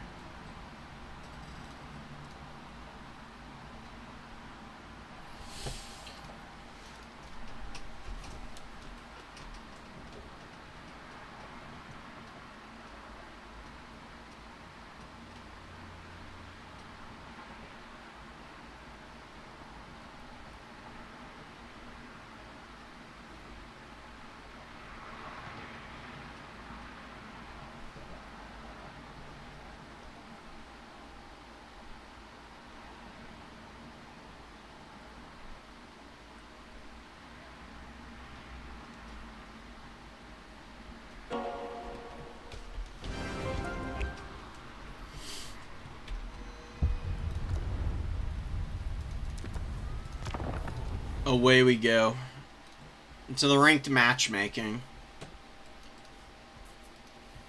A lot of people will say that it's like the black hole in which interest in multiplayer dies, but I don't think it's quite that grim.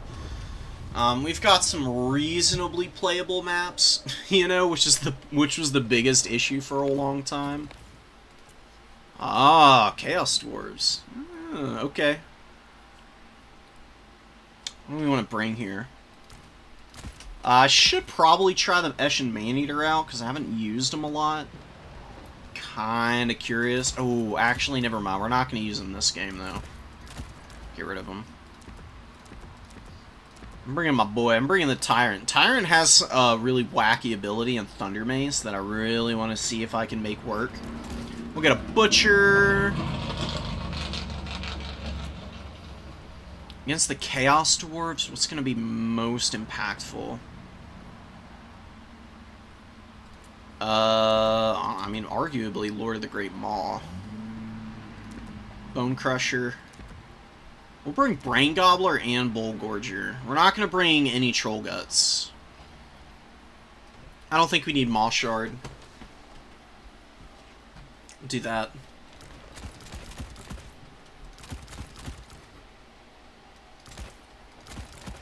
Plenty of Nobbies. Nobby and Grobby, and then we'll do Lead Belchers, maybe. I'll actually bring my double scrap launcher, because I actually really like the Nobblar scrap launchers. They're pretty strong. They'll be able to kite the Deathshriek rockets. Oh, they're not very good against trains, are they? Oh, who's really going to be bringing a frickin' train against the Ogre Kingdoms? I got plenty of stuff. Okay, yeah, I need the anti-infantry. Dual weapon bowls, 3 of thems. That sounds good. Ogre Maneater, 1 cav.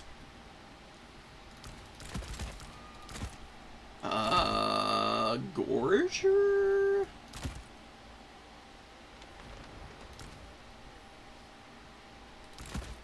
I actually think a Gorger might be pretty good here. 1 Saber Tusk pack. Why not? We'll bring a Iron Fist.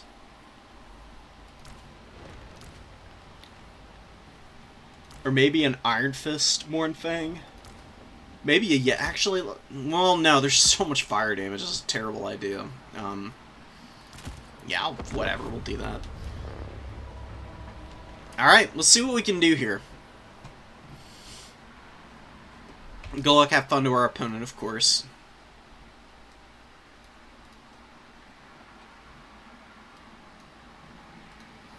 I've played like 2 domination games versus AI, and they feel very different from campaign battles. Are there factions you would not recommend start learning Dom with?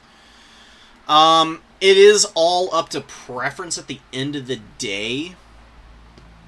But I would strongly encourage you to not do Skaven if you're starting out. Skaven, Tzeentch, High Elves, Dark Elves, and Nurgle can be kind of tricky. Nurgle's a little bit on the fence, though. Khorne, Vampire counts. Lizardmen are pretty starting friendly. Maybe not the most. They're pretty good. Oh, Tomb Kings. Tomb Kings are also not really a starter faction. I'll do High Elves next game, Tabitha. I got you. That's generally what you want to look out for. Khorne is just really good for learning the basics because you've got strong units across the board. They're not a overpowered faction, though, either. And good micro and consistent attention to detail and value trading is how you win with them, and that's a really good solid foundation to build off of. And since they don't have magic, it's uncomplicating things for you, and then as you learn factions, you can get used to incorporating magic into your gameplay from there. So they're a really good faction to start with, in my opinion. Anybody can play Khorne. Whether you can play Khorne to like the highest level is a totally different thing. They're not overpowered, I'm telling you, Tabith.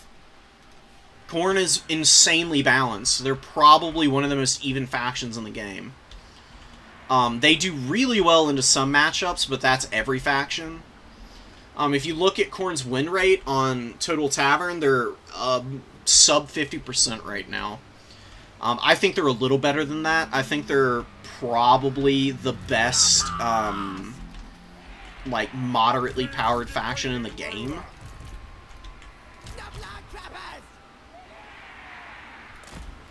But the issue that Khorne runs into is they struggle against Kite. They get absolutely smacked up by Kite play.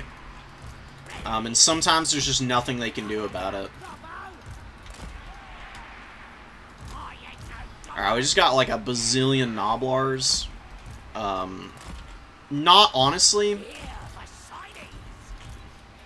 I've said it before, and I made a whole video about it, but, you know, Gnoblar is actually an insane unit. They're very strong.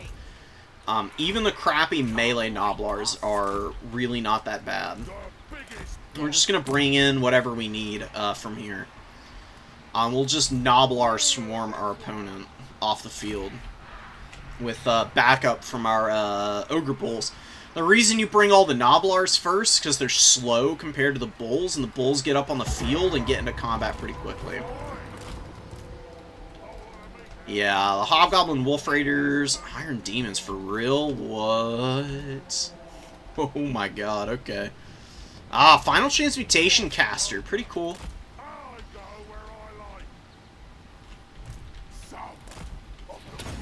That's fine. Man, maybe we did need our, damn. I think we might end up regretting not having the, whatchamacallit. Alright, let's throw in here. Our opponent's rushing us, which is a good idea, but, they're gonna regret this decision. They think it's free, but having stalked units right there, just to pound them, very nice stuff. A lot of Iron Demons. There's Kadai Fireborn. We just need the Man-Eater Great Weapons, because those guys, they have ITP, so they'll not terror route into a lot of these units who do have terror across the board. There are Tyrants in the woods. We're just creeping forward some. Just keep poking. Just need to watch our opponent. He's going to come in and try and Final Transmutation our expensive units. Let's actually shoot here a little bit with our flingers just to keep this guy honest. We're just going to keep hitting this stuff. What the hell was that? Alright, so here come the trains. They're going to run over us, and they're going to do some pretty disruptive damage, but we should be able to, like, kill these things. We're value trading fine. I'm not too worried about it. Just need all of our units to eventually, like, stop up the momentum of these trains, and they should be donezo. Yeah, we're just, like, poking away. We're going to run. We're going to get away from this guy. We're going to send our little trappers forward. Just keep pounding these dudes. Man-Eater's in here, and we do get hit by Final Transmutation, but whatever. Honestly, not that bad. We're going to summon our Mournfang Cav out next. Because we need them to really help us out here. Run in, run in, run in, run in. And now we go. Bring me the spoils. Their dinner. It's doing good damage, but the Kadai Fireborn are struggling a little bit. We can get Focus Fire, we can throw these guys in, you can turn around and shoot. Need to get rid of these Infernal Guard Fireglaves, so that's where these guys are going to fire now. Ah, sneaky! Okay. Let's shoot the sneaky gits here, then. And maybe what we need next is a, maybe a dual weapon bowl would be good. Or maybe a blood vulture. I don't think we need to over-summon anything right now, honestly. I mean, we're doing a pretty good job of killing a lot of this stuff. It's a good breath attack. It's not going to do that much damage, though. Alright, the Mournfangs are going to go chase these things down. The Man-Eaters are going to come save my Lord here. He's going to stand in and fight. We're going to win here now. Can you hit these guys, please? Pretty please. I think I get the, I'm going to get the Iron Fist Man-Eaters in. We're going to start using our magic now. Just pop it here. We're going to save up for Meat Feast, that way we can heal our Tyrant. Because he's having a little bit of a bad time, which is, you know, not great. More Kadai Fireborn coming in. We'll poke.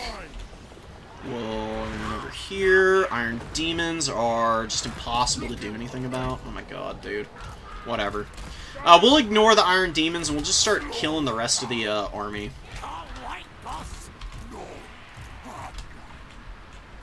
I'm definitely being thrown for a bit of a loop. I was not expecting the Iron Demons, but they are actually really hampering my army right now. They've been very disruptive. My opponent, kiting away, very nice. We'll just run back in and get in on some of those targets over there. And the Man-Eaters stopped running in because they had an attack order on something else completely. Let's get over here. Let's get over there. Shoot over here. Run away, run in, fire.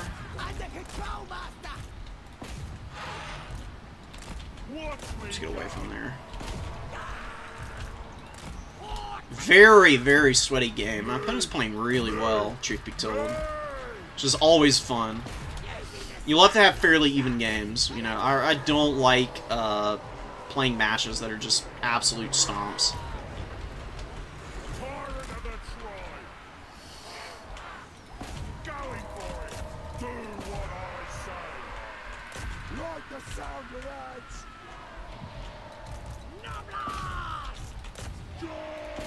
We do want to get in over there. Let's just run away here. We'll send some mass in here. Blood vultures. Took a bunch of damage, man. Owie. Okay. Alright, we're still value trading a little bit better. We're going to use these tattered Noblars to, like, threaten this point, and my opponent might have to start pulling stuff away. Alright, what do we need to heal? I think I'm actually going to heal my Man-Eaters here. I think they need it more. We're winning this fight here. My Tyrant. Tyrant's not super meta. He's not really having a lot of opportunities to, like, use his item either. It's a little unfortunate, but, you know, it was an experiment. We'll see if we're able to, like, grind this win out here.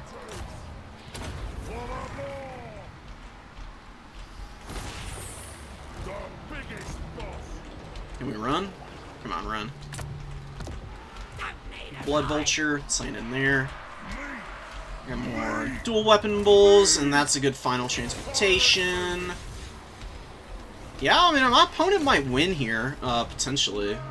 Certainly not out of the realm of possibility. I'm not using my magic very well either, which is probably the biggest problem that I'm having. We still got Nobbler Scrap Launchers. Still got numbers. We did kill these guys. These damn trains, dude. Oh my god. The fudge. Amazing. These Iron Demons, dude, like, I don't know what it is about them. They just defy any attempts to shut them down by so many different units. They can be so frustrating. No! The enemy has slain. It's okay. I think we might save up and bring our Lord back in. Because we don't really want to deal with the leadership problems.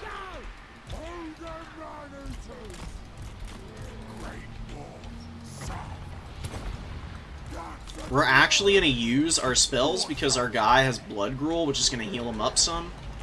And we do definitely need our magic. Very much like to not lose that. Okay, like all of our Noblars are gone, which is a little bit sketch. Really do need them. This frickin' Iron Demon, man. I don't know why I can't touch them. They just are not, like, I just can't damage them, it seems. Just defying any opportunity to get value. We're gonna charge here. We're gonna Man-Eaters here. I'll Meat Feast him again. We need to get over here and protect this point. And just hammer these guys trying to get up on our points. I don't think we can wait any longer. I think we just need to bring a bunch of stuff out. And see what we can do. Alright, and these are, these I cannot summon. What the hell is hitting me? Okay.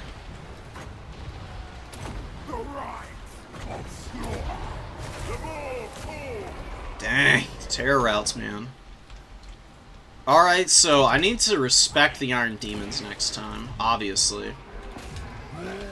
Because that's really what's messing me up more than anything right now. I just can't stop the rampage of the Iron Demons. They have just been running over me all game. And this frickin' Baltaurus character is just a nightmare. Come on, kill this guy.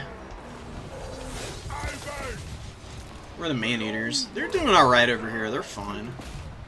Maybe we're okay. Maybe we're okay. Got a big second wind here. Need to take this point back, though. Oh, and we routed the deaths. Oh, my God. Yeah, that's right. Get out of here, buddy. Nice try. I think we can actually win this game now. Get up over here, slam this stuff down. Just unsummon this thing. I don't need it. We can get our Tyrant out. And this guy actually rallied. Can he escape? Nah, he just routed again, though. Whatever. Let's get up in here. Try and win this fight. Noblar's coming out. Hammering down the sneaky gets. We're going to take this point. We're going to get momentum onto the back point as well. Need to unblob a little bit here, though. Is this Lord going to route off? Rally's at the edge of the map, it looks like. Wow, that's super lucky. Okay, it's okay. Just keep grinding here. Let's get around here. We'll try and break this position.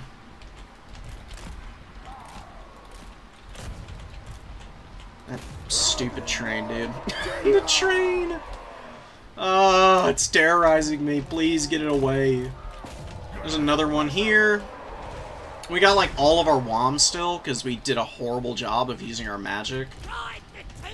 Honestly, I probably should have just brought the whatchamacallit. We're gonna buff all our stuff up here. And get these guys just fighting anything and everything that they can make contact with. Blood Vulture's gonna get up over here. We got the point. It's super close. We're gonna take this. What are these guys? Just Chaos Dwarf Warriors. Why are they taking so long to kill, man? They're holding for ages, which is not good for me. These Blood Vultures are going to go across the field here. Are we winning? Sort of. Dude, these man-eaters are insane. 4,700 value. Unbelievable. Why didn't I just bring more of those? Jesus. Obviously the glue to hold this army together that I was lacking earlier. Or needing more of, I should say, not lacking. Lacking in numbers.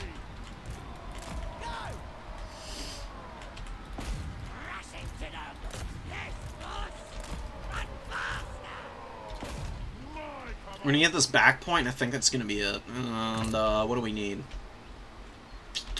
Those guys would be nice. Or dual weapon bulls. They're all pretty tattered.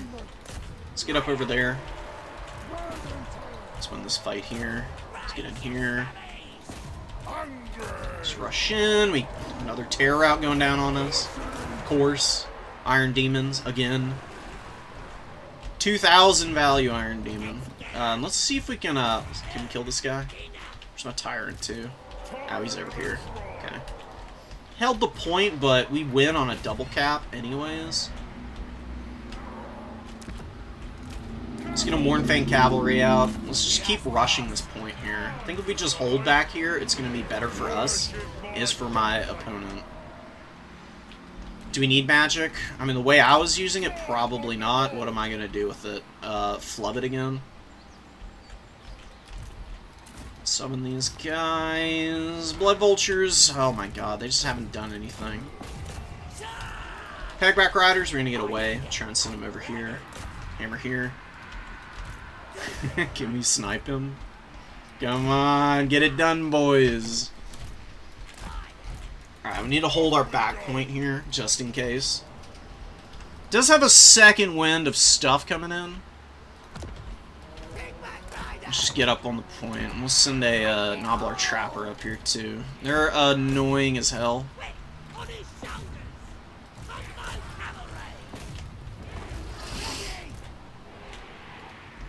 Just keep chasing his lord back. Hold here and fight, and the Gorger's gonna go down, but whatever. Can we kill this thing? Don't know about it. The Mournfang Cav are gonna be really hard to kill. They're gonna be very disruptive too. It's a great freaking game. Oh my god. I need a dual weapon out, I think. Actually, I'm keeping a Pigback Rider back over here.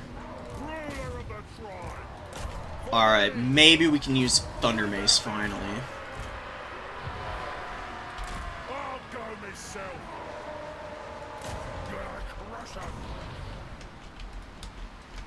Alright, let's get up over here, because now our opponents open up the opportunity for us to get lots of rear charges. Get up over here, we'll get a dual weapon bolt out. And we'll get 2 flingers. Sure. He's doing a good job of swarming this point over there, but we're crushing it here. We're going to go up over here now. We just need to run over and support this and stop anything bad from happening. I think his lord actually ran off the field. Because I don't think Bale Tauruses can hide, which is pretty awesome for us.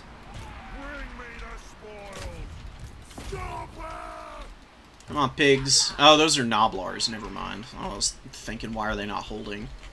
That would be why. They're a very low-quality unit. Absolute freaking mayhem here. Oh my god, man. Oh my god, he took it away from me. No! Oh, he's gonna beat me. Very well done. I don't think I can get anything out quick enough to go get that back point in time. Yeah, I think it's over, man. He played a really good game. He was very disruptive, and the Iron Demons got obscene amounts of value. That's so unfortunate. Not able to hang on to this point lost me the game. With like 20 more seconds, I'd be fine, but I don't think it's gonna happen here.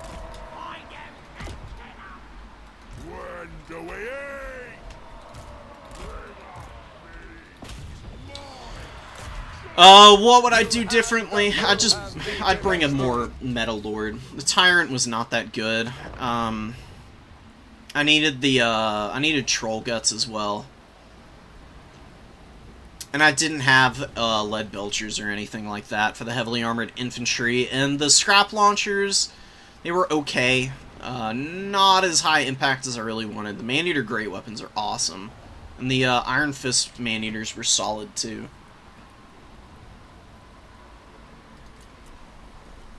Yeah, just my Lord not getting sniped was a big win condition for me, and that, you know, obviously didn't happen, so that's unfortunate.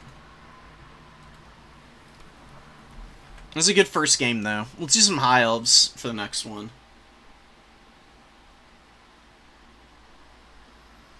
Yeah, it's just ranked. Vermin League's been pretty barren for Dom players lately. I've been seeing some people getting back into it. Probably get around to playing in it some. But every time I queue up for it, I'm just, like, waiting in there for ages. And oftentimes don't ever even find a game. It's just, you know, I mean, like, Human Boy's, like, league is geared for land battles and stuff. And, you know, Dom is just a little bit left out in the cold as a result. Where are the High Elves? What the hell? Come on, there they are. Alright, let's see what we can do with these guys. This is a good Altharian matchup. Let's see how he can do. We want Tempest, though.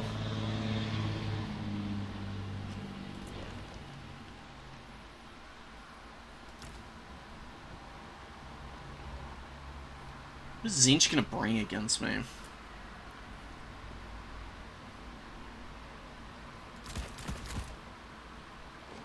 How are Tzeentch Soul Grinders nowadays? I don't even know what they do.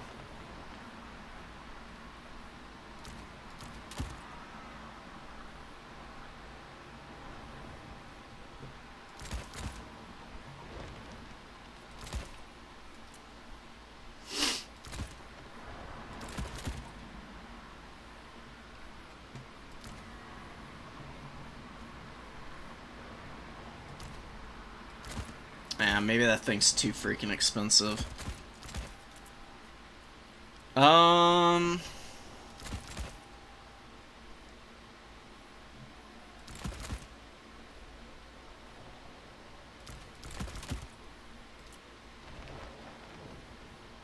Mabes.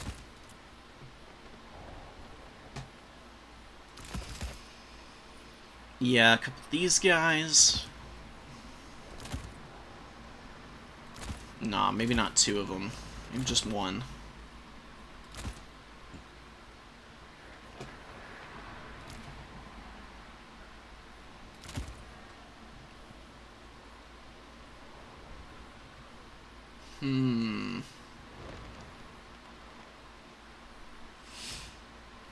Ranger's gonna be very bad in this matchup. They're just gonna get munched on. Oh. Lion Chariot. That's what I'm going for. Okay. Illyrian Reavers? Maybe? I've got the Bow Cavalry. I think I'll stick with them. I've got Silverhelms in the opening to do some hammering if need be. Got some infantry. Storm Riders can fire while moving, which is pretty useful.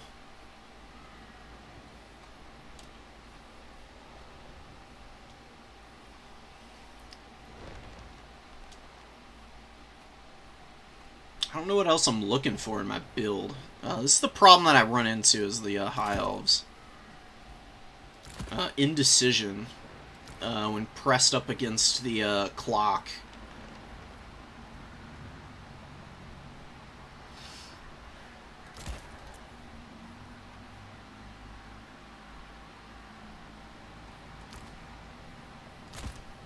I think another Silvering Guard's going to be better than the Storm Riders, truth be told. I think I'll do 2 more Lotherns, and then, something like this. And we'll see how this works out. Definitely don't have a lot of anti-air. I mean, Eltharian's, like, solid enough, I guess. He's got Tempest.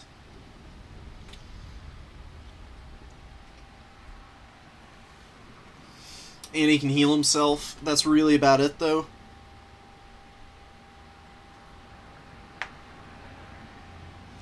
And Tzeentch's a pretty durable faction, potentially. They've got pretty aggressive options for infantry. I mean, any faction with Chaos Warriors can be pretty tricky.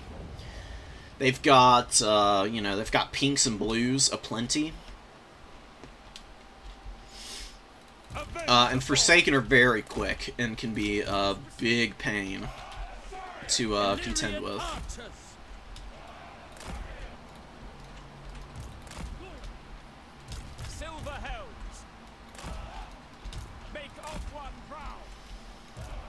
Be done. Play low ground, or I think we play low ground, because if you play the high ground against factions with flying units, they can just hover at the edge of cliffs and jump up over and just hose you down, and it's very hard to do anything about that. My shooting, I think, will be a little bit better if it's on the low ground.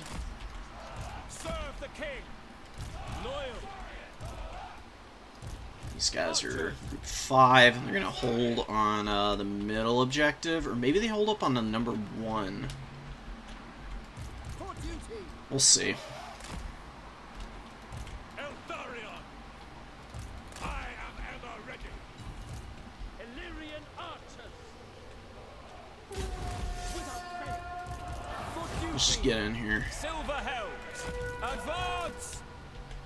Yeah, Sartorial, Final Transmutation, Searing Doom. At least this time we've got heals, so that Final Transmutation doesn't just kill our stuff.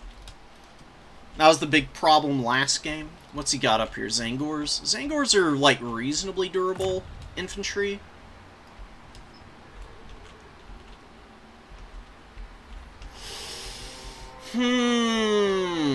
Okay, bringing out more infantry, just tons of shields. Yeah, he's going for countering the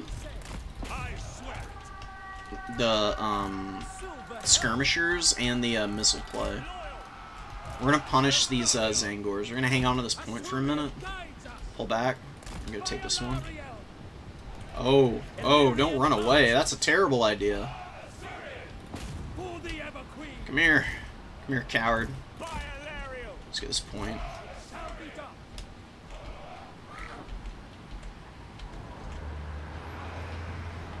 Alright. Pull back.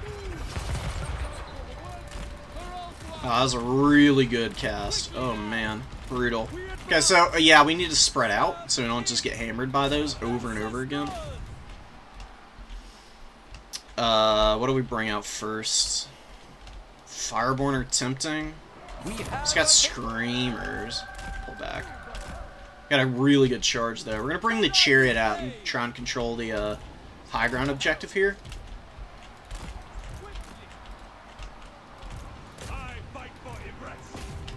Collapse in there. I'm going to spread out some. He's going to keep pressing me here, I think. The Pure Main Company are going to be really good against all the Chaos Warriors, man.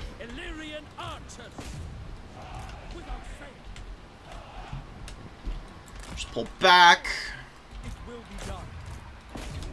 Chariots and the Silver Helms. I'm going to hammer down those Zangors.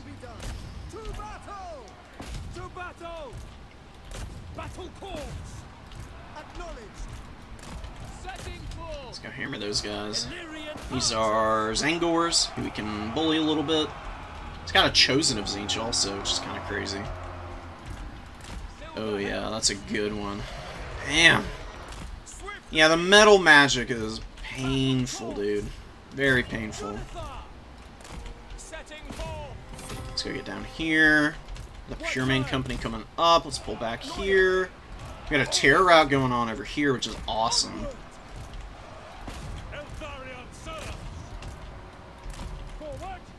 I mean, just getting pressed back like this is not the funnest thing in the world.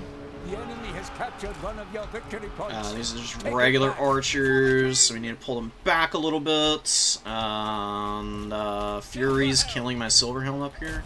That sucks. For duty. Let's go get these guys. We're doing like reasonably well value trade wise, but I don't know if we're gonna be able to like win this game. Not great right now.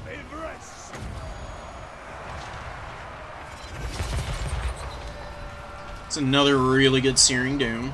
As you say. Quickly now. Silver helm. Damn, dude. I just don't have quick enough units to respond to a lot of this. I need the chariot on the low ground. I need my boy up in the air to help out the front line some. Guided by waystones. Warden of Alqua. Blood and vengeance. Alright, Pyramid Company, stay here. We're gonna go hammer all these guys here. Now we got the Fireborn out. Fireball. Maybe this is where we start getting back in this match. The value trading is just not good. I mean, we're struggling hard right now. These freaking Furies, dude. Fighting my, fighting Silver Helms like, they don't even care. Pull back. Very punishing. And a lot, oh my god, Eltharian's just dying over here. Buddy, what are you doing? Rises. Don't do that. Don't die. Moving Pretty up. please. Okay, there's the army ability, so we just need to peel out of here. Will be done. Oh, well, I don't know what you do against Armored Check as the High Elves, man. This is brutal. They just got so much, and their magic is so strong, too. Advance. Okay. Attack. Let's get the chariots out of here. I think I'm just playing a little too split. Like, there's no advantage that I'm gaining from a lot of these fights. Orion. Loyal. Battle calls. By a Ouchies. And Eltharian's dead, so it's pretty much game at this point. You have been He's just gonna get defeated. chased off by those There is screamers. only defeat. Oh my goodness. Well played. High Elf problems rearing their ugly head there. Really good magic choices also. Just pounding all of the stuff that I did have available to do anything. Not helping the issue whatsoever. 3,300 on Sartorial. Basically hard carried the game. And not great value on the archers. Not good value anywhere, really. Holy crap. I have to go back to the drawing board completely on that matchup. Wowie. Alright, we'll get in and find another one. He has the Forbidden Chicken.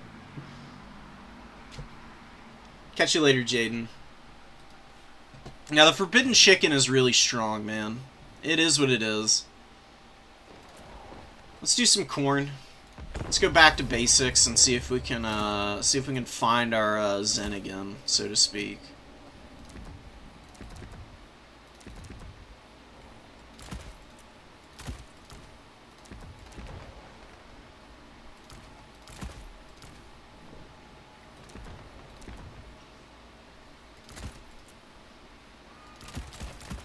Let's get our own warriors in here. Let's get some marauders. They do very well in this matchup.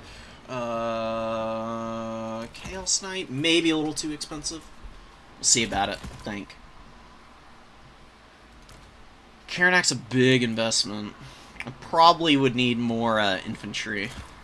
Karanak in reserve, maybe.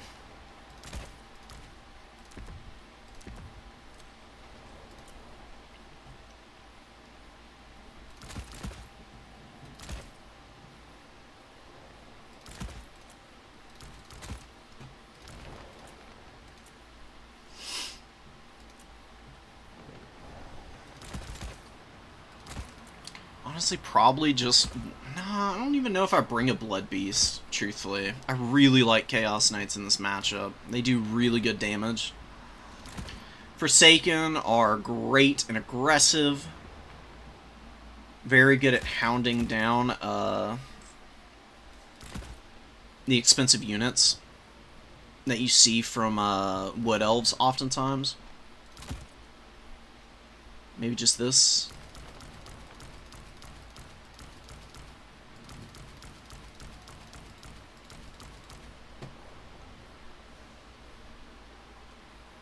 Sure. Alright, let's see what we can do. Let's try and get a freaking win under our belt. Today has been really brutal, man.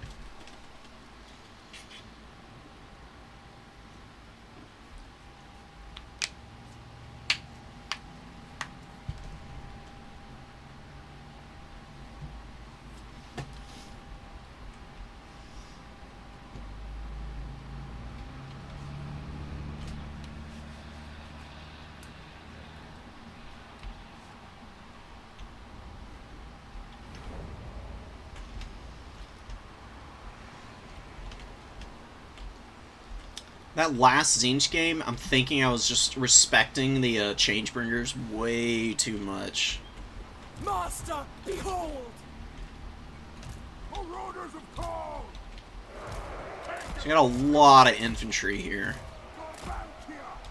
It's a medium-sized army on the other end here. Keep the Forsaken in the trees, since they're, you know, a little squishier. They're knights. Keep the Furies up in there, too. And Valkia starts off in the forest as well.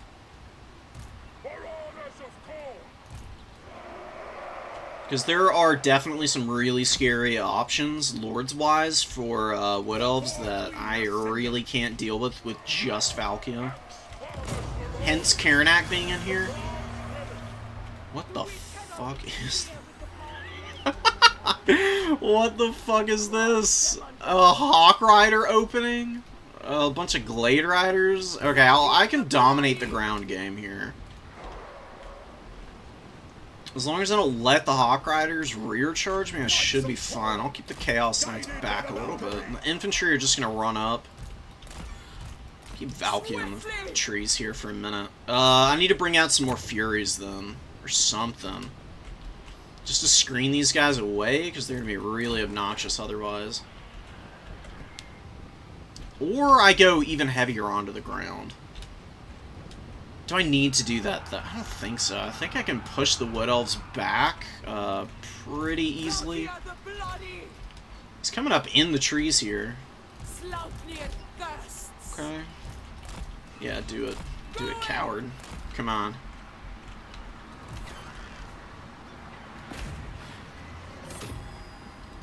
Alright. Treekin coming to the back. Oh, the Firebark Elders. Okay. How much is this poke gonna hurt is my main question.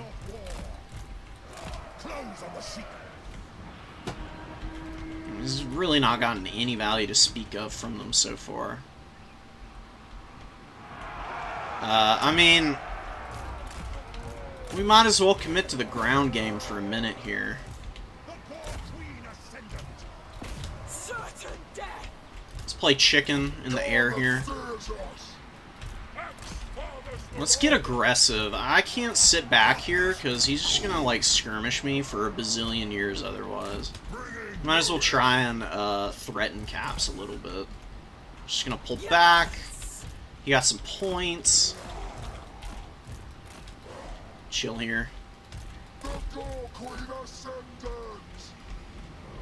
See what he does. Karanak, maybe. Probably more Forsaken. He's only got 10 units on the field. He's only brought 1 unit in. And that was the Firebark here. They're like 1,100 gold, I think. What's he poking out? Marauders. These guys over. The Forsaken getting shot. It's not ideal, but it could be a lot worse. Hold him back. Wants to shoot at shielded stuff. That's fine. Eternal Guard coming forward. Is he gonna take the bait? He don't care. Okay. He's using a reasonable amount of his ammo.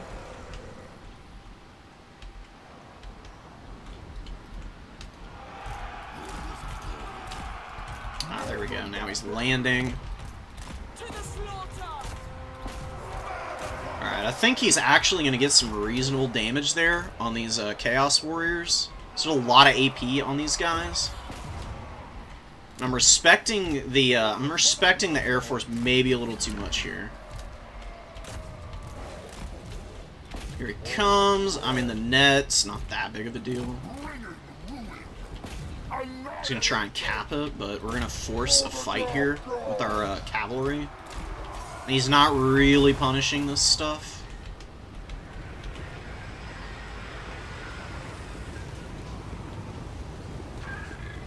Doing anything here? Yeah, we're working down the Glade Riders a little bit. Let's go back. Let's just hang out here. Let's get back. Let's get back with all of our stuff. Chill. Alright. Oh my god, and I'm overextending Valkia. Whoops. Come on, run away. Can she escape? Oh my god, you gotta be freaking joking me, dude. Really? Okay, a billion Hawk Riders apparently is too much for Valkia to handle. We need to get up over there. We have to, like, full commit here to try and save her. Okay, apparently my opponent gave up. Never mind. If he's gonna sit back here for ages, that's fine. I mean, he's not gonna win this fight over here, and we can use Sleipnir to, like, punish these guys. Because they're very blobbed up over there, actually. He's not summoning a lot in. Like, you can see, Marauders versus Eternal Guard, not that bad of a fight for the Marauders. Even though they're 150 gold cheaper, they just chill. They don't really care all that much. Khorne shows the way. Khorne's blessings. Alright, Heir of Kurnus. That's fine. Yeah, get out of here, bud. Yeah, Sleipnir just wrecked the Eternal Guard over here. Like, both these units very tattered now. He's not getting any advantage. He should just have the Firebark Elders fighting here. He's got Wildwood Rangers coming in, which is fine. I've got plenty of tools for dealing with those guys.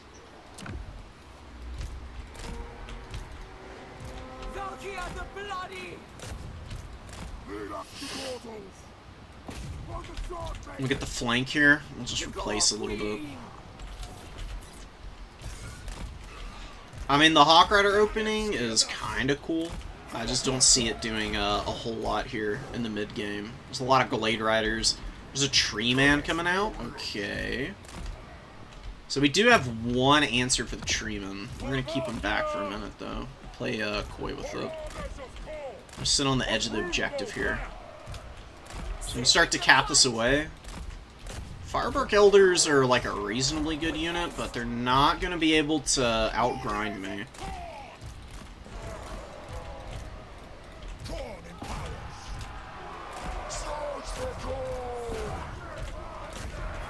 Alright, now he's needing to commit more. Just keep Valkia back so she doesn't get sniped somehow.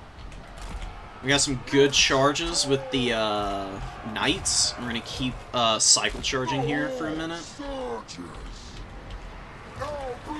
Yeah, this is just brutality for the poor Wood Elves there. They do not want the damage on those Hawk Riders.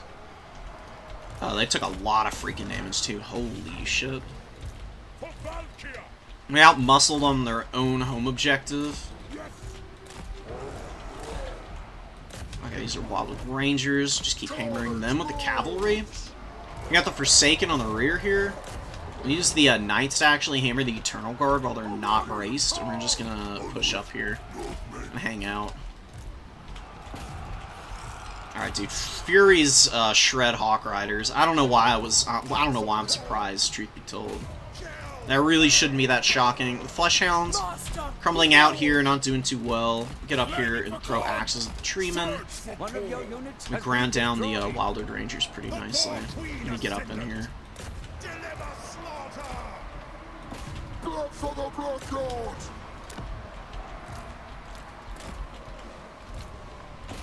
Valkyria's gonna land on the Treemen.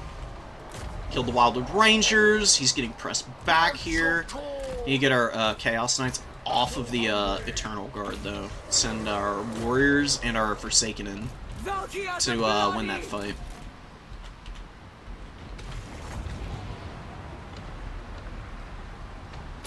Alright. That's going to be a good Sleipnir. Big damage.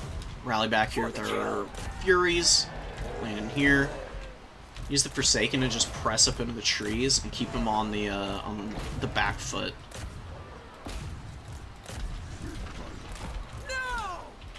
Yep, dude, I don't know what it is, man. I think it might just be the like, general way that Domination Mode plays out, but Skirmish builds, against, like, armor checks, and just, like, really aggressive, like, infantry, and reasonably fighty stuff in melee just don't hold a candle to a lot of this stuff. The Hawk Rider opening is cute. These things don't do any freaking damage, though. They do in melee combat, ironically enough. You'd think it'd be the other way around. But their damage output with the missiles is really poor.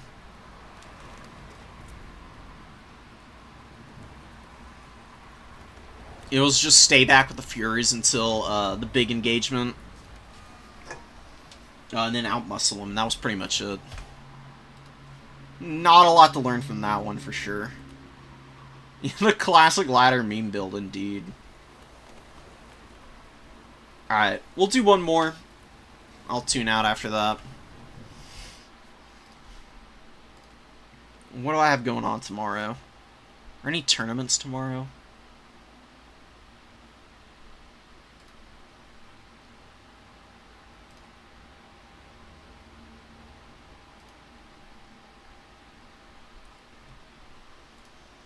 Nah, maybe I host tomorrow. That'd be a good thing to do. I haven't hosted in a while, so it might be time to get back to it. Ogre Kingdoms.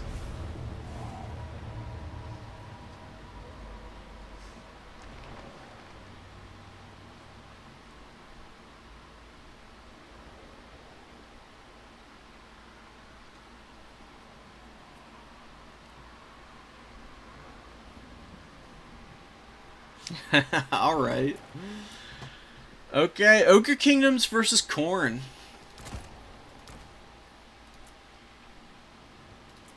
See about it.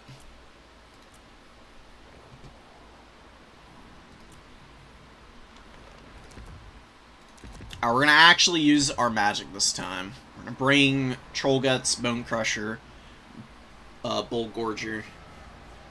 Maybe, nah, let's play around with Brain Gobbler, see if we can, like, figure out how to use that effectively.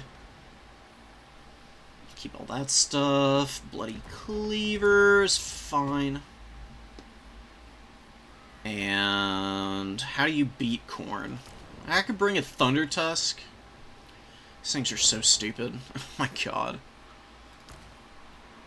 Magic, Frostbite, Chilling Aura, Missile Resist. Plenty of melee attack and melee defense for a big monster. Kinda wild. I'm gonna bring the Amblepeak Greybacks and throw them in when the time comes. Let's do an Iron Blaster. See what that can do against Khorne.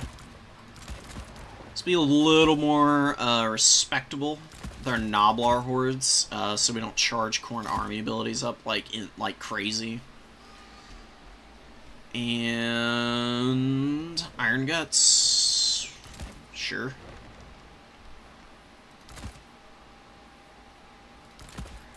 Maybe one Iron Gut and one Lead Belcher.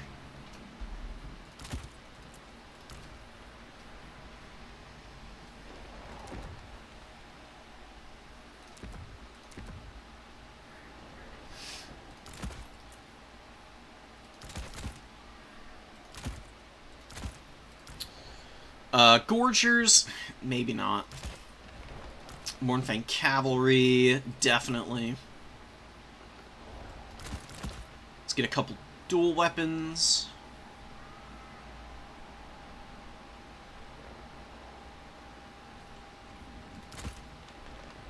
This is where we bring in the Iron Guts. And the Eshin Maneater actually will be a good tool here. Pretty tough single entity anti-infantry for killing Valkia. Weeping Blade to lower armor, big debuffs.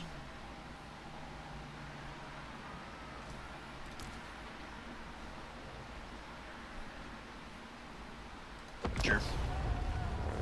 I'm down. We're on Gates of Ekron too, which is a decent map for long-range shooting. I just need to figure out where I want the Iron Blaster to be focusing its efforts.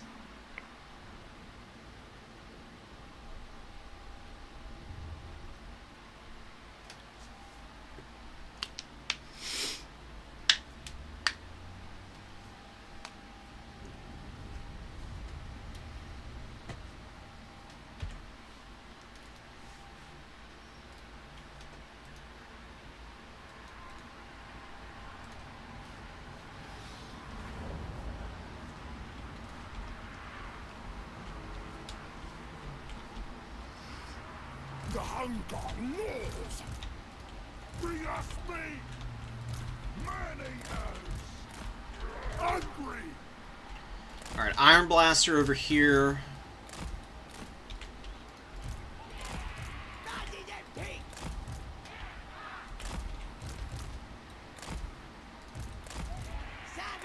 Oh, we got 7 units in the corner on me?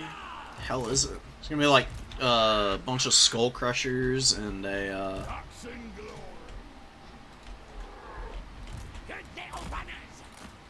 Slaughter Brute? Or not the Blood Brute Behemoth? Maybe. Okay. Let's muck up the works on this side as much as possible. Keep the Man-Eaters over here to start for the cap weight. Protect the Lead Belchers. We'll see where our opponent is, and we'll just react based on that. No need to, like, over-prepare too much.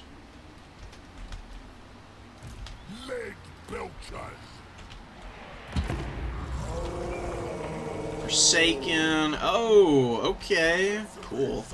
Corn's Bloody Fist and basically just big stuff. Ah, whoops. Okay.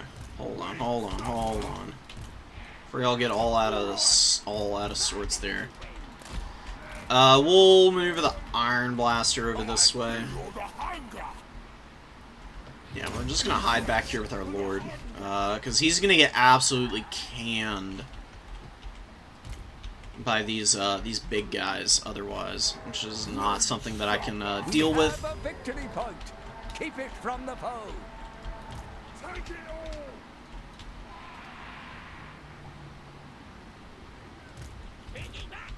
Some of the Pigback Riders over here too. So he is gonna rush us. That is pretty clear.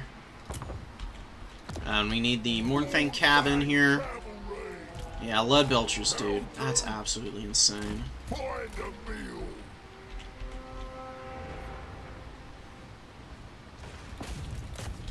Send this guy out.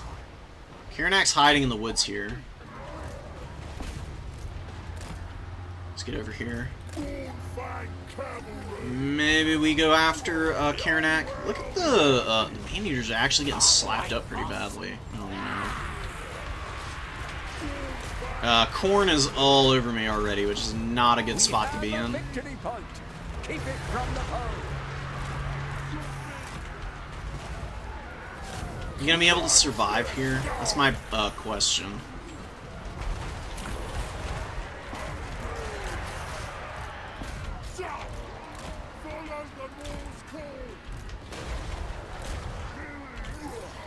Yeah, that sucks, man. The Man-Eater's broke, too. Absolutely insane.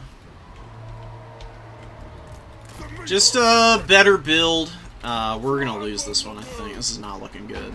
Lost our Lead Belchers. Got terror routed off the field, basically.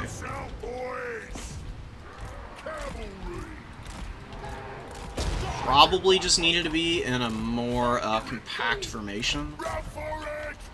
Lead Belchers rallied for like half a second, and then they ran away again.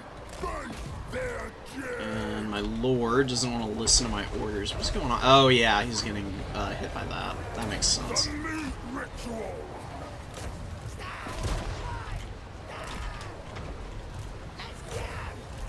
Damn, dude. It's crazy.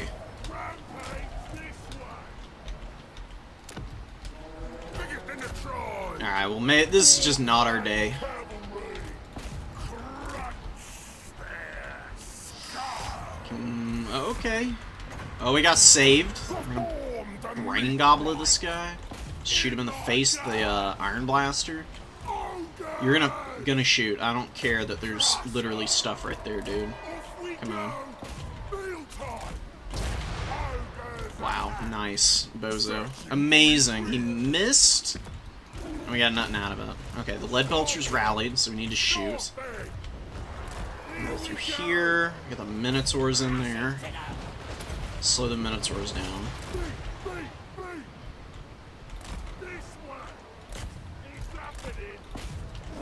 Alright, he's coming for the Lead Belchers again, which are gonna die. There's nothing I can do about that. We're just losing the value trade game.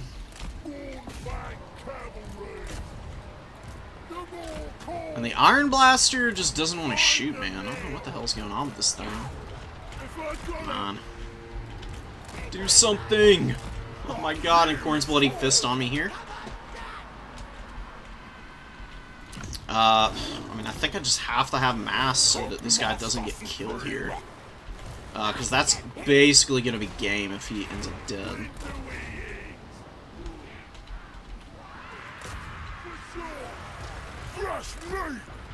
Okay, that was actually a good shot from the Iron Blaster for a change. I seek ingredients. Call of the Maw. Damn, man. Win supper. Killing time. Nope. This way. Still just, like, pinned up in our backline with absolutely nothing that we can do about it. Lord dying. Can't cast magic. Now, boys. The Iron Blaster is locked down by the Minotaurs now. Just continually getting run over. On his shoulders! My cleaver is sharp. Master of victory. Bring us speed. Yeah, we're stuck here. Mornfang Cavalry didn't do badly, but yeah, this is not a... Supreme. Damn, man.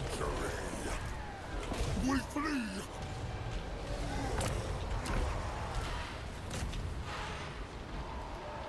You just got Minotaurs, like, coming out of the woodwork now. Holy. Poor Lord, dude.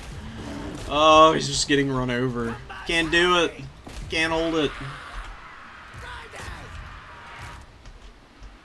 We got all these unengaged Noblars over here. Can't do anything because they're a million miles away. The enemy has slain our Lord. Lord dead. We get the Iron Blaster rallying finally, but way too late.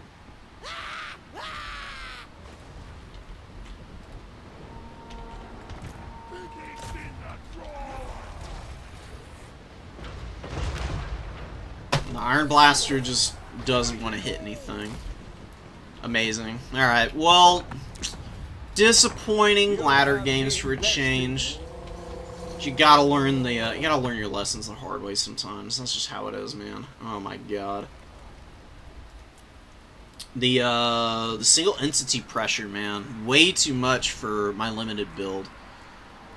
Lead Belcher's got some okay value firing in early, but the Iron Blaster on the other side of the field. It took me forever to respond, to get over to the other side. I didn't have enough mass to lock down the double Bloodthirster. And then Karanak shutting down my magic a whole bunch. Slaughtermaster just not able to make it happen. And that's just going to be it. Thanks for tuning in, guys. I appreciate y'all showing up. I'll catch y'all on another one. Peace out. And take care, guys.